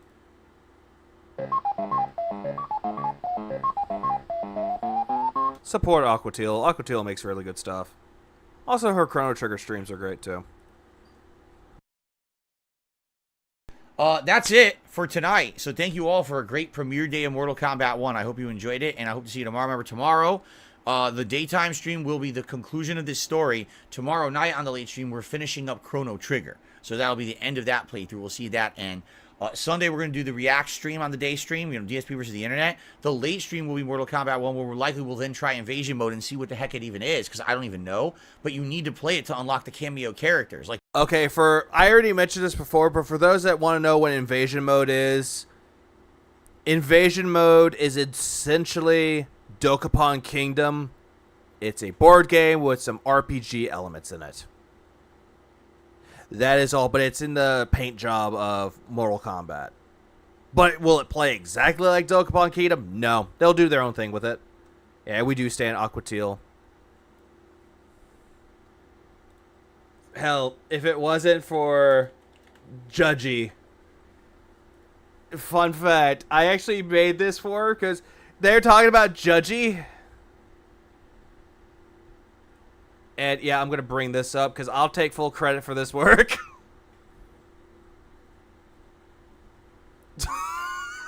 I had no idea. Yeah, the cameras, I don't really know what they have to unlock with it. But yeah, with this, I actually had fun making this. Yeah, I don't care that I left the printableflyertemplates.net. I don't care. I just think the way that I did this was funny, man. Ever since he got that stupid game over sign, there have been missing posters for looking for Judgy. Please clap. Judgy, we missed you. Stinky misses you. Please come back. Yeah, from the family. Please come home, Judgy. We miss you. Yeah, hard with Aquateal back. I had to think of other ones. Like the only thing I asked, and that was with Raven when I mentioned this. I asked for the weight. They said 10 grams. Height 1 foot. Glasses none. The one that I actually laughed at the most was Scars. Emotional Scars. You had no idea what he had to deal with Phil. Also, tattoos with Aquateal on the back. And also, his eye color is Aquateal. Wearing nothing. Yeah, this needs to be on a milk carton. I actually wanted to do this like a joke. But at the same time, I live in a community where nobody would get the reference. I wanted to print these out and actually put them out somewhere, like put them on street signs, put them at like a community college somewhere, at a store somewhere that they had like the missing kid posters. Put that on there. I really wanted to do that. Oh, hang on, emotional damage. I heard someone saying emotional damage. Hang on, I think I have something for that. Hang on, give me a second. Emotional damage. There we go, I got that too, yay. Please clap. Yeah, one person might get it. Yeah, we live in a society where one person might get it in my community. For fuck's sake, I don't even know, they probably don't even know who the fuck I am on the internet, and I plan to keep it that way. Let's continue. Like, there's tons of locked cameo characters you can't play unless you play Invasion Mode. So we at least have to give it a shot, and I'll probably do, like, tomorrow night and Monday night to play Invasion, and then go from there, okay? Yeah, it does say that we're 66. Oh, is that Uncle Roger? No, that was Stephen He. The guy who does, like, the, what was it, video games with Asian difficulty? Emotional damage. He's actually a funny guy, too. Or, actually, Phil covered him. He actually reacted to a video of his where it's, like, off-brands. 6% done with the story. It's also a good one, So too. I definitely think we will finish it on tomorrow's daytime stream. All right. For those who did support today, thank you. Obviously, I mean, you want me to be honest? Yeah, I'm disappointed. If you take a look today, you know, tonight, we had a variety of support, but I actually did way worse than I did on a normal day, and I actually did way worse today than I did on my impromptu Street Fighter 6 stream last night when it comes to support. Well, here's the thing, though, Phil. You got $55. Phil, didn't you fucking say that you wanted $50 a stream for a stream? So now, once you got $50 on one stream, now you're mad that your other streams aren't making that much money. Yeah, exactly. Nobody cares. Nobody cares. No, at that time, Koraz, he was leaving. He had to leave. Because he went overtime with this. You tell me. Who could have predicted that? I did a stream completely off the cuff, not scheduled, last night, and it did better than the day of Mortal Kombat that was planned. And I paid extra money to play this early. So yeah, it does throw me for a loop. I don't get it. You hear that, Dents? He got this game extra early. He paid the $120 just to play it just for you. You fucking ungrateful swine. Phil, you make me angry, Phil. Like, that's how Phil is treating his audience. He's treating them like this. That, hey, I bought this game early just for all of you to enjoy it with me. But nobody's playing it, though, with him. Believe my hype. Oh, so what's that, Pal Poo? How are you doing? Yeah, just for you idiots. I just don't. Yeah, it's like I can't predict anything. Yet then there's days when there's nothing going on and the support is like sky high. So I don't know. Take care, Eric. Hey, have a good rest of your day. Hope your dog is doing good too. I'm not gonna freak out. Yeah, it's 5 days early. He got the game premium edition. Play it 5 days early. But yet he didn't do that with Liza P. Play it 3 days early. So he could have played it today on Saturday, September 16th, but he didn't. He said he's going to finish off Chrono Trigger, which he might not finish it, but he might. Like I said, let's see how the whole week goes. You know, maybe tomorrow things will pick up. Maybe some people were already playing it for themselves. I don't know. I guess we'll see what happens tomorrow, okay? Let's see what happens tomorrow when I play this again. Hopefully you didn't give me my money. But again, thank you guys. I did enjoy today. I had a good time with the game. And I hope to see you tomorrow. All right? All right. Everyone, please have a good night. And I shall see you tomorrow for the conclusion of the story and the conclusion of Chrono Trigger all day long here on DSP Gaming. Sound good? No, doesn't sound good. Thank you all, everyone. Please have a good evening. See you tomorrow. Later. Later. Fuck off. And now we go to the daily wrap. God bless you, Aquatil. Please clap. I will be honest with all of you. Okay? Kudos to DSP for finding the string not to complain while complaining. Okay? I, at this point, don't even know how to predict how days will go when it comes to support anymore. Look at that face. Look at that sad face. That is the face of a man who actually wanted people to give him money for this. And yet, when he doesn't get that money, I don't understand why I'm not making money anymore. He truly doesn't get it. Yeah, he got his cheek. He's gonna get his cheek slapped online. You know, and this is not a complaint. This is a factual observation.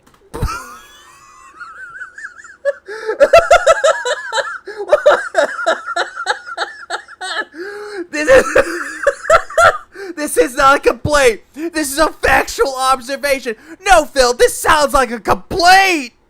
This sounds like a fucking complaint.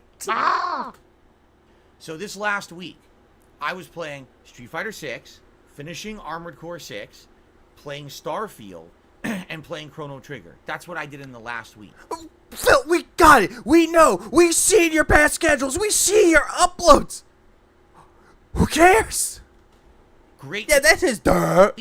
Support was great, pretty much almost every. Yeah, factually indisputable. Absolutely, Nugs. Stream. Yeah, not every stream was overpoweringly amazing with support, but we had a good balance of everything when it came to support last week. Yes. No, you weren't making that support. You want to know why? Because you gaslit your goddamn audience. You fucking manipulated them to say, hey, I want to wear my glasses again, you fuckers. Let me wear my glasses. Give me $50. Yesterday. Yeah, no, it's very passive aggressive. Very much so. Absolutely. I did an impromptu stream out of nowhere, Street Fighter 6. Well, it was because you wanted to get Lily to rank 4. Got it, lost it, got it back again, but barely. Not even announced. And I got... Wait, hang on a second. Impromptu stream out of nowhere, Street Fighter 6. Not even announced. Hang on a goddamn fucking cherry picking minute.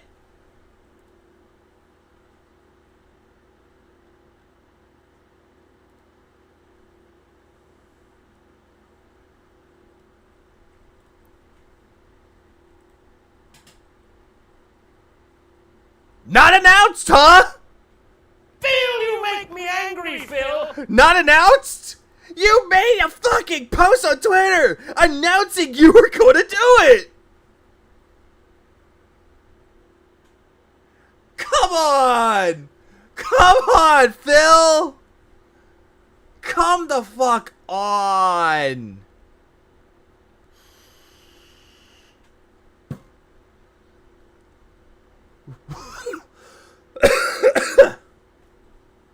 Yeah, not announced, by the way. Not announced. Also, ice cream berry sounds good, but oh god, yeah, not announced. Keep that in mind. This was not announced. And I got tons of support. Hold up. Hold the fuck up. You got tons of support, huh?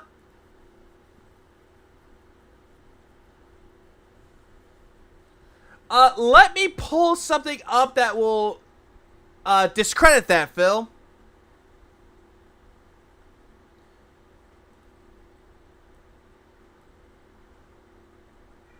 You had tons of support, huh? $55 in tips, $43 in super chats, and you got 650 members already.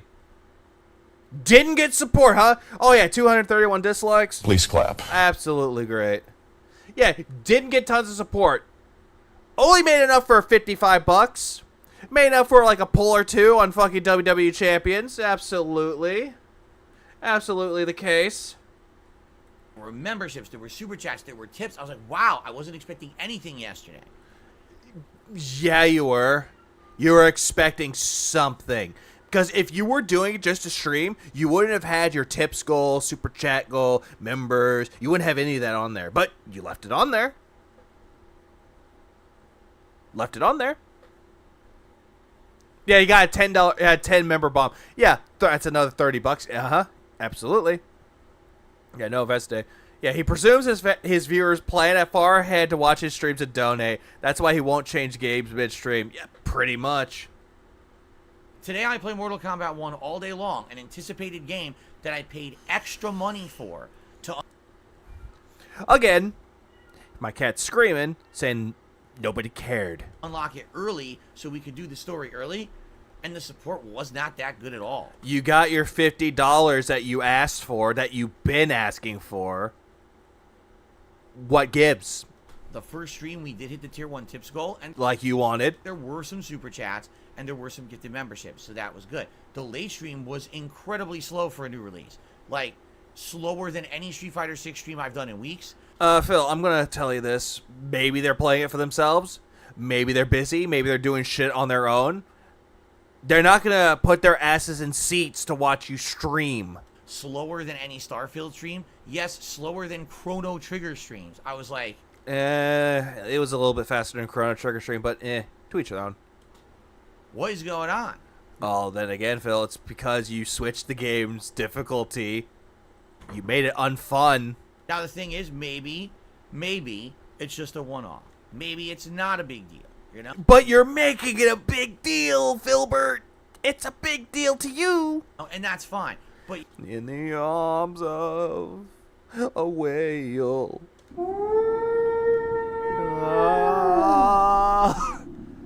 I need Hoagie in my life in the end. Bye-bye, whale. yeah, it is a little disheartening when I purposely went out of my way to pay extra money so we could play this together early because people wanted it. Who wanted it, Phil? He says that we wanted it, people wanted it, but nobody wanted it. And then it was almost a dead stream for support. Didn't you just say you made $55, Phil? In the first stream, you hit the tier 1 goal. That's what you wanted. Like, do people have their own life and I'm not that interested anymore? Nah, I did nothing wrong. It's them. It's the audience. It's the hate watches. Please clap. Didn't expect that. Especially with, like I said, yesterday. I expected yesterday's impromptu Street Fighter 6 stream to have nothing, and it was great. No, you were expecting something out of it, Phil. That's always the catch with you. You were expecting something out of it, but made up the excuse of, no, I'm not expecting anyone to give me money on it today. No. And today I do a scheduled game, and it was like low support for that stream. I'm like, what is going on? Yeah, play this together early. Oh, really, Phil? We played it together? You started a viewer lobby to practice with the fans, right? Nope, he did nothing. Now, I'm not looking for an explanation, and I'm not complaining. Phil, you make me angry, Phil. You're complaining. Hang on, I need to get into this a little bit more. I need the right sound for this.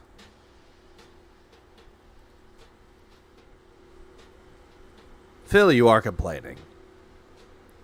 You thought that getting the game 5 days early, playing the story mode, showing off the game, again, 5 days early, spending the $120 to play it early, that you're expecting people to throw mommy's credit card at you, give you the credit card numbers, throw their hard-earned disability checks and their hard-earned paychecks on you. You're not asking for an explanation, but you're trying to demand one. You're not complaining, but yet you're complaining. It's passive-aggressive, Phil. That's what you've been experiencing the past few fucking days. Passive aggression that ultimately leads to nowhere. But you want it leading to somewhere. You know, spreading awareness all around. Like a cancer spreading its wings. That's what you want. You don't care about the game. You don't even care about challenging yourself. You don't even give a fuck about entertaining your fucking audience while proclaiming to be an interactive streamer. All that you are is a panhandler. Please clap.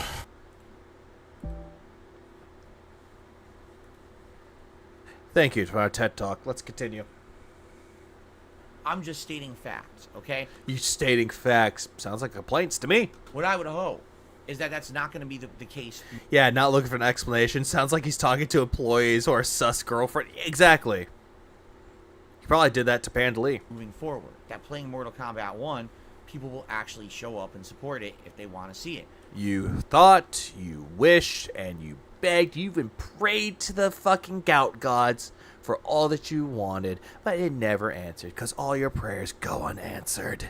Because I'll be honest, yeah, it makes me wonder, maybe people don't like Mortal Kombat as much on my streams. They want to see me continue to play Street Fighter 6 and make my climb with Lily. No, nobody cares about you playing Lily, because every single time that you play that game, doesn't matter the character, because like I said, doesn't matter what tier level they are, it doesn't matter how hard, easy, or normal difficulty that handling the characters will be. It's the skill level of the player. If the player is really good at putting in the inputs, then again, It shows that you're not that skillful like you claim to be. But also take care, Twilight Media Corp. Godspeed. Please clap. And focus on other characters and play the DLC character, Aki, at the end of the month. Even though he's going to suck as Aki. He's going to say that the character's either broken or dumb. Rather than care about this game. Then again, nobody cares that you're playing it. That's another thing, Phil. Nobody cares that you're playing the hot new release because you've done nothing to be entertaining. Sure, you sprinkle around a little bit of gold dust every once in a while, but you're not doing anything interactive or entertaining. Why do you think they're going to Moist Critical? Because he's entertaining despite having a monotone voice. You know? I absolutely want to play as Aki. I'm curious to see how she plays too. Don't know. I'm barely scratched the surface of Mortal Kombat 1 at this point. You already got 66 of the story done, Phil. I don't know enough about it to know if the online play will be good, if I'll like Will be top tier and not play her. Oh, he'll probably play her for a little bit. Just like how he played as Luke. And then stop playing as Luke. I don't know yet. You don't know yet, but yeah, life is unpredictable. Life is questionable. It's going to take many streams. Tomorrow's stream, Monday stream to play Invasion Mode before I can even get to really playing online play. Who's my main in what? Street Fighter or Mortal Kombat? Because I don't have Mortal Kombat 1. I have Street Fighter 6. If Street Fighter 6, then I was trying out Cammy, but I switched over to E Honda. I'm getting quite good with him. Wrong button. That's how they built the game. Listen, if everything was unlocked right now, I could play online right now. You can't. There's locked characters, locked content. I'd essentially be playing a half unfinished, unlocked game if I tried to play online right now. Oh, but then again, you did buy this game, Phil. You should have known this ahead of time. So that's why I'm holding off. No, you're holding off because you played the beta, got your ass demolished in the beta, and you're afraid of getting your ass demolished in Mortal Kombat 1's online servers. Just admit that you're a pussy and just move on. I know some people are only in it for the online play, but what are you going to do? You know, I at least want to get the content out of the game that I can before we get to the online play. AKA milking the game for all it's worth, trying to squeeze out a few pennies from his dents, bleeding it dry till there's nothing left. You know? And this is guaranteed content that's always been in these. People used to like it. Used to like it. That's the key word there. Or phrase. Used to. People used to like coming to your streams. People used to like watching you play video games. People used to like you review games. People used to like you. Darkside Phil, DSP Gaming. They used to like you. You used to be good at something, but you're not. You quote-unquote used to have a passion, but the passion has died as soon as the money rolled in. You have no fucking passion. And you're trying whatever it takes to keep yourself afloat, but sorry to tell you this, Phil. It's not working out as best as you thought it would. It seemed, that was the thing too, attendance was good. People seem to like it that we're on the stream. I just don't know if it's an oddball thing with the support today or not. Yeah, even though he had good attendance, even though he had a good reception with the stream, he doesn't care about the view count or the attendance. He just cares more about the money more than anything.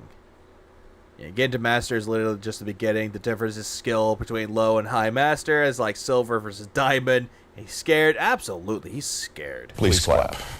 It time get job. Pignosis does not run forever. No. Like all cults, they crumble. Jim Jones crumbled. Heaven's Gate crumbled. A lot of cults will crumble, just like Phil.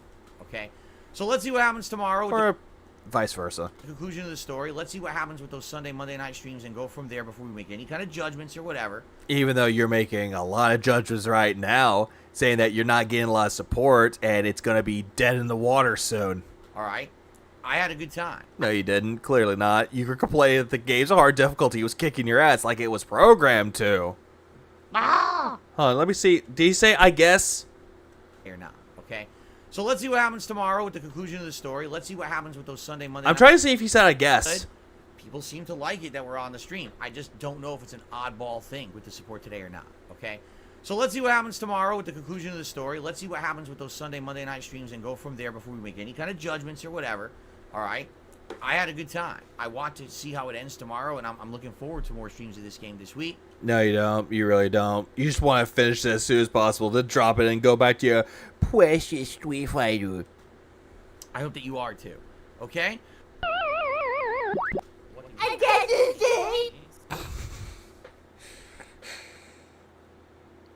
Intrid, you shouldn't have given me this much power. You really shouldn't have. It time finance yet? Oh, I wish it was. There's one more. DSP is really... There's one more video that I want to cover. Brand Dude, I've been now called it Brand. Yeah, Brand Dude Squared made a video a few days ago that actually got that kicked off. Made this video 4 days ago and it has a goddamn 11K. Please clap. Nicely deserved too. Yeah, I'm gonna pull like Phil, be like, "Oh, you're good for him. I influenced him. Standing ovation." Please clap. No, I'm not that narcissistic. I know there are people out there in this community that will make content better than mine. Just make content like I do, but they will be better. There's a lot of creative people out here. There are a lot of creative people that are coming out of the woodwork, and it's amazing. I love seeing when people are coming out and they care about fucking DSP content, or to the point where they want to detract it. They do give a shit. This is one of those people.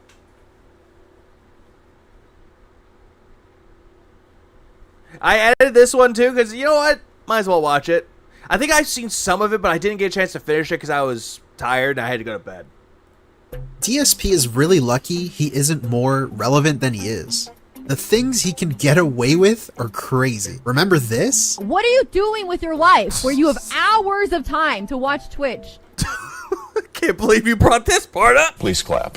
And not $5 to provide for the content that you're watching. DSP pretty much does this on the daily, in a more pathetic, desperate kind of way. Now, I don't want to Actually, not gonna lie, this guy's audio is really fucking good. I'm not gonna lie. Please clap. Really good audio. I'm heavily impressed. Pessimist. I'm not going... Even better than my audio, my god. I'm going to be a pessimist. Maybe we'll have a rallying today and tomorrow, and maybe some people will become members, renew memberships, or give memberships to the... I also love how he gives credit to the video and also the title of the video. Also, big ups to that guy. Please clap. Channel. Please consider it. It's an easy way.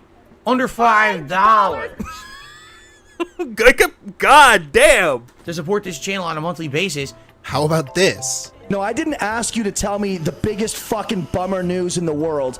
I'm just subtly trying to tell you that unloading really heavy news in people's chats on Twitch is not like good etiquette. Oh, I was there for his first stream too. I actually said he was doing good too. I cracked jokes at him too. Like I said, I believe that's his wife. If that's his wife on there, I love them. It's really good chemistry. I love them both. Please clap.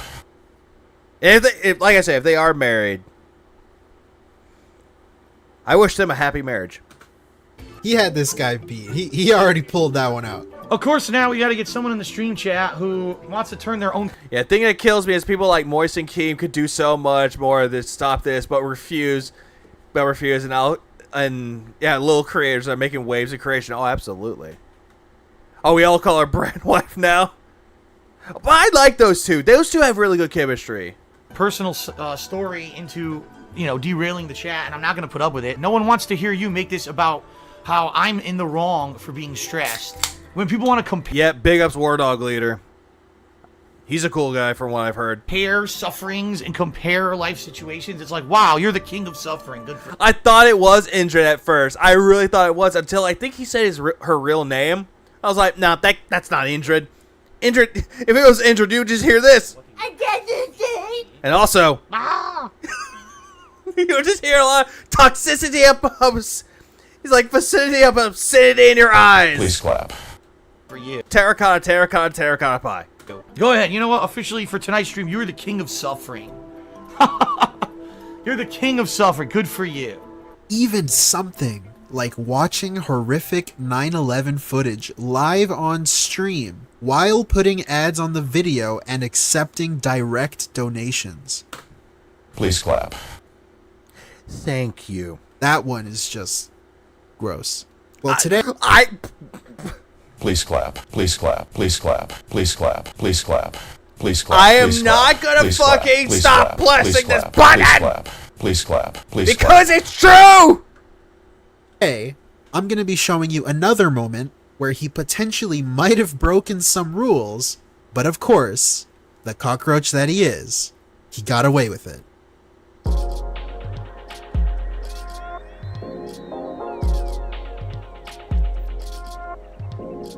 The next Olympic Games game comes out in just a few months here. I believe it's November. November 5th. Mario and Sonic at the Tokyo 2020 Olympic Games comes out. And for the first time ever. Oh yeah, that was that one where he was like dancing around the head. It's like, yay, depression! Alright. Remember, he's depressed. Mario and Sonic is multiplayer over the internet. I don't know what took them so long, but it is. It's multiplayer over the internet on the Switch. So I'll be playing against people from all over the world when I play the Olympic Games game coming out in a couple of months here. So, but anyway, yeah, I am playing Mario and Sonic in November. Oh god, that chair wiggle! Absolutely, I am. What system? I think it's only for Fuck that chair wiggle! the Switch. Now, what's this streamer's name? Brand dude. Some people are saying, why is Phil playing this? Well, allow me to explain. The first reason is because I've played the Mario and Sonic Olympic games in the past, and they were always comedy gold. Oh yeah, the 9/11 clip. I was in the 4th grade when 9/11 happened. Like, my teacher didn't even do anything, but just kept her eyes glued on a TV. And as a kid, I had no idea what was going on. But yeah, as soon as I found out more of what happened, it sunk in. I'm curious why he thought it would be comedy gold, again, without his best friends there. It's pretty obvious to me that they are the reason he has such positive memories about— What up, Heather? What up, Heather? Please clap. And also, yeah, please clap for bringing up John and Rambo. Or John and Rambo, fuck. John and Howard. about the series, not the games themselves. Anyways, while talking about the hardcore gaming season of October through December 2019, he would consistently mention just how many games were coming out. Please consider contributing in one of the following methods I'm about to mention. Now, being very upfront and honest with all of you, the rest of this month into next month are going to be very trying for me financially because there's so many games I need to buy. Plants vs. Zombies, WWE 2K20, Call of Duty Modern Warfare. Oh, so what's up, Jack Skellington? Your month is coming next month. Please clap. The Outer Worlds, Luigi's Mansion 3, plus there's 2 other games for the Halloween Marathon I need to buy. Mario and Sonic at the 2020 Olympic Games. Why 2012? Death Stranding, Star Wars Jedi Fallen Order, Pokemon, and Shenmue 3, depending on time and if I can afford them. I'm now pretty much solely reliant on your crowdfunding and your contributions during streams in order to keep things going. Yeah, Not a Children's Entertainer wears pajama pants 100% of the time. And yeah, he proclaims that he works from home, essentially. That's his job. He's a content creator that works from home. Doesn't leave his house for anything. Yeah, Phil, I actually work a job and I work from home. At least I enjoy my job a lot better than you! Please clap. Yeah, the last one he played was 2012. That's why he misspoke. I agree. Yeah, I agree. Especially with all the games I just mentioned coming up in the next month, I am going to need your support. I'm going to need your money! Via various methods and means to afford all the big releases. This part is key because you can clearly hear him say that he needs more of your money so that he can afford all of the games coming out. But I have no clue if I would be able to afford them at this point, okay? So, yeah, anything that you guys could do to help defray costs is always appreciated. This kept going for 2 straight weeks. The same script, said the same way. Also, one more thing I'm going to bring up. For a guy that said he had a bad back from a car crash, I'm going back a little bit and he's going to repeat himself. For 2 straight weeks. He wouldn't be jumping up and down like that. He wouldn't be moving around dancing. This was like Dance Central. He wouldn't be doing that. Yeah, what woman could resist such a dance? Ah! We can dance if we want to, but it might just hurt my back. And if you don't dance, and if you're dancing, well, ack. The same script, said the same way, every day. Let's jump to November 5th, the day of the game's release. He's on his day off, and only left us a message that he's gonna play it tomorrow, November 6th, when he returns to streaming. Mario and Sonic at the Olympic Games comes out on Tuesday. Now, I probably won't be here on Tuesday, but I'll play it on Wednesday, and it's fine. It's not like a giant new release I need to play immediately at release anyway. So this is the day that he's streaming the game. This is the pre-stream right before he's gonna launch the game. So he already has it downloaded. He already put the code in. He already either bought it or whatever. He has it on his Switch. Krug can dance. Imagine Phil trying to dance like that on the dance floor. And he's thinking that it's going to make all the girls come. But it made Leanna come and Fuck! Boy, and now I'm gonna masturbate. Wait, hang on. The day that he's streaming the game. This is the pre-stream right before he's gonna launch the game. So he already has it downloaded. He already put the code in. He already either bought it or whatever. He has it on his Switch. For the next couple of days, we're gonna be checking. That was perfectly timed. Please clap. Out a little game called Mario and Sonic at the Olympic Games. Why is an Olympic Games game coming out in the fall during the hardcore gaming season? I don't know. So because Phil, the reason why that game was coming out was because, you know what came out? What was coming around the month after? Christmas. First time he mentions the dancing like that makes pussy spleef. Come.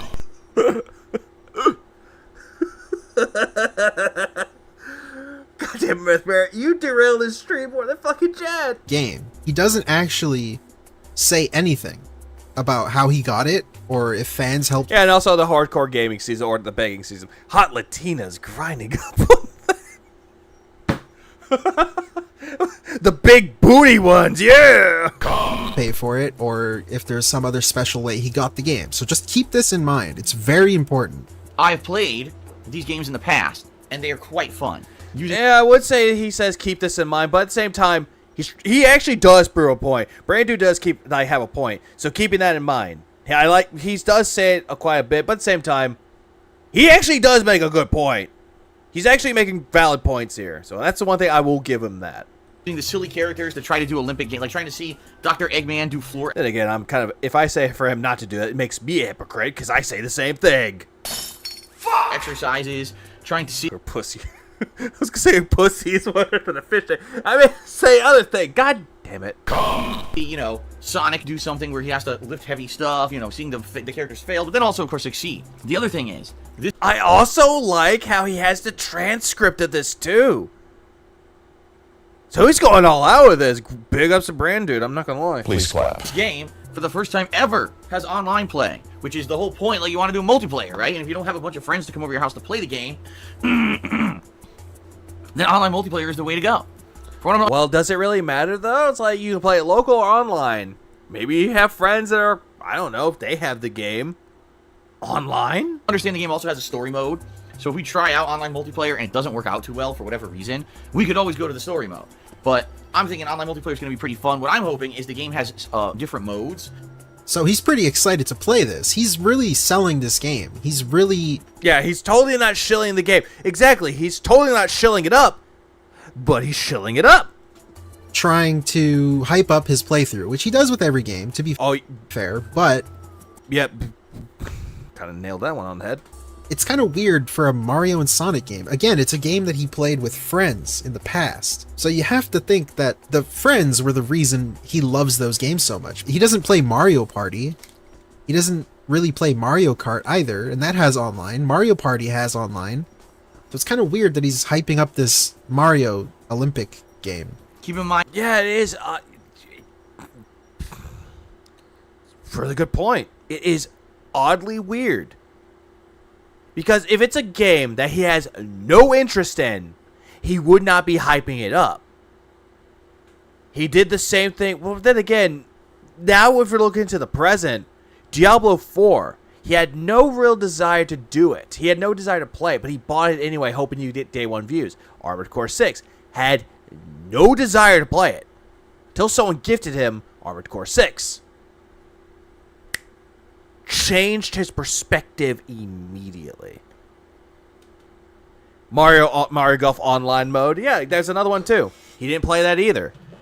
Didn't Mario Tennis Aces have that? Did that have online mode too? Because if that did, then he didn't play that either. He usually played most of the games that are mostly meant for offline. Except for fighting games or shooters like Call of Duty. Please, guys. Also, what up, Armaments? The best way to contribute is by tipping me. I really need the help with tips right now because I don't get paid for another 11 days? No, 9 days.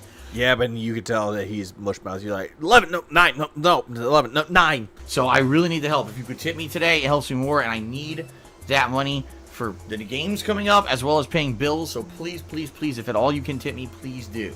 Okay, guys? Please give me money. Please, please, please, guys. Please tip him. Please. So he's about to play the game. No indication that it's been gifted to him, that he paid with gifted Amazon credits, or that he got a free review code. As far as we know, it's just him asking for money. We're under the impression that he spent money to buy this game. Okay, yeah, I forgot that he actually did play online with Mario Tennis Aces, and then he quit because he hated it. Yeah, he did. Yeah, Crash Team Racing single player. He did that too, and he complained about it too. Another new game that he's playing on top of like the 3 or 4 or 5 other ones that he's listed. I won't subject you to actually watching his gameplay. Just as I predicted, he got bored very quickly, and the game was in fact not comedy gold. Something important to highlight is that he really tried to clickbait his video with this title, MP Fail. Oh, yep. Bring it up with the clickbait. Please clap. Are you getting Spider-Man 2? Oh, absolutely. Please clap. I'm actually absolutely getting Spider-Man 2. I love the first Insomniac game that came out on the PS4. Then I ended up getting Miles Morales on the PS4, which luckily it had the PS5 version, which I ended up paying $10 extra once I put it in to get the PS5 version of Spider-Man, which later on they put on the storefront. Come! What happened here? During his entire session of the game, he only complained about lag and about the wait times to play an online match. He then played story mode for 10 minutes and was upset that there was too much dialogue.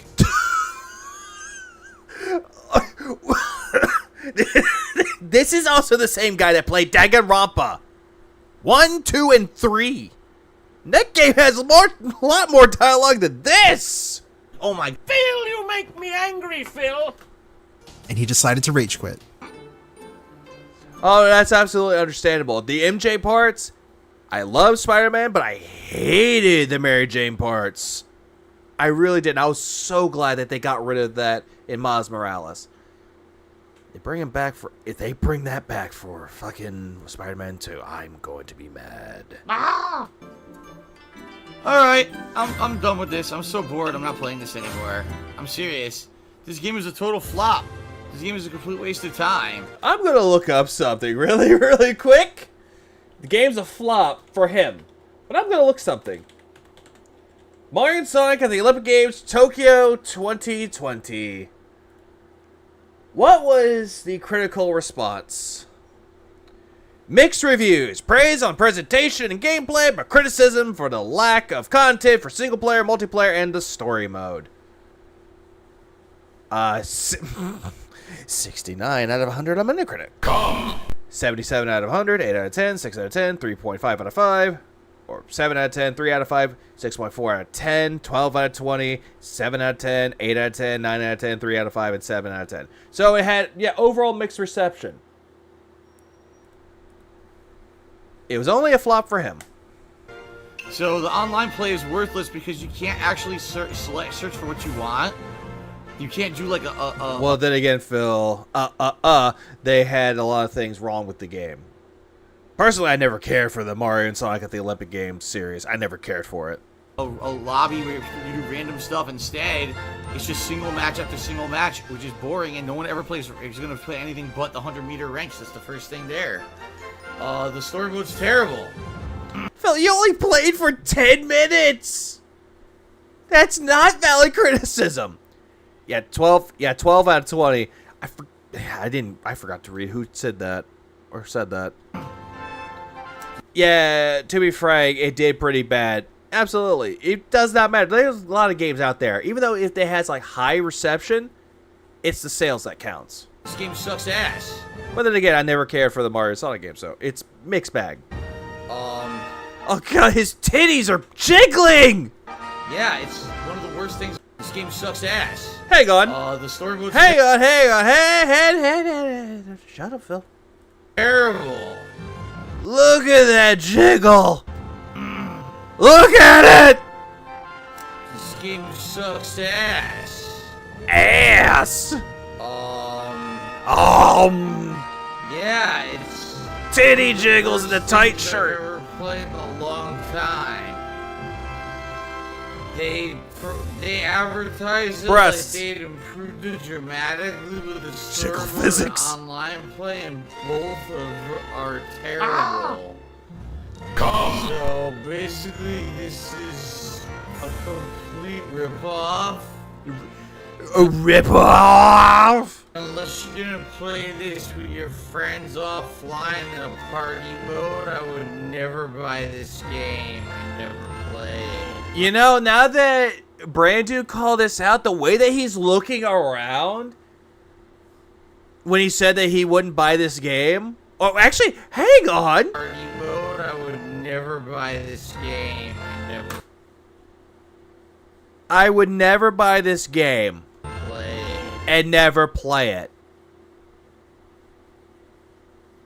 So Phil kind of gave himself away with that one. Phil, you make me angry, Phil. Walter. Alright. Well, Jiggle. I guess that's it for that. Jiggle. That was one of the worst What's up, Nerdbird? outings I've had in gaming in quite some time.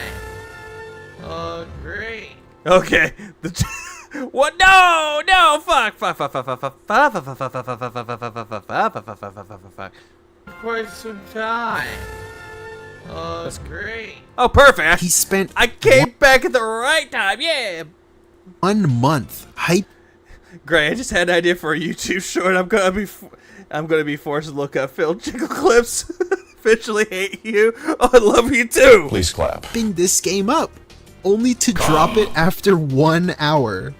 He then went on to play The Outer Worlds instead. And this is what I've been building towards. This was unrecorded, so the only archive of it that I know of is this random Tevin restream. It's Tevin's fault. Just have a listen. That was an utter waste of time. $60. That was really and he bad. begged every Like, fucking day. And he threw this money away like that. Good job. Actually, it was not $60 down the drain. Just for the record, everyone, I didn't pay for that game. Every once in a while, Wait, what? I get contacted by a company with a code. Thanks for for the What? game. And I told you guys that I wanted to play it as a release. Are you I was on the fence about it. Are 'cause you I knew there were all serious? these other games coming out. And then this company that, every once in a while I talk to He about got it for review free and codes didn't tell actually us. contacted me and said that they wanted to give out review codes for the game, so I took a review code. I didn't buy that game. Now I'm happy I didn't buy that game, because can you imagine if I did? This is Please clap. My God. My God. The beauty out of all of that. The fucking beauty of all of that is that at first Tevin was the one that noticed it. But I think the reason why is because Phil brought up the fact that he doesn't take codes for people and he's not a shill. But yet, forgot about it. Please clap. Big ups Brandu for pointing this shit out. insane. First of all, him saying that he told us he was on the fence about the game, you just gotta love how easily this guy thinks he can gaslight you. He never. Am I getting 19 inches of film? Come. I'm Unfortunately, no, I'm not. What I'm probably going to do, I did this with the original version of it. I got it digitally, but I got the deluxe version of it, like the digital deluxe version. I'm going to do the same thing with Spider-Man 2. That's what I'm going to do. 'Cause I love the first one, and I'm willing to support Insomniac.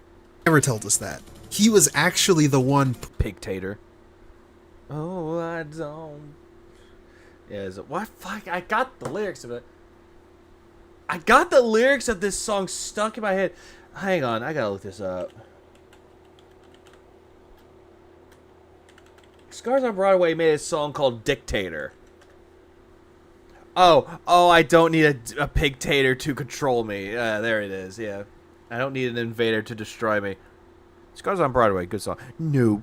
Aw. No, bitches. That's a shame. What comes extra with the Digi Deluxe? I do believe it comes with 10 suits, 5 for Miles, 5 for Pete. Let me look it up again just to make sure. Digital Deluxe Edition. Thank you, Sony Store. And the best thing about PlayStation Stores, you get $20.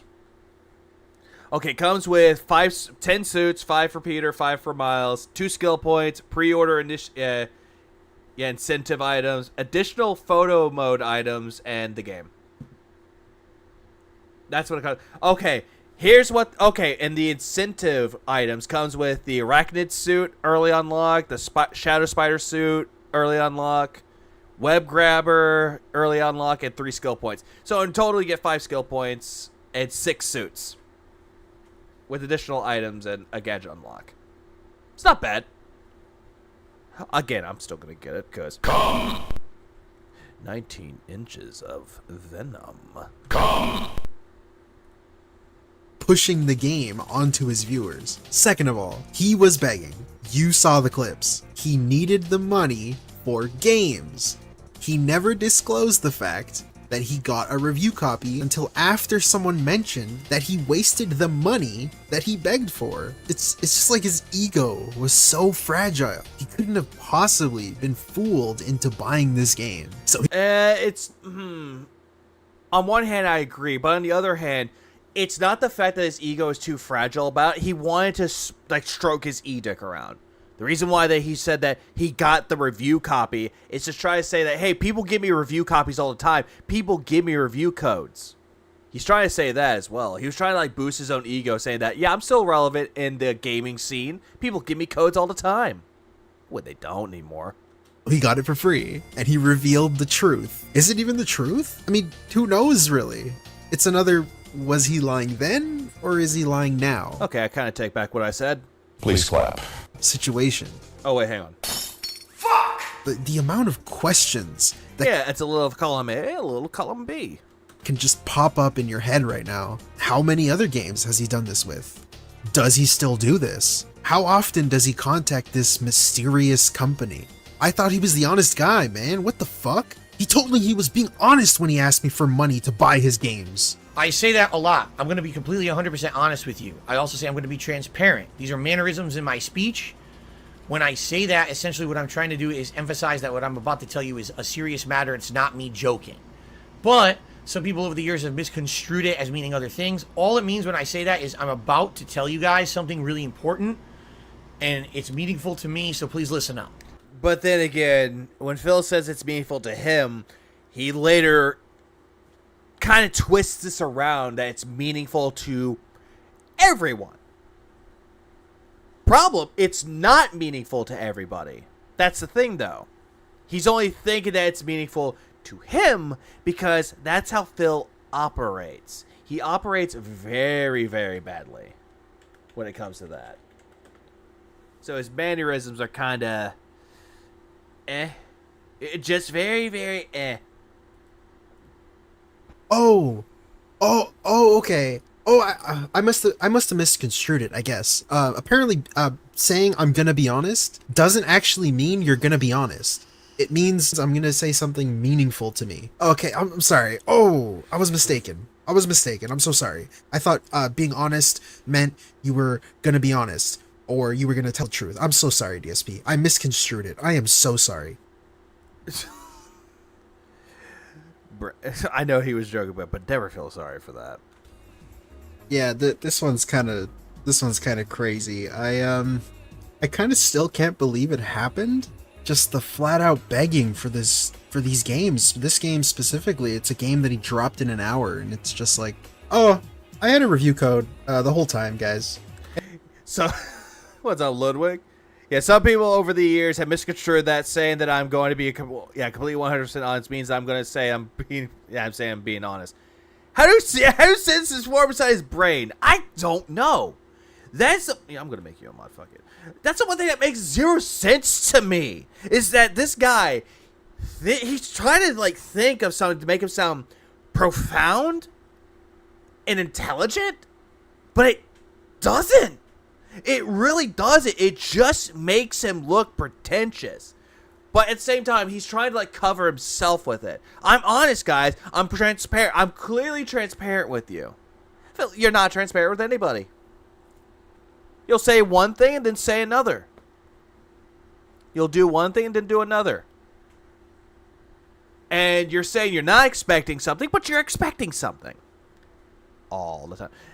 It's like, I did not have sexual relations with that woman. Come. Oh no. Oh no, Monica. Monica, no. He's truly a pseudo-intellectual. Oh, absolutely. Absolutely. Hey, I had a review code the whole time. Remember all that begging I was doing? No, you don't. You don't remember that. I had a review code, guys. I didn't spend any money, so don't worry about it. I just can't believe it happens sometimes, but it did. I hope I did a good job showing it off. Like, it's something that actually happened within the span of a month. And it's now memory hold. It's now just gone. You could never ask him about this. You could never bring this up. So hopefully I highlighted it here. And I did a good job explaining it, because that was a lot. I just wanted to say thanks for watching. Thanks for all the new subscribers. Yep, thanks for everybody commenting on the videos. I do read them all, even if I don't respond. It's always a good thing. Here's the thing with it, though, with comments. You will get a lot of them, Brand Dude, and honestly, you deserve all the comments. You deserve all the views from this video. You deserve the subscribers that you've got. I don't know if you're listening to this, Brand Dude, but if you do, in this almost 5-hour long stream, maybe more, you create something beautiful with this. Welcome to the community, and we're glad to have you, man. Please clap. I'm hard at work already on the next video. I hope you enjoyed this one. Again, thank you for watching. Okay, honestly, right? If he would have shown up earlier with the Strokey Awards for Rising Star, he would have gotten it. He would have gotten it hands down. I'm just saying, even though I was like the rising solo star, he should have gotten it. I would give my award to him. It's like, here you go. I don't deserve this anymore. And I'll see you in the next one, hopefully. Well, I'm gay, and I haven't had any problems. God damn it. Alright, there was something else I was going to watch too. Like, honestly, I had other things to watch. You know what? Hang on. There was one oh, I know what I'm going to watch. I know full well what I'm going to watch.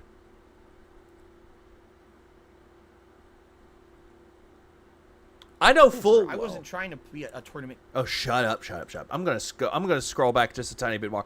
I know what I was gonna watch, and I completely forgot about it. It's the Down the Rabbit Hole, when he reacted to it. I remember a long time ago when I streamed a while ago, he did his react to Down the Rabbit Hole, and I was gonna finish it. I was gonna do part 1, but I never got a chance to finish part 1 because I think my internet fucked up on me.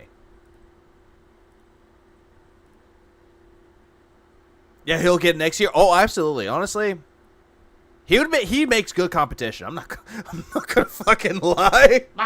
He's really good competition. And that's what we need. We need someone like to be competitive with, but at the same time, we don't need it to be like toxified. Oh no, those are too painful. I'm gonna suffer through it. Sober.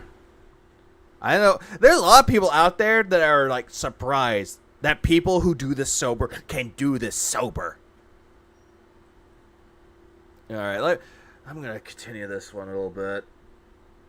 I'm not even tired though. I should be asleep right now, getting ready for my job, but I'm not even tired. Yeah, we didn't finish that reaction. No, because there's more parts. I didn't finish part 1. Oh yes, Nugs. Sober. Phil, you make me angry, Phil. There are times I've actually done things drunk. I've done Project 7 drunk. It was fun. Except I pissed off a lot of people. To original gamer players, but these were the guys who were the big guys at the time in the 90s Hang on. and through the 2000s, okay? Now, you can see this is SoCal Regionals, Southern California. Everyone on the I keep forgetting I have the enhancer. West Coast always kind of hated me, unless they met me in person. But, of course, they're basically playing to their hometown crowd, all right? Like it's a fucking sports team. Like it's a baseball or football or basketball team. They're playing for their team. They're playing for their state. Now, you might be saying, what on earth? It's 2010, right? My competitive days, as I told you guys, in Street Fighter were long over. I wasn't trying to be a tournament competitor or anything at this time frame. So why? But yet you're flaunting around like you are a big shot YouTuber. That's the thing with you, Phil. You flaunted around like, I'm a big YouTuber. Everyone's jealous of my success. Or success. Or whatever the fuck he says it. Phil, you make me angry, Phil. The holy hell do we have 3 OGs on a panel slamming me at a tournament in 2010? Long after. You know, I'm a YouTuber now for two years already. Yeah, and you were flaunting that around that you were better than all of them. That Justin Wong, Mike Watson, and everyone else at the FGC was jealous of you when no one was. Yeah, I used to be an addict, but I've been clear out the drug for a couple of years now. All I do is smoke weed, but it keeps me off the other shit, so I don't really care what anyone thinks about that. Honestly, I don't care really. Like the weed part. Weed is not a drug. To quote like Cat Williams, it's a plant. God put it there, and the ingredient for that is fuck it. Oh yeah, Jaha. Oh yeah. Big shout out to Steve the Dead and Alt Insider for bringing in Jaha for the Density Scrolls. I might be checking that out later tonight when I'm at work, so hope that goes well. Well, here's your answer. Back then, I was becoming incredibly popular on YouTube. There we go with the popular story. Okay? My videos were getting exponentially growing views. I was being known as a very popular guy, of all things, for fighting games, even though I wasn't trying to be popular for them. I wasn't. To me, fighting games were a piece of everything that I did. I wasn't trying to be a top-level pro player. I just wanted to put out entertainment. Hello, sir. I'm an alcoholic. Give me a tax break. I think Phil puts that on there on his tax forms. I'm a former alcoholic. Please give me a tax break. Phil, you make me angry, Phil. Content for my audience. Yeah, what's there to be jealous of? Well, back in the day, Randy, he didn't beg for money. He actually had a partnership with Machinima, and they would pay him top fucking dollar. They paid him top fucking dollar for everything. That he got money out the ass. Wait, did Tractor interview Jaha? Yeah, they're going to interview him. Density Scrolls. Yeah, Steve came by to inform people of that, so that's good. And I really want to hear that story first fucking hand. And I will actually, if they do cover that story, I will react. If I miss it, I'll react to it on here. I might stream for that. Audience. So I would play online, I would rage, I would always have an excuse for why I lost, I would insult the player I was playing online, I would do all this toxic negative shit, but it would be funny. People no, it was never funny, Phil. And then you're proclaiming that this to be a character. Phil, this isn't a character. Darkside Phil is not a character. You've never established that that's a character. You've established that that is you. Never an act. Like, what, do you see James Rolfe walking around saying, I'm the angry video game nerd? It's like, no, he's fucking James Rolfe. Or Doug Walker. I'm the nostalgia critic. I remember so you don't have to. No, he's just going to walk around as Doug fucking Walker. Would laugh at it, it would garner views on YouTube. Yeah, used to. Pro players hated this. They were so angry because at that time, they were trying to get prominent. These kind of players, and not just these guys, but newcomers who were trying to play Street Fighter 4, were trying to get noticed on the internet. But it was people like me, people like Free1Up, people like the King Kindred, were the people who were actually getting noticed on YouTube, despite the fact we were not known tournament-level players at that time. Well, Phil, the difference between you and them is that you broke off in the FGC, but then again, nobody really liked you in the FGC, let's be fucking frank here. But these people, the newcomers, the new guard of the FGC, and the old guard, they struggle to get where they are. They're trying to make a name for themselves. They're trying whatever it fucking took to make their name more well known. You didn't. You never did. Except everybody knows you for the king of fucking hate because you're a sad, hateful little man. And yes, Heather, this is a shitload of copium.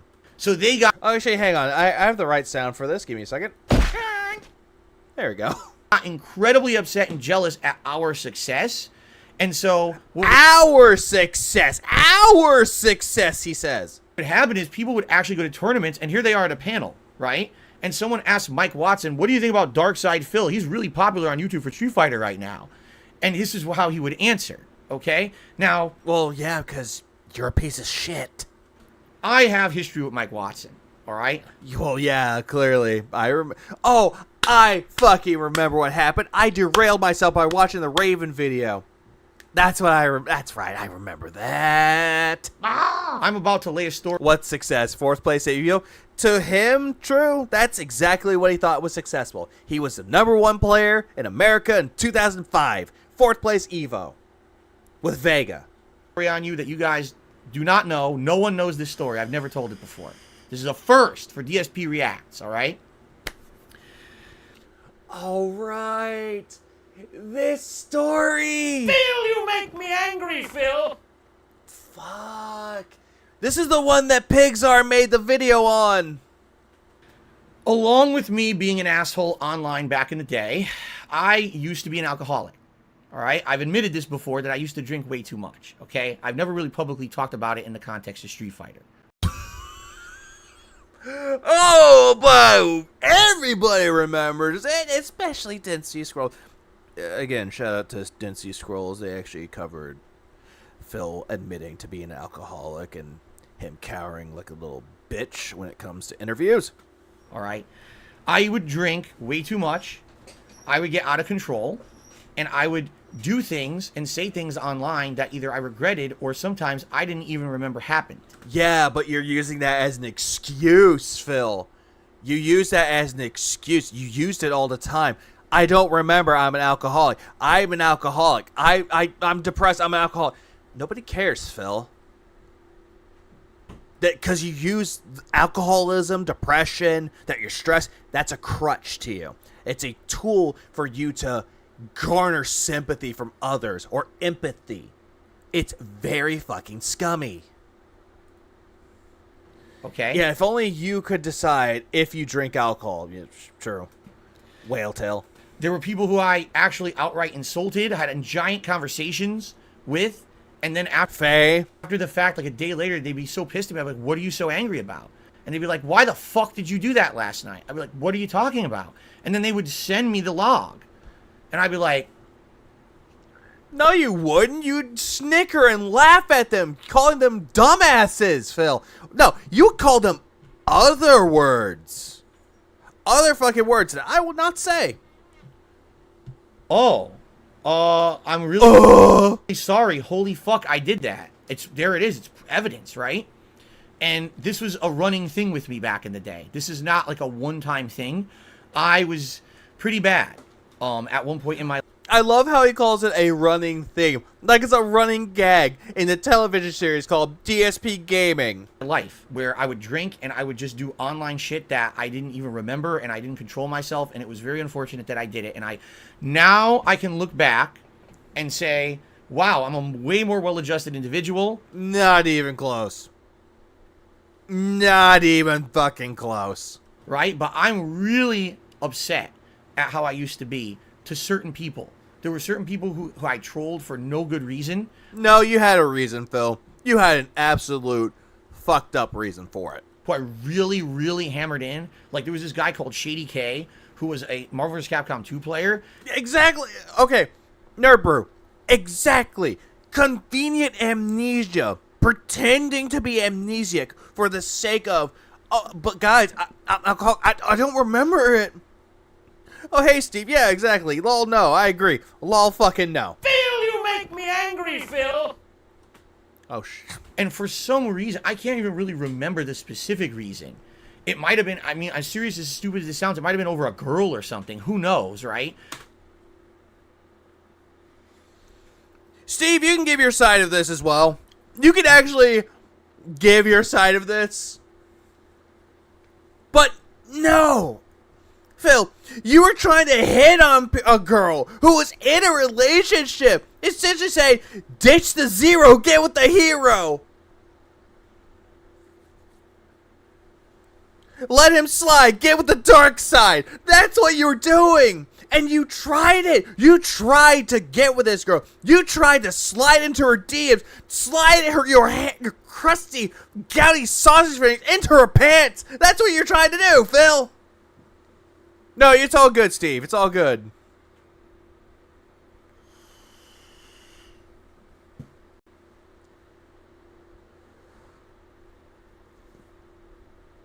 There's a lot of fucked up things that he has said, and he still says to this day.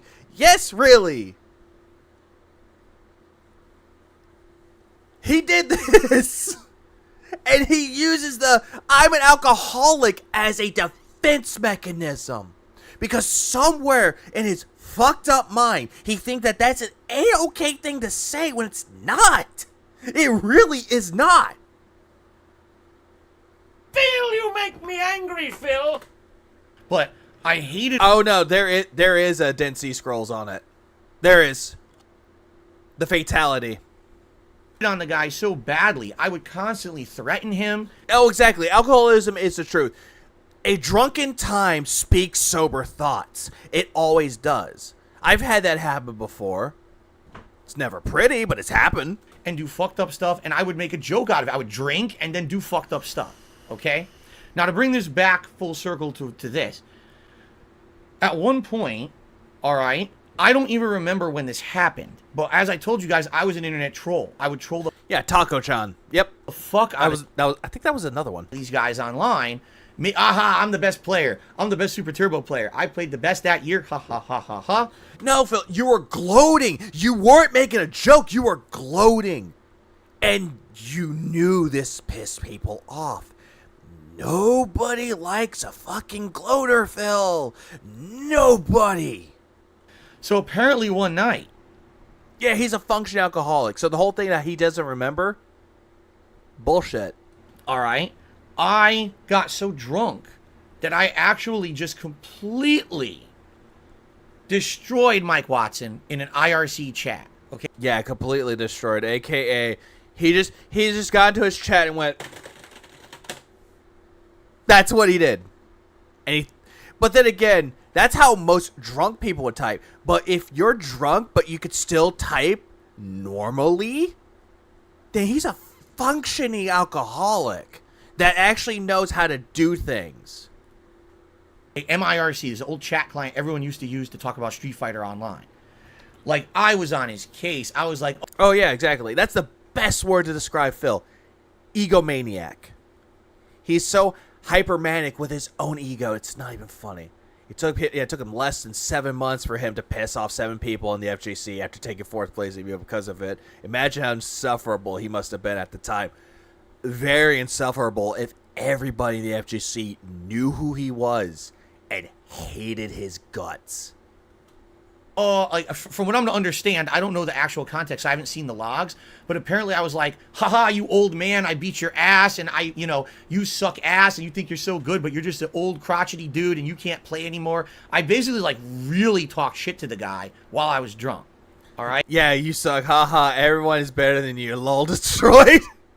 to the point where he got. Yeah, I can type legibly while drunk. It's really embarrassing because the end result is being such a knob about spelling and grammar. Oh, absolutely. I've had that happen. But thank God for current technology for autocorrect.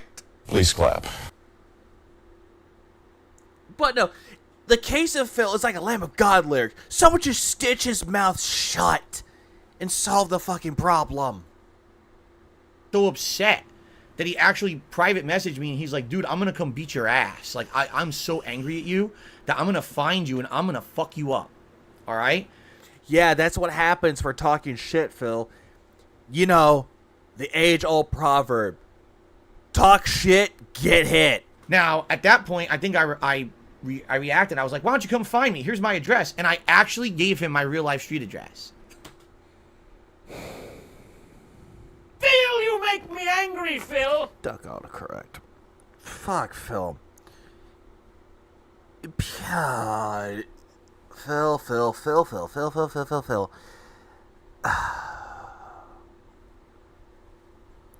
There's a thing of goading someone on, and then there's just pure stupidity.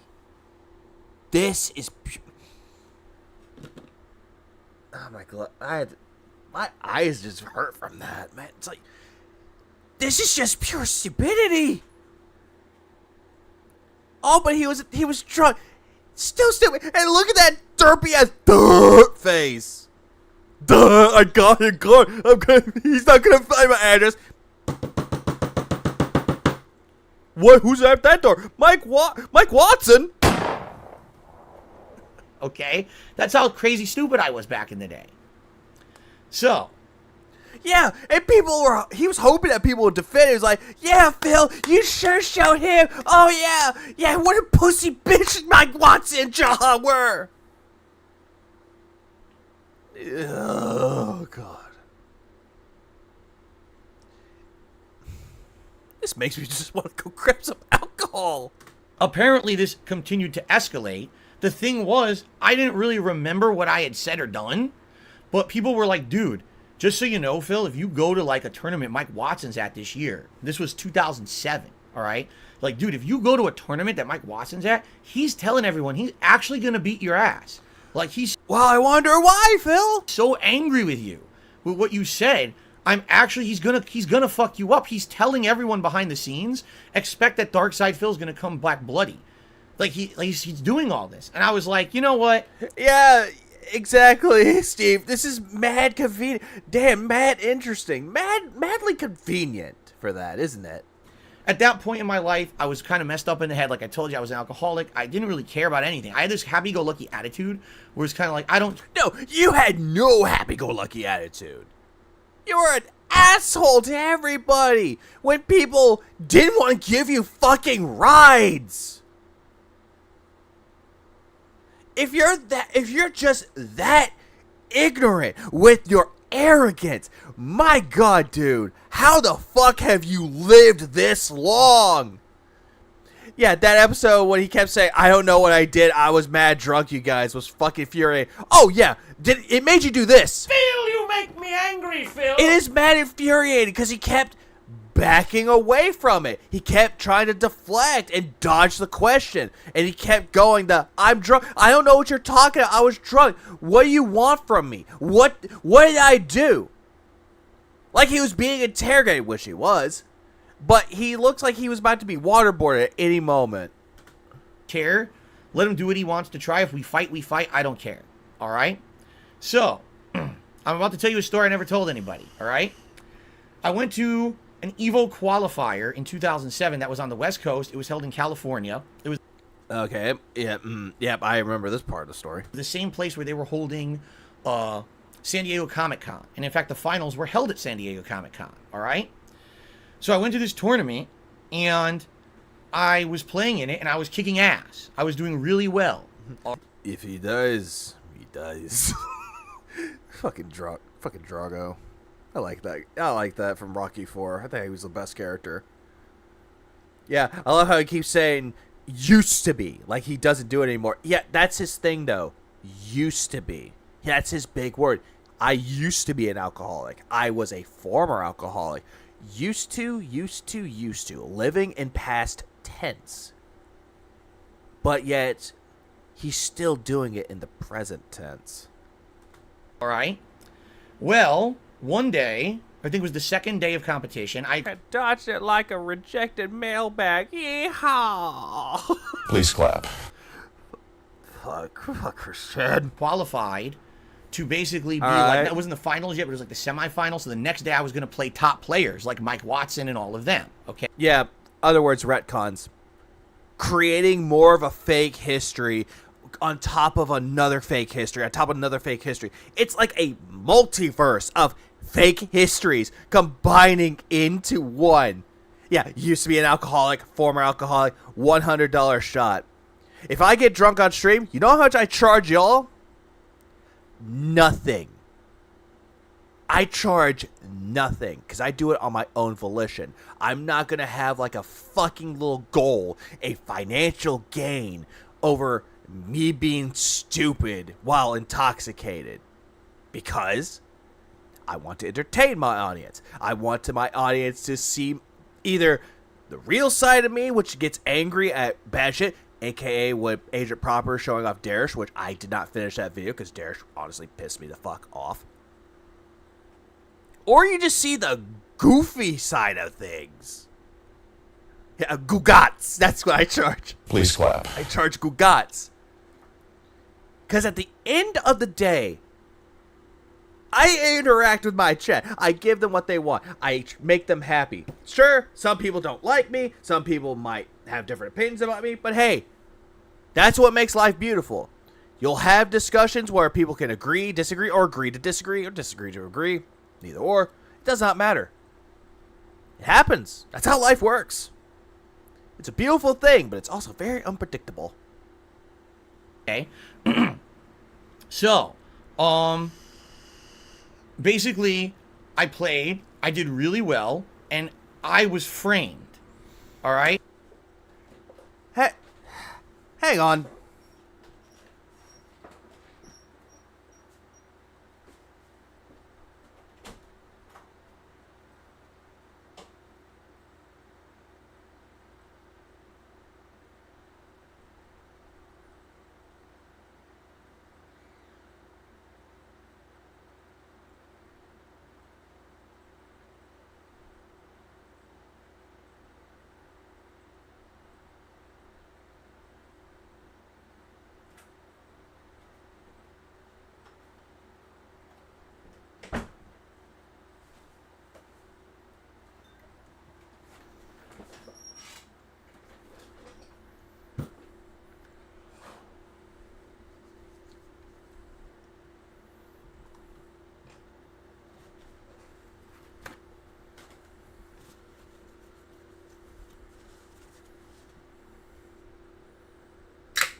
Proceed, Phil. Well, not framed. I was set up. That's what I was. Sorry, I had to grab alcohol for this. I really did at this point. Proceed, Philip. Actually, I want to say I was set up. People were pretending to kind of be friendly with me and led me into a trap with Mike Watson and Jaha. Jaha, for those who don't know, infamous in the Street Fighter. Wait, what the fuck was that? Led me into a trap with Mike Watson and Jaha. Jaha, for those who don't know. No, I'm good. I had to grab alcohol for this. But, hey, the way that he just does this. I think he just reminded himself what Jaha looks like. And was scared. He's like, oh god, big muscular man, part of the Marines. Works out, good at Street Fighter. Fuck you. Yes. Oh, yes. Please do. Oh, God. You know what? Steve, I have an idea for you. Take this part of the video where he's telling the story of him being framed or set up. Use this. Like, I'm not even kidding. Use this. And let's see the different story. I'm giving ideas, but still. Sorry. I'm not gonna run the Dead Sea Scrolls or alt, but it's just an idea. It's a good idea. Infamous in the Street Fighter community for being a big, muscly Asian guy. I forget if he's Vietnamese or not, but he's a former Marine, I believe. Yeah. One punch from that, you got hit with a weapon.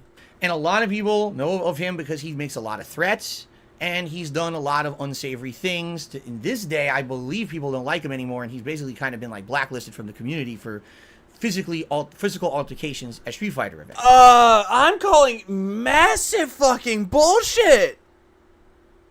I've spoken with Jaha. He's a fucking teddy bear. He's fucking nice. He's the type of guy that I would go and buy a stein of beer for him.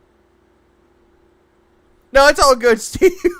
But whatever it is, Steve, it's going to be fucking beautiful. Please clap.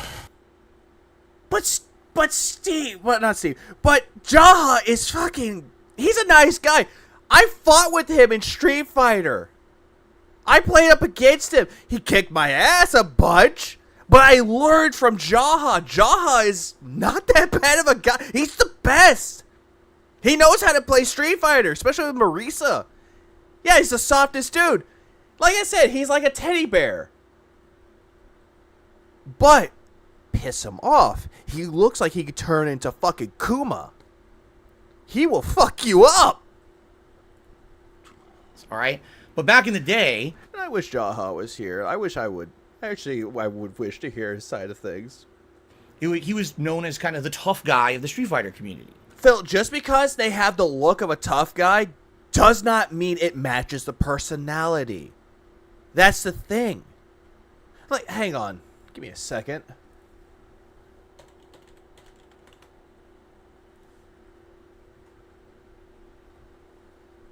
Hang on. I gotta find something real quick. Like, I'm looking at that guy. Honestly, if it was up to me, I want him to train me. I want him to be my personal trainer. I want him to push my limits. I do. Because at the end of the day, he would, if I was like on the ground, he would grab my ass, pull me up. It's like, you did good. This is the guy that I would trust. This is the guy I would trust with my life. And God fucking bless Jaha. Please clap. All right. So, I was set up that I was walking into a parking lot, and all of a sudden, there's Jaha and Mike Watson in my face. And they're basically saying, ha, we finally got you. Who the fuck do you think you are, you piece of shit, to talk shit online? That's it. We're going to fuck you up. All right? Yeah, I am highly doubting that's what happened. But yeah, he offered to give you a workout routine. I actually want to know his workout routine. I really do. I want to know how I could start off and then work up to his level, because goddamn. Yeah, usually the guy who take care of themselves, that have the confidence necessary to be okay with themselves. It's the insecure slobs that tend to be malicious. 100% agree. And yes, Paul, that's Jaha. That is what Jaha looks like. A beast of a man. He is that guy, and he's one of the sweetest people I've ever met. Hell, when I first started doing detractor content, he actually liked my stuff, giving me positive content or compliments. Saying that if my content was one of his best things to listen to while working out, that made me feel good, honestly.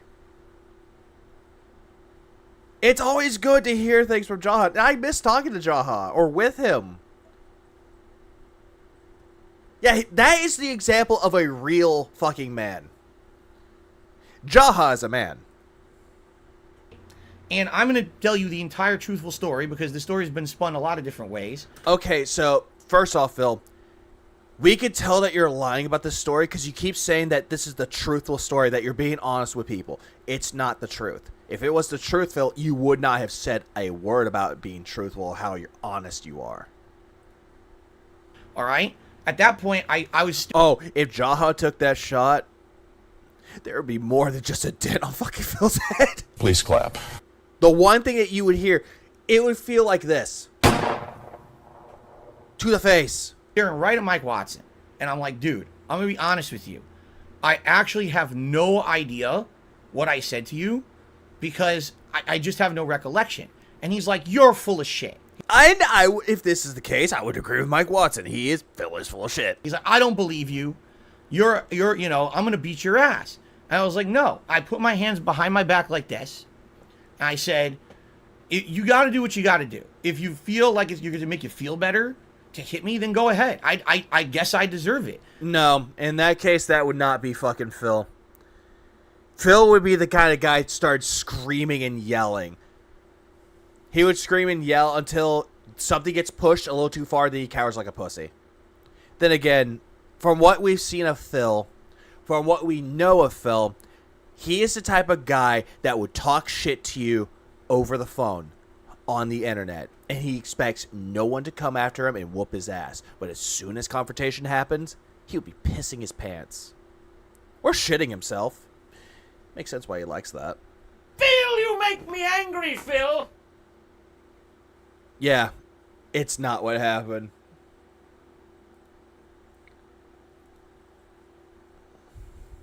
And he's like, well, I don't understand then. Why did you say those things? And I was like, dude, I'm an alcoholic.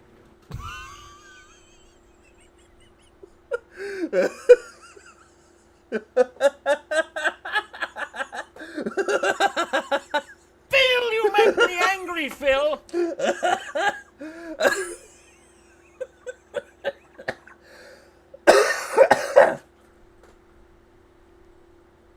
You got part of the story wrong. How did I get part of this wrong, man?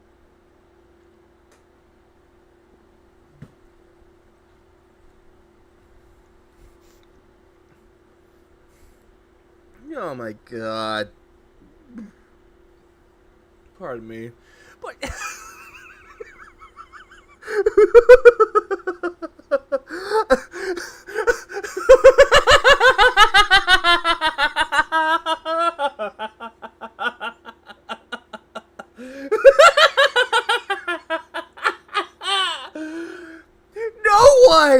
no one in the face of this planet would try to defend themselves by saying, I'm an alcoholic.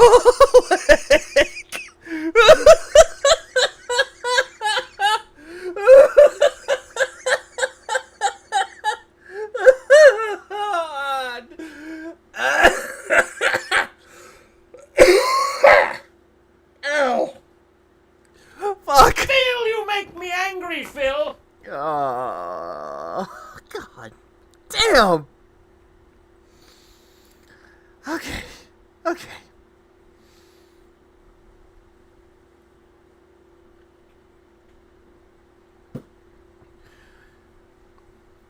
Proceed, Phil. Proceed. I admitted it to him right there. I was like, I'm an alcoholic.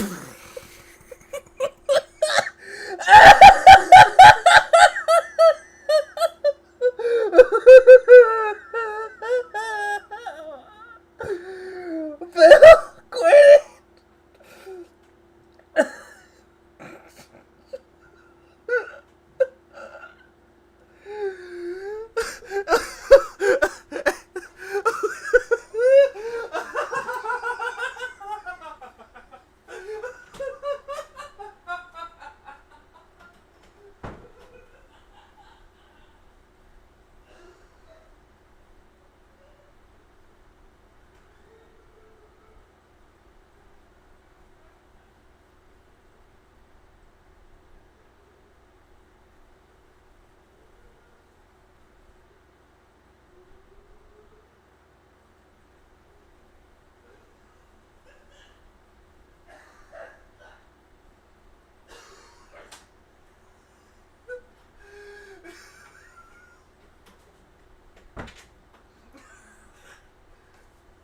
What the fuck, Phil? Why? Why are you saying these things? Why? Okay. Fuck. Fuck me. Crying now, man.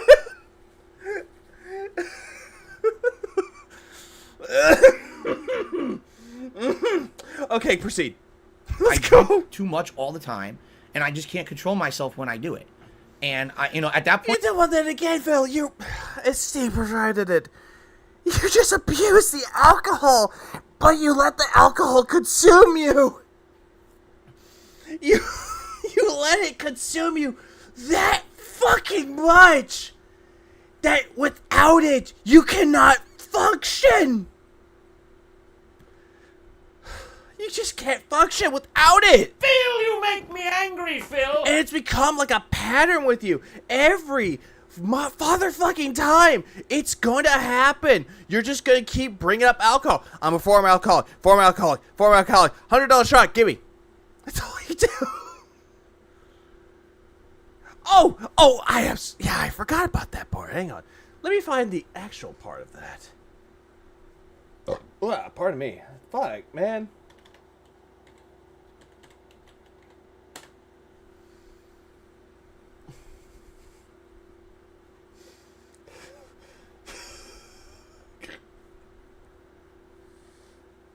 Oh, fuck me. Fuck. Where is it? Pixar, where? Oh, there you are. There it is. Found it. I would love to see the Pixar anime. like, well, I don't understand then. Let's bring this up. Did you say those things? And I was like, dude, I'm an alcoholic. I admitted it to him, right? That I just kind of broke down right in front of him. And basically, he's a bitch. he believed me. Please clap. Big ups, Raven. Okay, let's go. I actually started crying. Yeah, claiming to be alcoholic does not absolve your responsibility. That's why you punish those who drink and drive. Yeah! That's exactly it. Exactly. Because I felt so bad about everything that I had done and how stupid I was as a person that I thought that it was okay to just fuck with people online and be a really nasty person to people online in general. Fuck you. Fuck you. You still act that way online. You still do this. Why you bring us up all the time? Why you bring up detractor content? Because you hate us. You hate people that talk about you and call out your goddamn hypocrisy. I think Kettleton was made, man. You hate it. You hate this so fucking much that you get to the point that one day you will drink yourself into a coma to try to, what, numb our voices out, to null away the pain, to dull us out of your ears. Whatever it is, it's not going to work. What's up, David? That I just kind of broke down. Now it just looks like the way that he has himself in the chair, it looks like he's putting himself in a hostage situation. And again, he is the hostage because he's always the victim. Right in front of him. And basically, he believed me. Don't bitch that you felt bad or you were facing the consequences of your actions. You're fucking supposed to. Yeah, that's called having a conscience. That's called feeling guilt. You felt bad. You felt guilty for doing it. Own up to your mistakes. Sure, you might get your ass kicked, but at least you stood up and be like, I'm sorry. At least attempt at it, but then again, your apologies mean nothing. And he was like, all right, well, I'm just going to tell you right now, you know, don't ever do this shit ever again. Because like, no. There's no fucking way that you would have gotten off scot fucking free. No fucking way. If you do, you're going to get your ass beat. All right? No. His ass should have been beaten right then and there. Life lesson, motherfucker. Talk shit, get hit. And that's kind of where we left it. And the next day, funny enough, guess who I had to play in tournament? Mike fucking Watson. I had to play him. Now, you can just imagine, all right? I had to play this guy in tournament the day after tournament. He was going to beat my ass, and I had to admit to him the reason that I was such an asshole is because I was an alcoholic.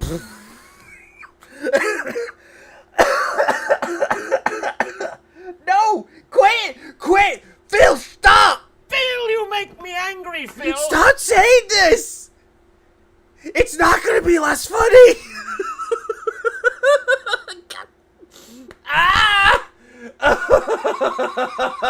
God, Phil! You make me so angry. You made me irritated. Fuck it. You've driven me to drink some alcohol right now, Phil. God.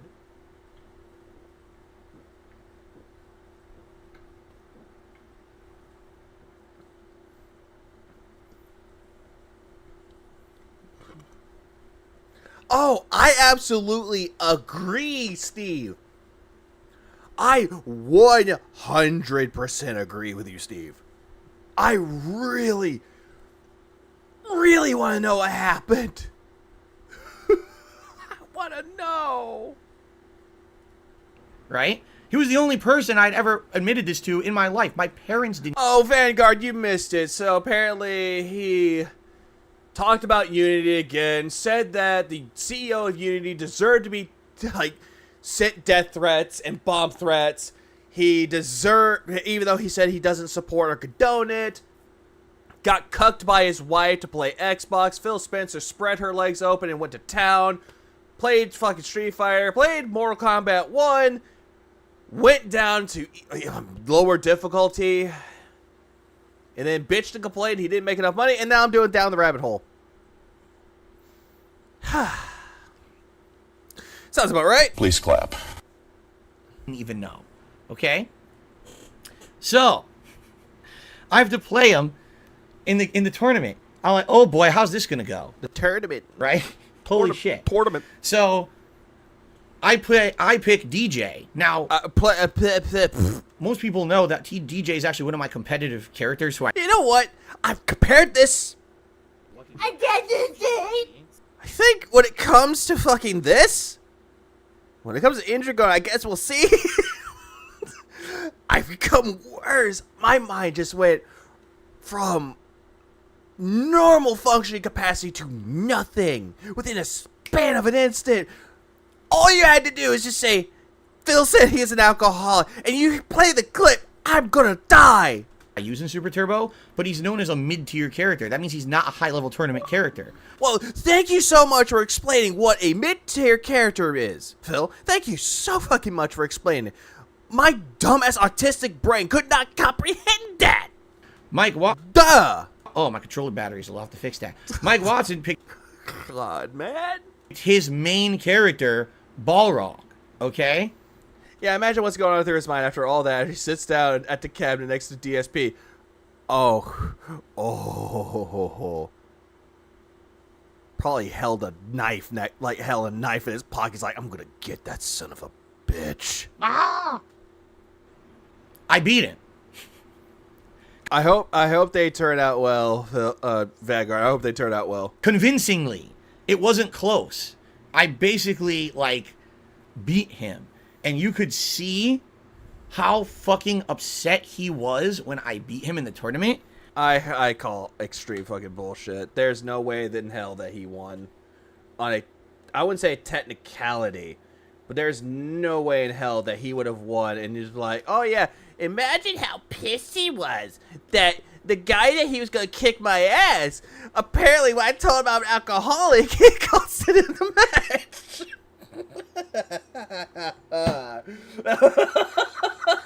Oh God, Phil, what is wrong with you? You could tell he really wanted to destroy me, but he obviously... I know he won. I know he did. But there's no way in hell that a lot of things were going on in the mind.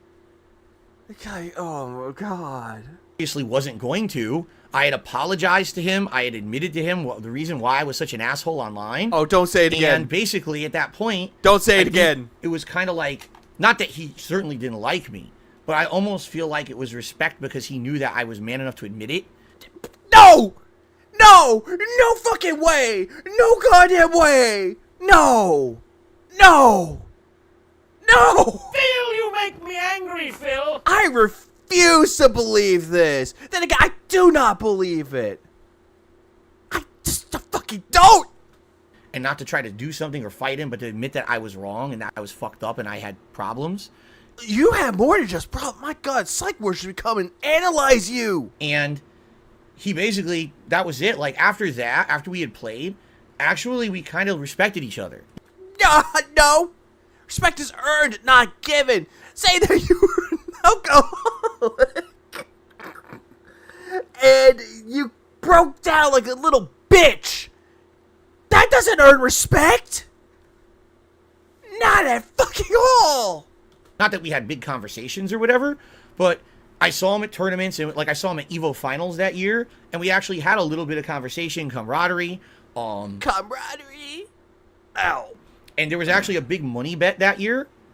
And you probably lost? And it was Duck Doe against Sanford Kelly in Marvel vs. Capcom 2, and people actually wagered real money on the match. Well, no shit. It's a money match. And I actually bet on Duck Doe. I betrayed my coast and decided to bet on Duck Doe because... I thought you weren't a part... Well, then again, this is 2007. Whoops, my bad. I felt like he was the better player. And, you know, at one point, Mike would have been like, fuck you, you piece of shit. No, you're not allowed. You're not in this. He's like, yeah, let's do it. Like, I felt like we basically squashed our beef. No. No, because this is contradictory. This is very much a... When did he release this video again? When did he release this? Oh, May? Oh, this is way before Call of Duty. Because later on, you end up saying that you squashed the beef with him in a message. Phil looks retcon as shit. Phil, you make me angry, Phil. Because I was honest with him about what was going on. And by the way... No, you weren't honest. At all. I did learn my lesson. Clearly not. After that, I basically was like, I'm not going to be like that kind of person anymore. I'm not going to be a toxic asshole. I would rather be a positive influence on people in the community rather than a toxic jerk.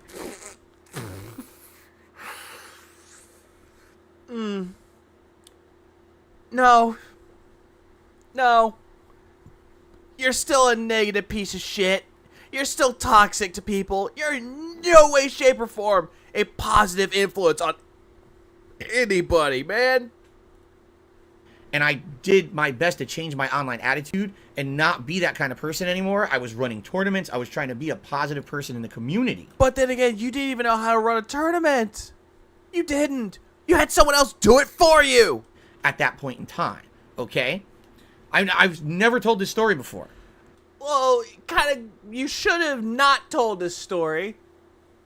Because honestly, I think I lost my mind. Phil, you make me angry, Phil. And that's the truth of the matter, is I almost got my ass beat by 2 dudes at EVO because I was an asshole. Well, you still are an asshole, Phil. Okay, now hold on, let me swap my battery because Yeah, then Taco shit happens. And then also Faye. That's a lot of shit that happened. We're still not done with this story, okay? Oh, god damn it! There's more to Mike Watson?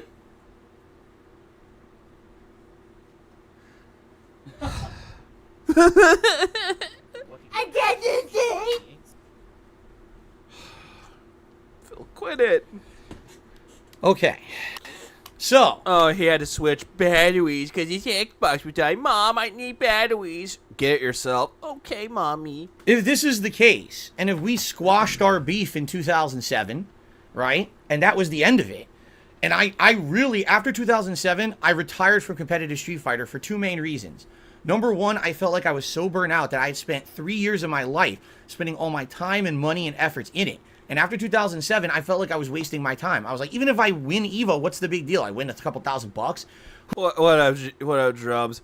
No, you weren't burnt out about it. It's because you were shunned from the FGC and nobody wanted you around. So you had to, quote-unquote, retire because nobody wanted you around. Also, the whole thing about squashing the beef in 2007, and he talked shit about me in 2010. I don't understand why. Just because a beef is squashed, quote-unquote, does not necessarily mean that they forgot the shit that you did and the shit that you pulled. Get it, Philip. The internet or people will never forget. You could say it's a grudge, but the only person I'm seeing that's holding a grudge is you. Philium. Who cares? I'm spending way more than that. I could be doing better things with my life. Well, you could have clearly done a lot more with your life, but you chose not to. Okay? Oh, yeah, he's never sober, Heather. He's never, ever sober. This reminds me when I was a teen addict. I twist any story to divert attention from my drug use, no matter how sad and pathetic it made me look. Phil's just a fucking teenager. He said, absolutely, Jack. I'm glad And I'm glad that you actually recovered from it. I'm actually glad you overcame your addiction. Please clap. It's always a good thing to see that shit. People who had struggled to overcome it. I'm glad that you overcame it. Incidentally, yeah, rotten beef can get squashed too. Mind it. Yeah. That's when I started dabbling in YouTube. Okay, but the other That's why I started dabbling in YouTube, and I lost my job at the hair company. other thing that happened is that I got a really bad back injury. Oh god. Oh god. I already covered already covered a video about that review code that you completely forgot about.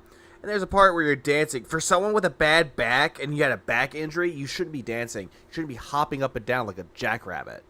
You shouldn't. But you did it anyway. Despite the back injury. I actually herniated a disc in my lower back so badly that I could no longer drive on the highway for extended periods of time to travel for Street Fighter tournaments. And I was actually the guy who would drive and carpool. I would drive everyone to the tournaments all around. I was the You're the guy! dude, the guy. Yeah, the guy. No, you're not the dude. Dude Lebowski's the dude. Shut up. And okay, let's see. Can you drive with a herniated disc? Let's see. Okay, the pain from a herniated disc usually is worse when you're active and gets better when you're resting.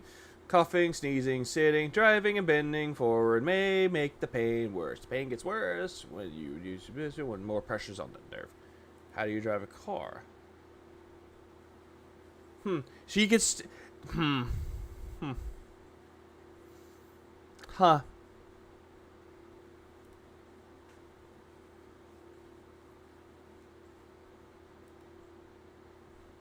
Yeah, had a kid. Oh, that's rough. I actually saw what you said. That's rough. Very, very rough. Also, the thing with the disc though, when Phil is driving, because they do say if you're driving with a herniated disc, you have to sit at a certain angle, and you have to have your hands at the 9 and 3 o'clock. He's driving at the 10 to 2. So no, he does not have a bad back injury. Phil, you make me angry, Phil! Or a herniated disc. Phil, you make me angry, Phil! Continue. I would drive everybody. And I basically No, couldn't do it no, you wouldn't. Because nobody wanted to ride with you anymore, and that was the end of it for me. So I basically retired from competitive Street Fighter. You know, I was out of the competitive Street Fighter community for the longest time. So why? Well, you were out because nobody wanted you around. 3 years later, does Mike Watson name drop me in a very negative video here? Didn't you just say that someone asked him what his thoughts were about DSP? I don't know why that he called me out in this. Also him. Oh yeah, he called me out when someone asked him.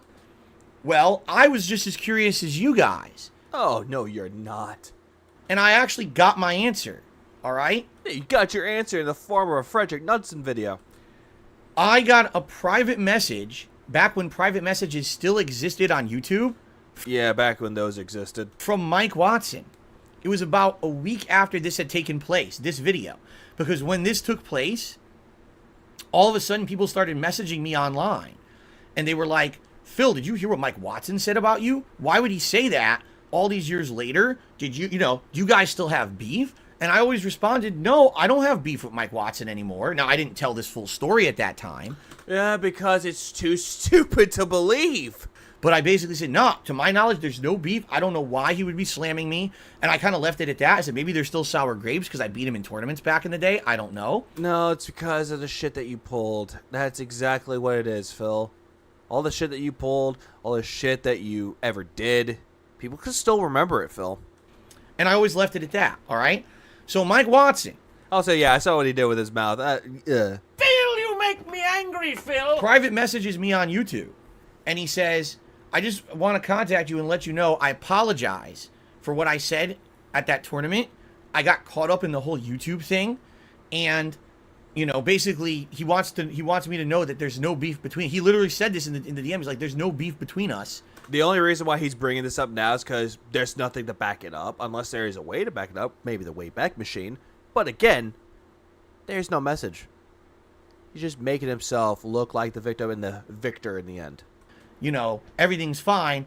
I just kind of got really caught up in the moment, and I wanted to get like a moment for YouTube, so I just said what I said. Oh, no. That's a bunch of bullshit. Someone that talks shit about somebody, they will never apologize. X to doubt. All right? I never... You fuck young girls, Phil Burnell? Are you on madman? Responded. But yeah, exactly. Show the DM, show the message. But he won't do it, though, because it's deleted. So that's the convenience of this story. Is that he got a private message when YouTube had private message, but conveniently it's gone. But I saved the direct... But Phil, Mike was drunk when he wrote that. Please clap. Oh, that's fucking priceless. I'm not gonna lie. That's fucking funny. Message. All right? And I would have had it for you today. But guess what YouTube did over the years?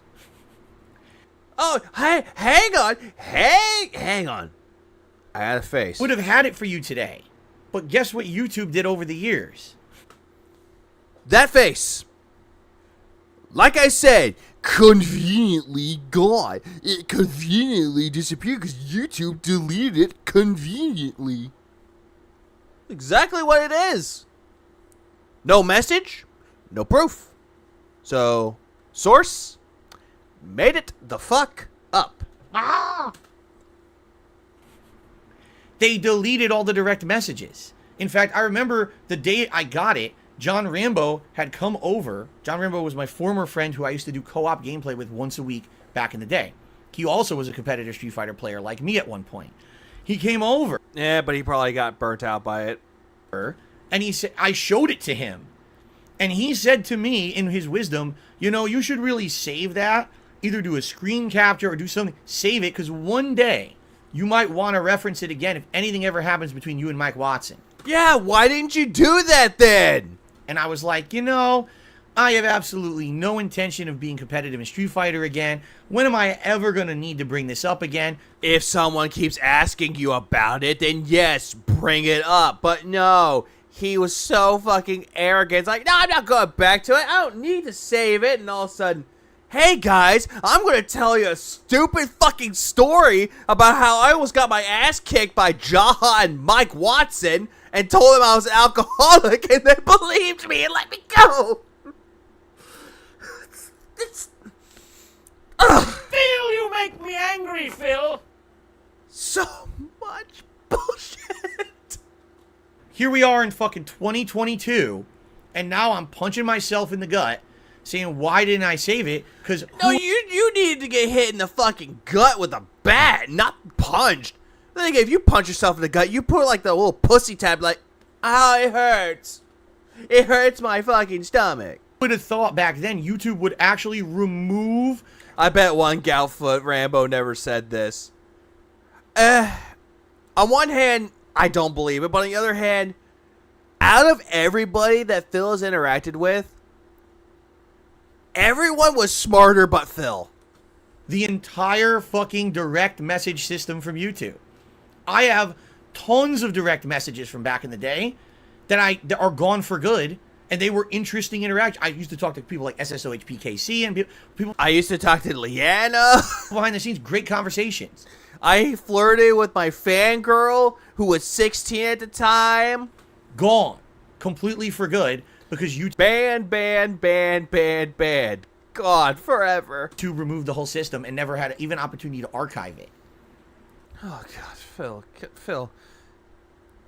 Beast Unleashed Mean Green. Let's go. Let us fucking go.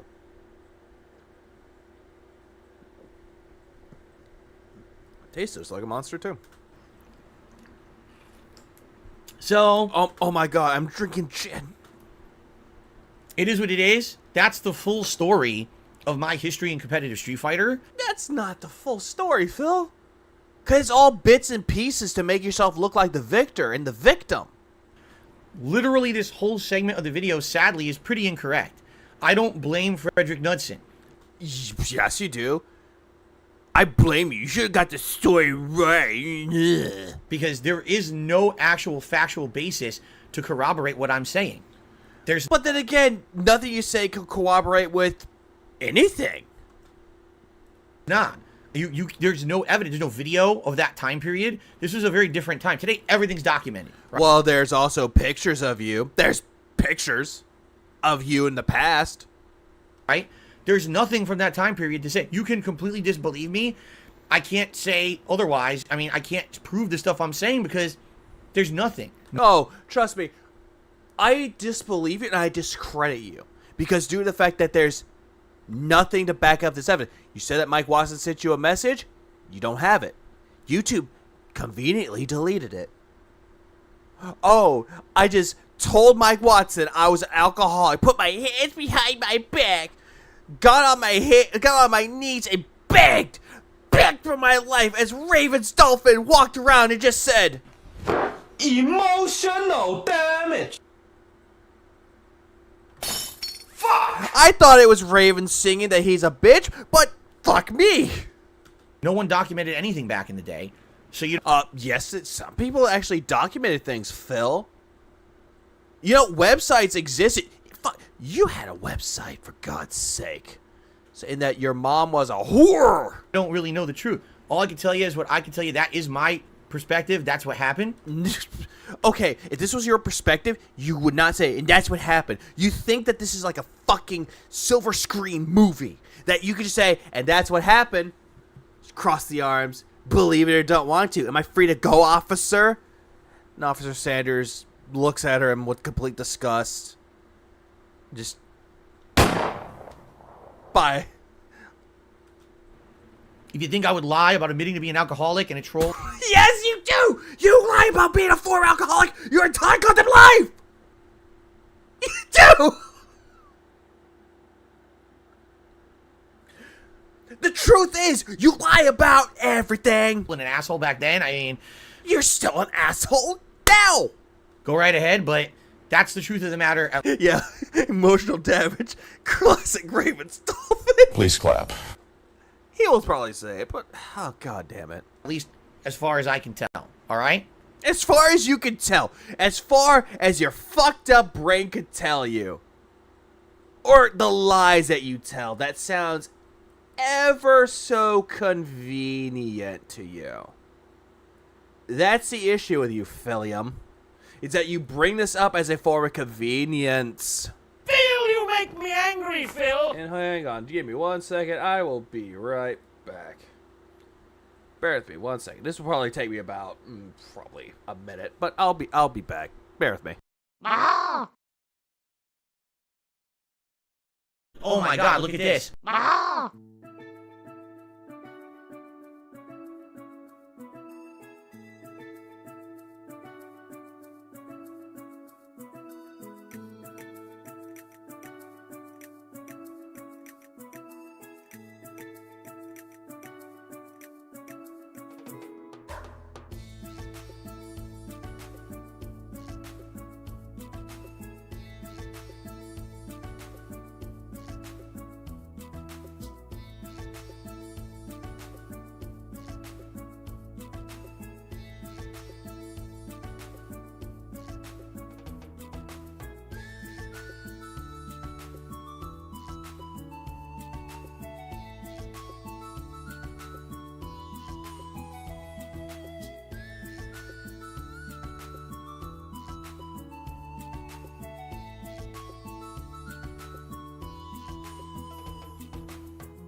Well, that was quick, but I'm back.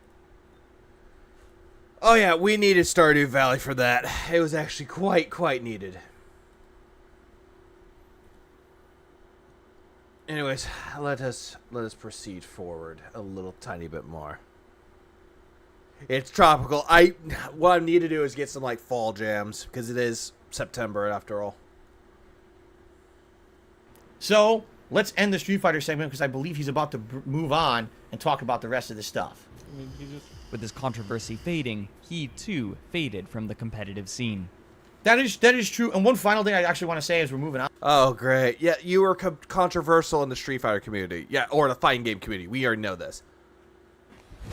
Emotional damage. And that's what you felt. You threw your cowboy hat down, screamed out, emotional damage. Mike Watson says right there, oh, well, look at him now. Yeah, we'll look at you now. This was 2022, but we'll look at you now in 2023. You're struggling to make money from your dent, your whales. Most of them have vamoosed somewhere else. Just got the last ending of Armored Core 6. Please clap. At least you got all the endings of fucking Armored Core 6. Phil just stopped at the first ending, called it quits. Thought it was a great game after that. Phil, you make me angry, Phil. Oh, I hate that hat too. Look at me now in 2010. In 2010, I was growing exponentially on YouTube. I was more well known than any competitive Street Fighter player at the time. But here's the thing with that though, Phil. With time comes a lot of history with it. You're well known, but not for the reasons that you wanted. Online. Everyone knew Darkside Phil. Yeah, everyone knew Darkside Phil, and everyone knows that you, Come. So, he's saying, look at him now. Oh, wait, excuse me. Come. There we go. That's better. What does that even mean? Look at me now. I'm bigger than all of you. And I'm not mentioning you or name dropping you either. You're name dropping me to try to get some kind of drama or street cred when I'm so far removed from you. But look at me now. Yeah, I'm looking at you now. You look like you're about to go to a gay Texan nightclub. Right? Whatever. All right. Poverty's a hell of a drug. Hey, Paypiggers. So if he's moving past Street Fighter, I'll probably split the video here. Yep, he's going into YouTube. 2000. He is. All right. So, ladies and gentlemen, I'm going to split the video here. The stream will continue, but I'm going to split the video here. For those of you watching live, I'm just going to continue with the stream, but if you're watching on demand on YouTube... Shut up, Phil. Fuck you. We're moving on to the next fucking part. Jesus Christ. All right, everyone. So, we're continuing on. Also, I love YouTube Enhancer. With DSP Reacts to Down the Rabbit Hole Darkside Phil. Thank you, Reap, earlier. Because he's like, hey, just get the YouTube Enhancer. I was like, what the hell is this? Why didn't I have this sooner? Please clap. That's all I gotta say. It's because that was good. It was good that I had that shit. Part 1 was all about my history in Street Fighter. That's a separate video. You should. Yeah, we know. Go check that out. Shut up. Shut up. 2007. Okay. Let's continue. Yeah, let's continue. 5 also. Oh god, this is longer than the other one. So had marked the year of YouTube's creation. This might be the same thing as I did last time, which was I was trying to finish 1, but it might get like, oh, we'll just split the part here. Okay, thank you everyone for the part, and let's move on. Guys, I'm not seeing my contributions. What gives? Do I not entertain you enough? I just don't understand why the low support, guys.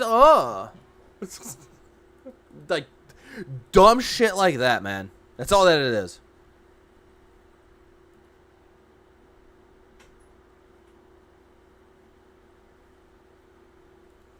Like some stupid shit that Phil would say.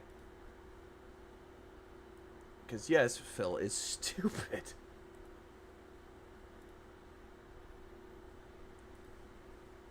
Yeah, okay, I'm gonna continue. And in 2007, just 2 years later, people began uploading videos of themselves playing video games while often adding their own commentary Super over Mario their RPG. gameplay. Thank you for pointing out that fucking game. We know what it is. I thought it was fucking Contra. A practice borrowed from internet You didn't even play it, Phil. forums. They also borrowed. Wait, hang on. Did he ever play that fucking game? I'm looking this up. Give me a second. Bear with me a moment.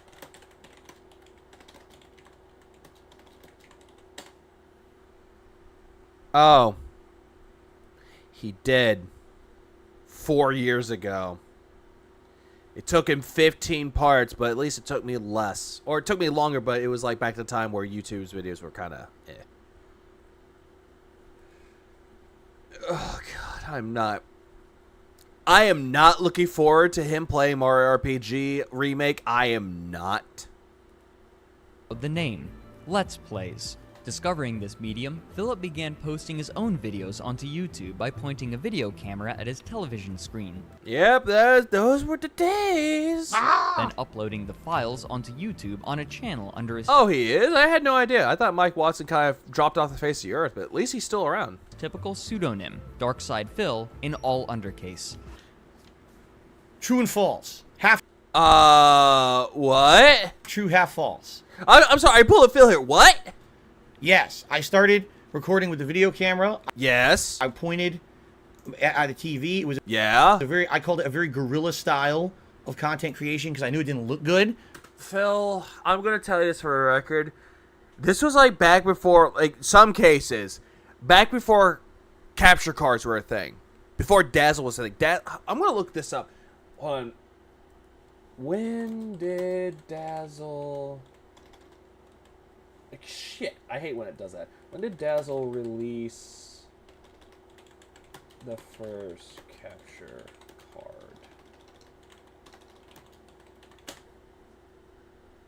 There it is. Oh! Oh! Oh! Apparently, Dazzle came out in 2002. Yeah, I coined the word playthrough, guys. Hey, Mario RPG, that's not out yet, Phil. No, but he's talking about the original. But when he's talking about that, it's like, I am not looking forward to that. As you can see, I didn't even have an HD camera, so I pointed it at an HD TV and angled it to fit it all in a 4:3 shot, even though my TV was 16:9 aspect ratio. Okay? And it still looked terrible. Okay? Yes, I did upload it to Darkside Phil. That is correct. Yeah, that was your first channel. However, his entire premise is false. He says, oh, Let's Plays were actually becoming very popular on YouTube. Phil discovered this and decided to start doing his own. Yeah, yeah. That's how a lot of people who made Let's Plays create their own Let's Play channels or their Let's Play videos. They watch someone else make Let's Plays, they get inspired to do it, and they make it themselves. They either A, get the technology to do it, or B, they did what you did, Phil. Yeah, he didn't use Fraps on games. No, because he played it on consoles. He's not a PC person like he proclaimed to be. That's actually completely false. At the time when I started uploading to YouTube, 2008, regularly, there was nothing like this regular on YouTube that I could even find.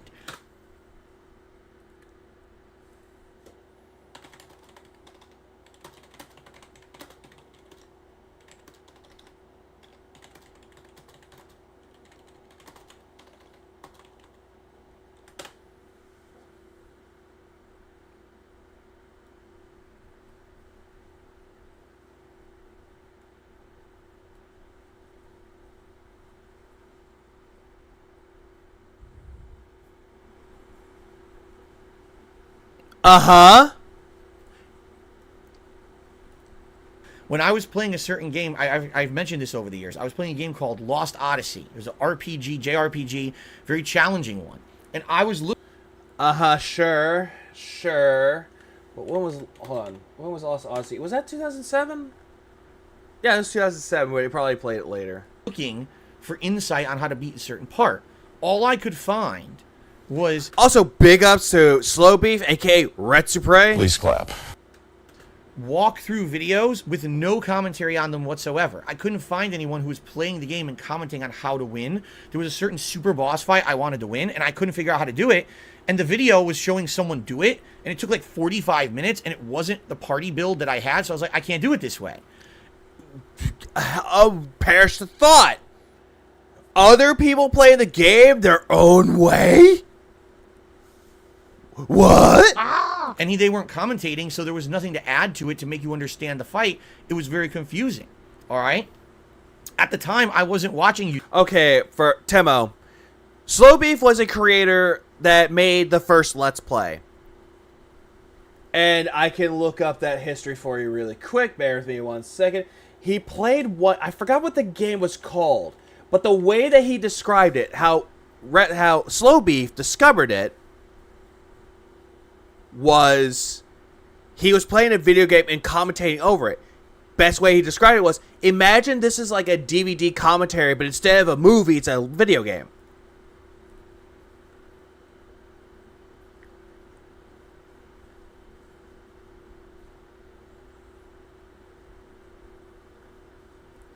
But I'm trying to remember what the first Let's Play was. I know it's Slow Beef. He is the forefather of Let's Play. Okay, The Immortal. The Immortal was the one.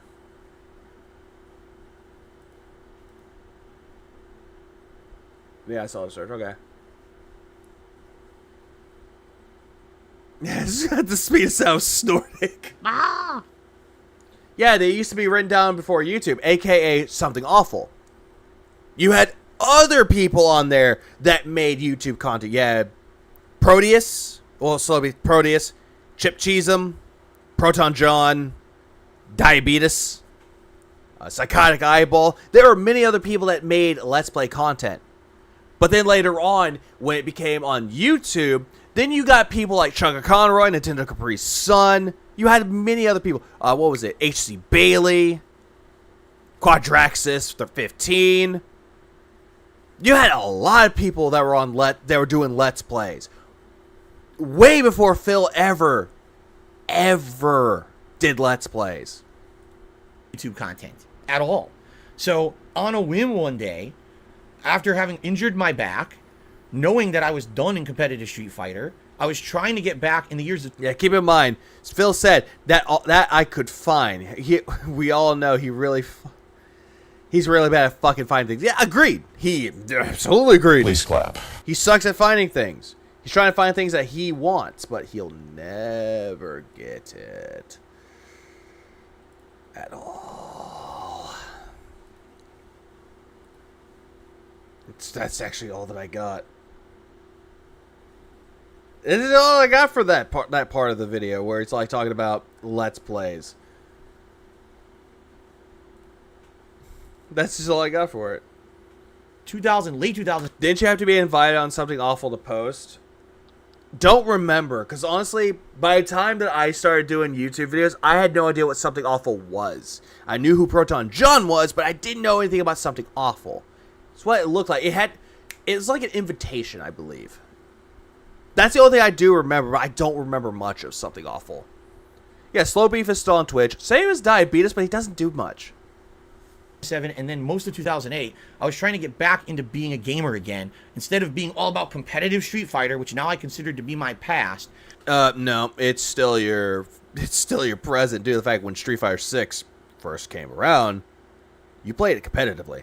I was all about moving forward positively into the future. Yeah, you had to pay a one-time fee to prevent spam. Ah, that makes sense. Thank you, Shen. And doing something different. So I tried to re-immerse myself in games like Grand Theft Auto 4, Mass Effect, and stuff like that. In the fall of 2008, on a whim, I was actually inspired by people like the Angry Video Game Nerd and later on the Nostalgia Critic. Here's the thing with that, Phil. Neither of them are Let's Players. Those are reviewers. But I get the point. I get it. I get it. Guys who literally had no production budget whatsoever, but just through sheer talent and being funny guys. Maybe for AVGN, he still kind of has those hit or miss moments in the now, but in the past he was great. Nostalgia Critic, good in the beginning, but now able to produce content for the especially due to the fact that there was a lot of controversy with Channel Awesome internet that was or that guy with the glasses incredibly popular. And I say I feel like I'm a funny guy. People tell me all the time I am. No, they didn't. They never told you were funny. Only the voices in your head told you were funny. I bet I could do something similar to that. It won't be exactly that because I want to play games and do live commentary to them. I didn't. Then again, other people did it before you. You had Chunka Conroy, Nintendo Capri Sun, Proton John. You had a lot of other people before you. Even know Let's Plays existed. Didn't you say you were looking up someone to play something about Lost Odyssey? You just said this, Phil. I'd never even seen one before. I just started doing. Oh god, I had no idea that James Rolfe had a band. I had no idea. My own videos. Thank you, AVGN, and they scripted content. This inspired him to do not that. Agreed. Please clap. I called them playthroughs. That's what I called them. I started using the term playthrough in 2008. Even though Let's Plays are considered playthroughs, walkthroughs, co-op. There's a lot of other things that you could do it with it, Phil, but this isn't you. I'd never seen anyone use it before, but all of a sudden, years after I started using it, everyone else started saying that too. No, Phil. Stop saying that you coined something that was already existed, but under a different synonym. Let's Plays were already playthroughs. And I was like, but I was the first person to use it. I thought I had invented the term. Now, maybe I didn't, okay? I don't know. Maybe I did. AKA, playthroughs was already around way before that, in the 1200s. 1200s. Where that pertained to musical instruments. I'm just telling you, from my perspective, this is what was happening. TJ? I didn't see someone else doing a Let's Play, and I decided to jump on that bandwagon. I was doing something, in my opinion, was completely original and new.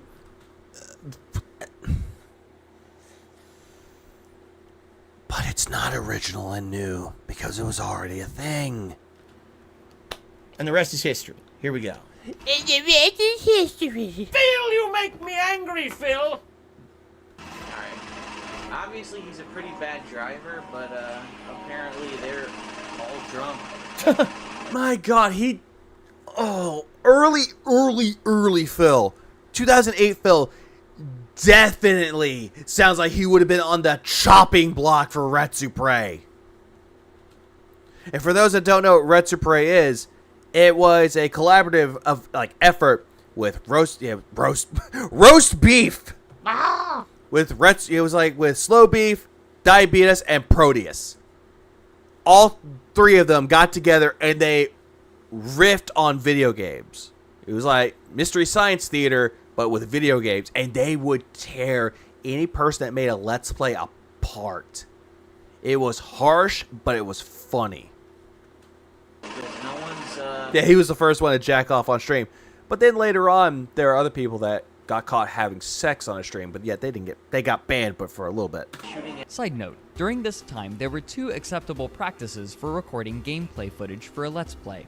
I like how he pauses to say side note, because basically he's going to announce why my videos look like shit. Here we go. No, he's giving a history to how Let's Plays were recorded, Phil. Camcorder, capture cards.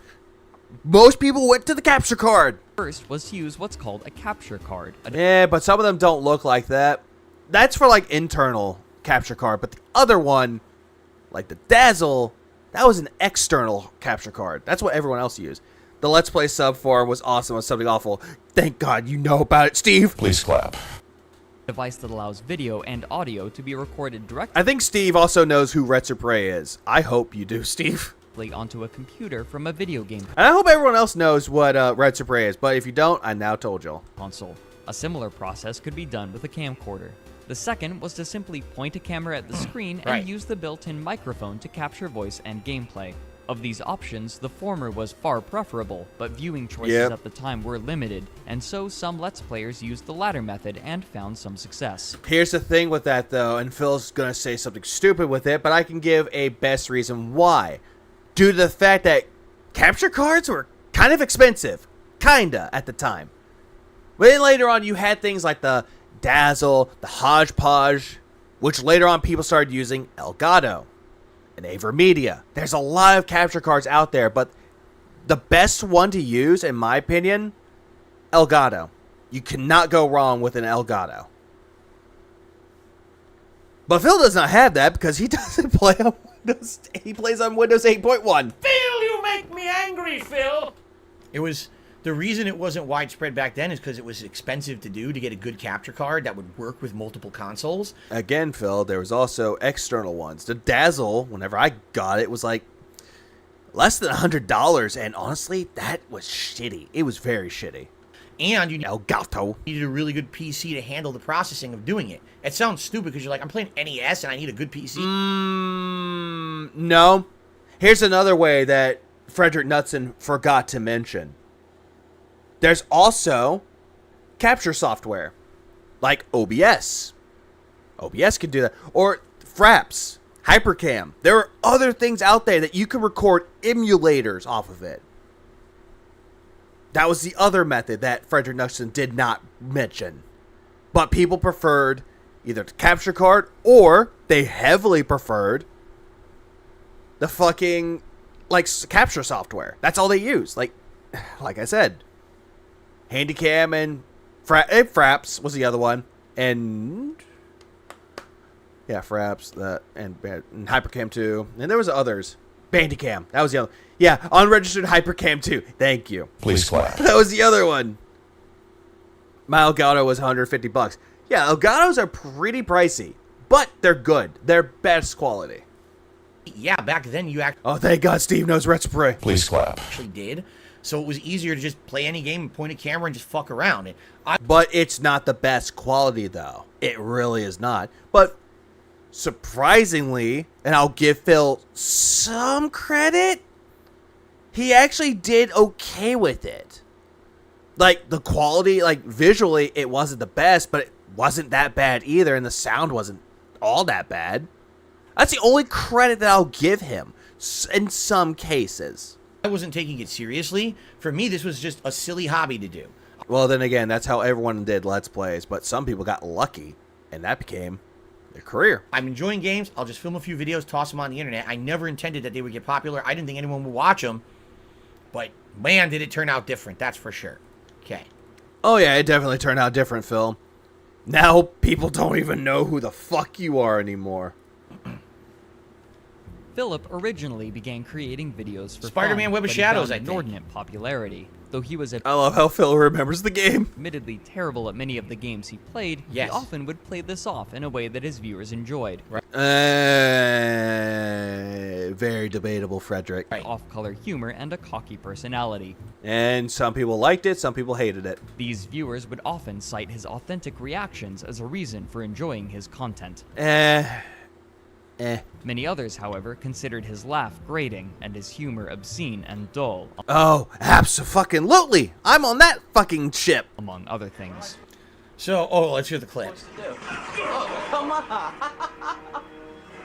You died so fucking quickly. Despite... At least at that point, he's not screaming much. I'll give old Phil some credit, but some, but not all. Emotional damage. That's how I'm feeling right now. So, yeah, back in the day when I first started on YouTube, my shtick was play a game. Oh, don't say it's a fucking shtick, Phil. It was never a goddamn shtick with you. And literally just kind of complain the whole time. Well, that was you, Phil. That was you. The whole way through. But Phil wants to sit there and go, but that was my shtick, you guys. You see, I was being funny on purpose. That was a character when it was not a character. Phil, you make me angry, Phil. I don't remember. I think it was like a third-person game. His neighbor's like, shut up! He shut for a while. I was like, yeah, tell me to shut up. I'll kick your fucking ass. Say the game sucks. Say this part's stupid. Even though you still do that. Rage the controls. Oh, the controls suck. They're That's still you. bad. Still you. And then when I fail, never blame myself. It was always, it's the game. You still do it, Phil. Which is exactly what I was doing in the Street Fighter community. I told you guys already. But then again, it's still you. Regardless, it's still you doing it. It was always, I failed. I lost in a match. Oh, faulty computer error. The controls don't work on this cabinet. It's not my fault. Again, Phil, the phrase no Johns should be changed to no Phils, because you complain about Street Fighter in any game more times than anyone else. It was my shtick, and I carried it over from Street Fighter to these videos to try to be entertaining. That was Exactly, Renee. Blamed Mortal Kombat 1 for his failure, why he didn't get enough support. Blamed Mortal Kombat 1, and then blamed his audience. supposed to be kind of my hook. I was kind of like a cocky guy. Yes, I was a common gamer. I wasn't good at these games. But yet, you are the guy. Yeah, you're the guy that proclaimed that you could pick up any fucking video game and master it and be good at it. And then later on, you change it to, I can be good at games if I want to. And you still have that mentality. And you also have this mentality where if you played one Soulsborne game, you played them all. Which you have not. Because each Soulsborne game, despite it paying homage to Soulsborne or Dark Souls, they play differently. And yes, Bilotti, he did hype it up. And he told people he spent $120 just to play it early. 1 second. I should have a phone call. Bear with me 1 second. Ah!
Don't you just love how fucking people call under the pretense that it's someone that you know, but it was a scammer the whole time? Phil, you make me angry, Phil. I hate that shit. When's the Jaha interview? Later tonight. Whenever they get it up on, I believe it's tonight, but I'm not sure. Yeah, it is tonight. It's Saturday. Yeah, it's Saturday. What am I thinking? Yeah, it should be on tonight.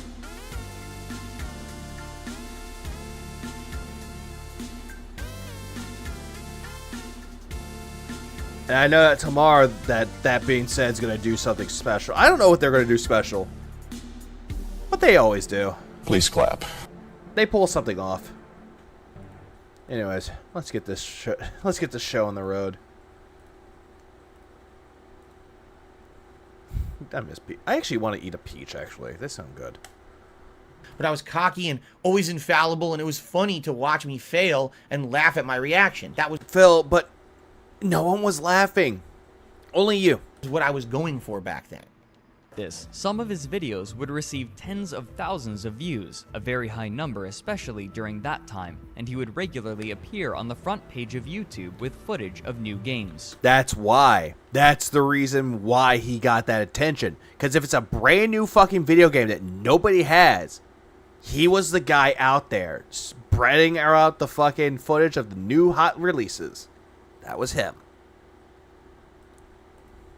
On September 9th, 2009, he also created a blog channel, which he called The King of Hate HD in all capital letters. This channel also began collecting considerable views on a small number of his frequent videos.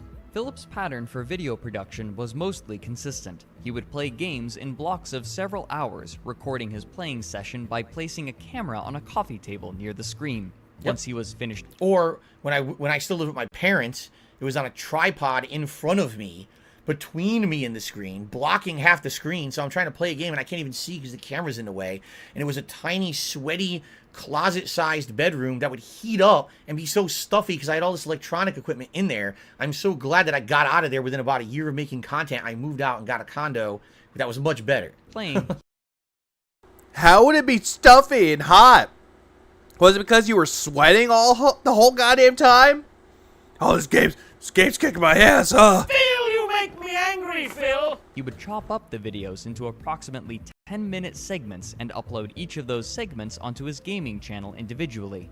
In April of 2000... That's false. I didn't chop anything up. I actually recorded 10-minute segments. As I've already told you guys... Phil, that's still chopping it up. Record, stop, record, stop, record, stop, record, stop, record, stop. That's your method of doing it. You're still chopping it up in multiple parts. That's still you. You're not editing anything. Granted, when you did reviews, you edited, in quotes, content. But you still chopped it up with the record stop method and then mass upload. At the time, YouTube would not accept videos over 10 minutes long. So I would have the camera like right here in front of me, record, play, 10 minutes. I'd actually was a timer on the camera to say how long you're going. And you would go stop, start every 10 minutes. That's still considered chopping it up in a sense, Phil. Phil, you make me angry, Phil! Like I said, it was another way of doing it. And yes, he is actually correct about that. Only thing I can give him that he's correct about. YouTube had a time limit. They then upped it to 15. And then they just upped it to, you can just record how many hours or how many minutes you want. And nobody would care. It was incredibly fucking tedious to do. But again, I wasn't editing videos. It was just based on recording in a camera. So I had to manually time the videos. And there were a few times when I would go too far. And then I did have to run the video through a video editor, and it was a huge hassle. Because I'm already I thought you didn't edit content, Phil. Uploading so many videos a day. Now I gotta edit one too. Actually, wait, no. I take that back. Max Payne 3. He uploaded a part, and there's nudity in it. And he posted pictures of Marky Mark as the censors. Yeah, fucking Mark Wahlberg. It was a major pain in the ass. So I did not do giant chunks of footage and cut it up actively. I actually recorded the 10 minutes and uploaded each file individually. So each day I was getting like dozens of files, hundreds of files some days. 2010, Philip began to experience the first signs of trouble. Okay. Apparently, Ubisoft had seen some of Philip's gameplay footage of Splinter Cell Conviction and complained to the YouTube administrators, who promptly shut down his channel out of fear of litigation. YouTube then contacted Ubisoft to verify the concern, but Ubisoft stated that they had made no such claim. In fact, it had been an anonymous internet user who had created a false account in an attempt to shut down Philip's YouTube channel, at least for a time. Why they wanted this is uncertain, but the channel was reinstated shortly after. So, this is completely true. This is what was then to be known as the Steve Jones incident. It really was my first... Oh, God. He called this an incident, too! Phil, you make me angry, Phil! Oh, you need to roll a joint with this, because... I can't believe he called the Steve Jones... What happened with the Steve Jones account? He called it the Steve Jones incident. Just like the May 1st incident. The September 5th incident. There's a lot of things that he likes to call incidents, like it's a classified fucking file. It's really annoying. First major run-in with copyright issues, although that's not entirely true. The year before, I tried to play Grand Theft Auto 4 The Lost and Damned DLC when it was first released, and apparently the videos got taken down by Rockstar. Now, I don't know if those were legit claims or not. I'll never know at this point. But it was the... No, they were probably legit claims, Phil, because back in the day with Let's Plays, people would still get their videos flagged and taken down or claimed by studios because of fair use not being implemented yet. Or Also, what a big bad bar skeleton. So, apparently Ubisoft supposedly, and this was a fake account by the name of Steve Jobs, who was a representative for Ubisoft, tried taking down one of Phil's videos. Ubisoft made no claims. And then got his channel reinstated. His old channel. His Dark Side Phil channel. Next year, when this happened, and this actually got my original Dark Side Phil channel completely suspended because it hit multiple times. It wasn't like, oh, here's one strike. It was like, strike, done. I was like, wow, and it shut the whole channel down. And now the only reason that we found out that it was an impersonating troll was because I announced to the internet what was going on. I had that vlogging channel. I put a vlog up about it, and my fans started to investigate. The fans contacted Ubisoft's Twitter account. The Twitter account actually contacted people inside the company, and they looked into it and said, "Oh, yeah, this is not true at all. You know, we never did this." They contacted YouTube and said, "Why are you doing this on our behalf when it's not us? That's kind of messed up." Okay, so I do not believe that the fans did it. I believe that Phil went to Ubisoft bitching and complaining and say, "Why'd you take down my channel?" It's like, or not Ubisoft, but they took it to like YouTube, and then YouTube, or whatever that happened though. But he complained, and they did the investigating, and then boom, got his channel back. Yeah, Snorpinel's an OG. She is. Yeah, Snorpinel's an OG. Please clap. And YouTube looked into it and said, "Oh, we didn't vet the claim. We just thought it was real." And then they changed it. Instead of saying your video was taken down by Ubisoft, it said your video was taken down by Steve Jones. I'll say it. I said it before and I'll say it again. Who the fuck is Steve Jones? And why was YouTube so stupid as to believe a blanket claim with zero corroboration? Back then, fake copyright claims were very common and rampant on YouTube. It was so easy to fake a copyright claim and get something taken down, but a lot of people didn't know that, so it wasn't a rampant problem at the time. I was one of the... Stephen Jones. Stephen Jones. Let's look at who Stephen Jones is. Stephen Jones had 25 credits made by Ubisoft, like games between 2005 and 2008, distributed by Ubisoft. So he worked for Ubisoft. That's who Stephen Jones was, but they called him Steve Jones.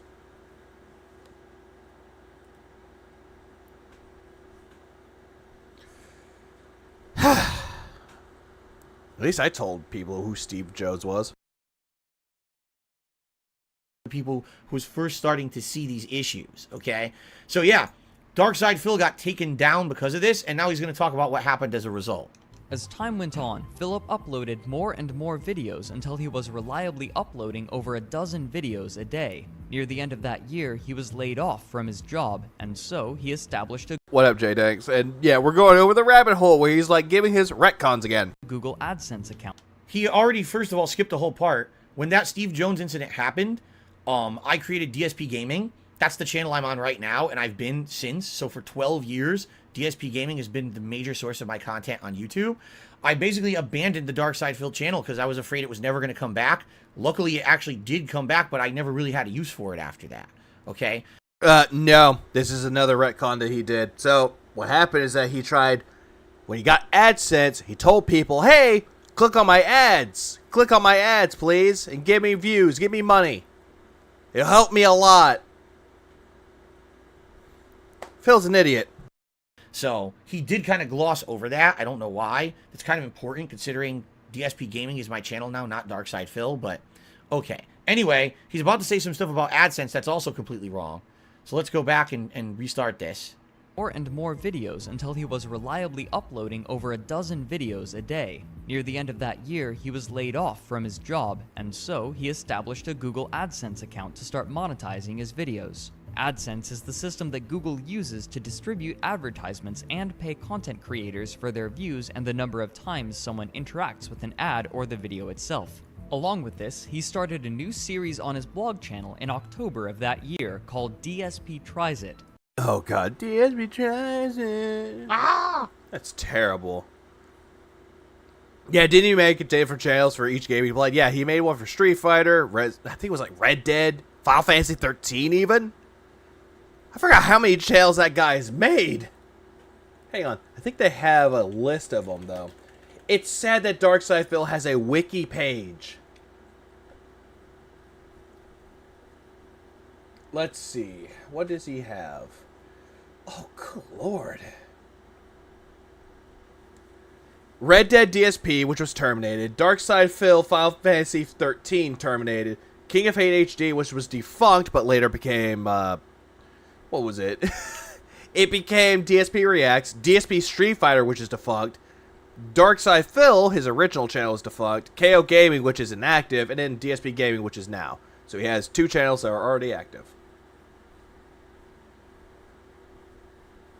That's sad. That is very sad. Where he would review food items and occasionally video game peripherals. Okay. So, even though he's well-intentioned, once again, Mr. Knudsen is incorrect. I did not open an AdSense account in 2010 to start monetizing anything. My AdSense existed for years before that. I always had one. I had monetized the King of Hate HD, my vlogging channel, since the day I basically opened it. Okay? I did basically just regular vlogs, like channel updates and me talking to the camera on that channel, and that was really it. I think there was some travel vlogs on that channel too that every once in a while I would make some money from, but nothing major. In fact, that channel existed for a year, monetized, and I think the most I ever made in a month was like a couple $100, if that. No. You did it to Darkside Phil, not the King of Hate HD Phil. And what I told everyone was, hey, it's good if I make money on that channel, I'll use that to afford the games and things that I'm playing on my Darkside Phil channel. So it wasn't a big deal. It wasn't a job for me. It wasn't even really much of a hobby. I was doing a lot of videos and enjoying what I was doing. I liked the notoriety, but I was not making any money on AdSense at that time. But the AdSense was around for a long time. It had been over a year that the AdSense was on the King of Hate HD. Now you might say to yourself, wait a minute, why didn't you have AdSense on your Darkside Phil channel where you had all your gameplay? Wouldn't you have made a lot of money on that? Yeah, except back then, YouTube did not allow you to monetize gameplay. Back then... No. You still had it on Darkside Phil. You still had it on that channel, Phil. And YouTube felt it was... Exactly, Visible Dimwit. It's time retcon. Still a legal gray area, and rather than get sued, they wanted to err on the side of caution. And if you tried to monetize any gameplay videos, you would get rejected and say, no, it's gameplay rejection. It wasn't actually until 2010, 2011 that gameplay was able to be more commonly monetized. And that's actually one of the reasons why I ended up looking for a partner network, which we're going to get to very shortly in this video. But let's talk about this first. So yes, on the King of Hate HD, I started doing a variety of vlogging. And then when I did lose my job in late 2010, my office job, which is what I was using to support myself, I started monetizing other kinds of videos on the King of Hate HD, including a new series called DSP Tries It right here. Which later on, when Review Bruh came on, he started saying that, oh my god, Review Bruh used my videos as inspiration. Phil, you make me angry, Phil. It's really sad. It's really sad, man. DA tipped me $1.50, and he's talking about a time machine being ready. I don't know what the fuck he's talking about, but thanks for the tip. Okay. Let's continue. No, he did mention it. I actually did remember watching Down the Rabbit Hole. These videos would also be monetized under his AdSense account. Right. Riveting. Riveting content. You created it, Phil.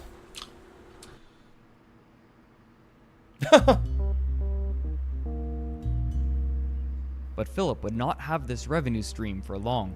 Once his AdSense account was approved, he began requesting that his viewers interact with his videos more, strongly implying that viewers should click on ads in an effort to increase his revenue. What he wasn't aware of was that asking viewers to click on ads was disallowed in the contract for AdSense, and so but yet Phil's gonna retcon this too! his account was banned, meaning that he could no longer make money directly off of advertisements for any of his videos on any of his channels. Creating multiple AdSense accounts is disallowed by I love how he's like pausing it. It's like prematurely coming. the service, meaning that Philip could not monetize his videos.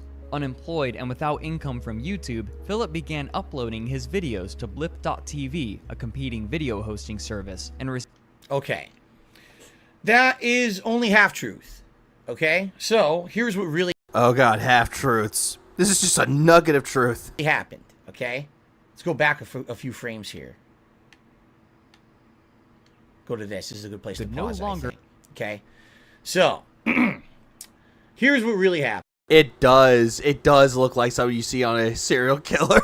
It's like Philip Burnell lived a quiet life until he lost his AdSense. The full story in context, okay?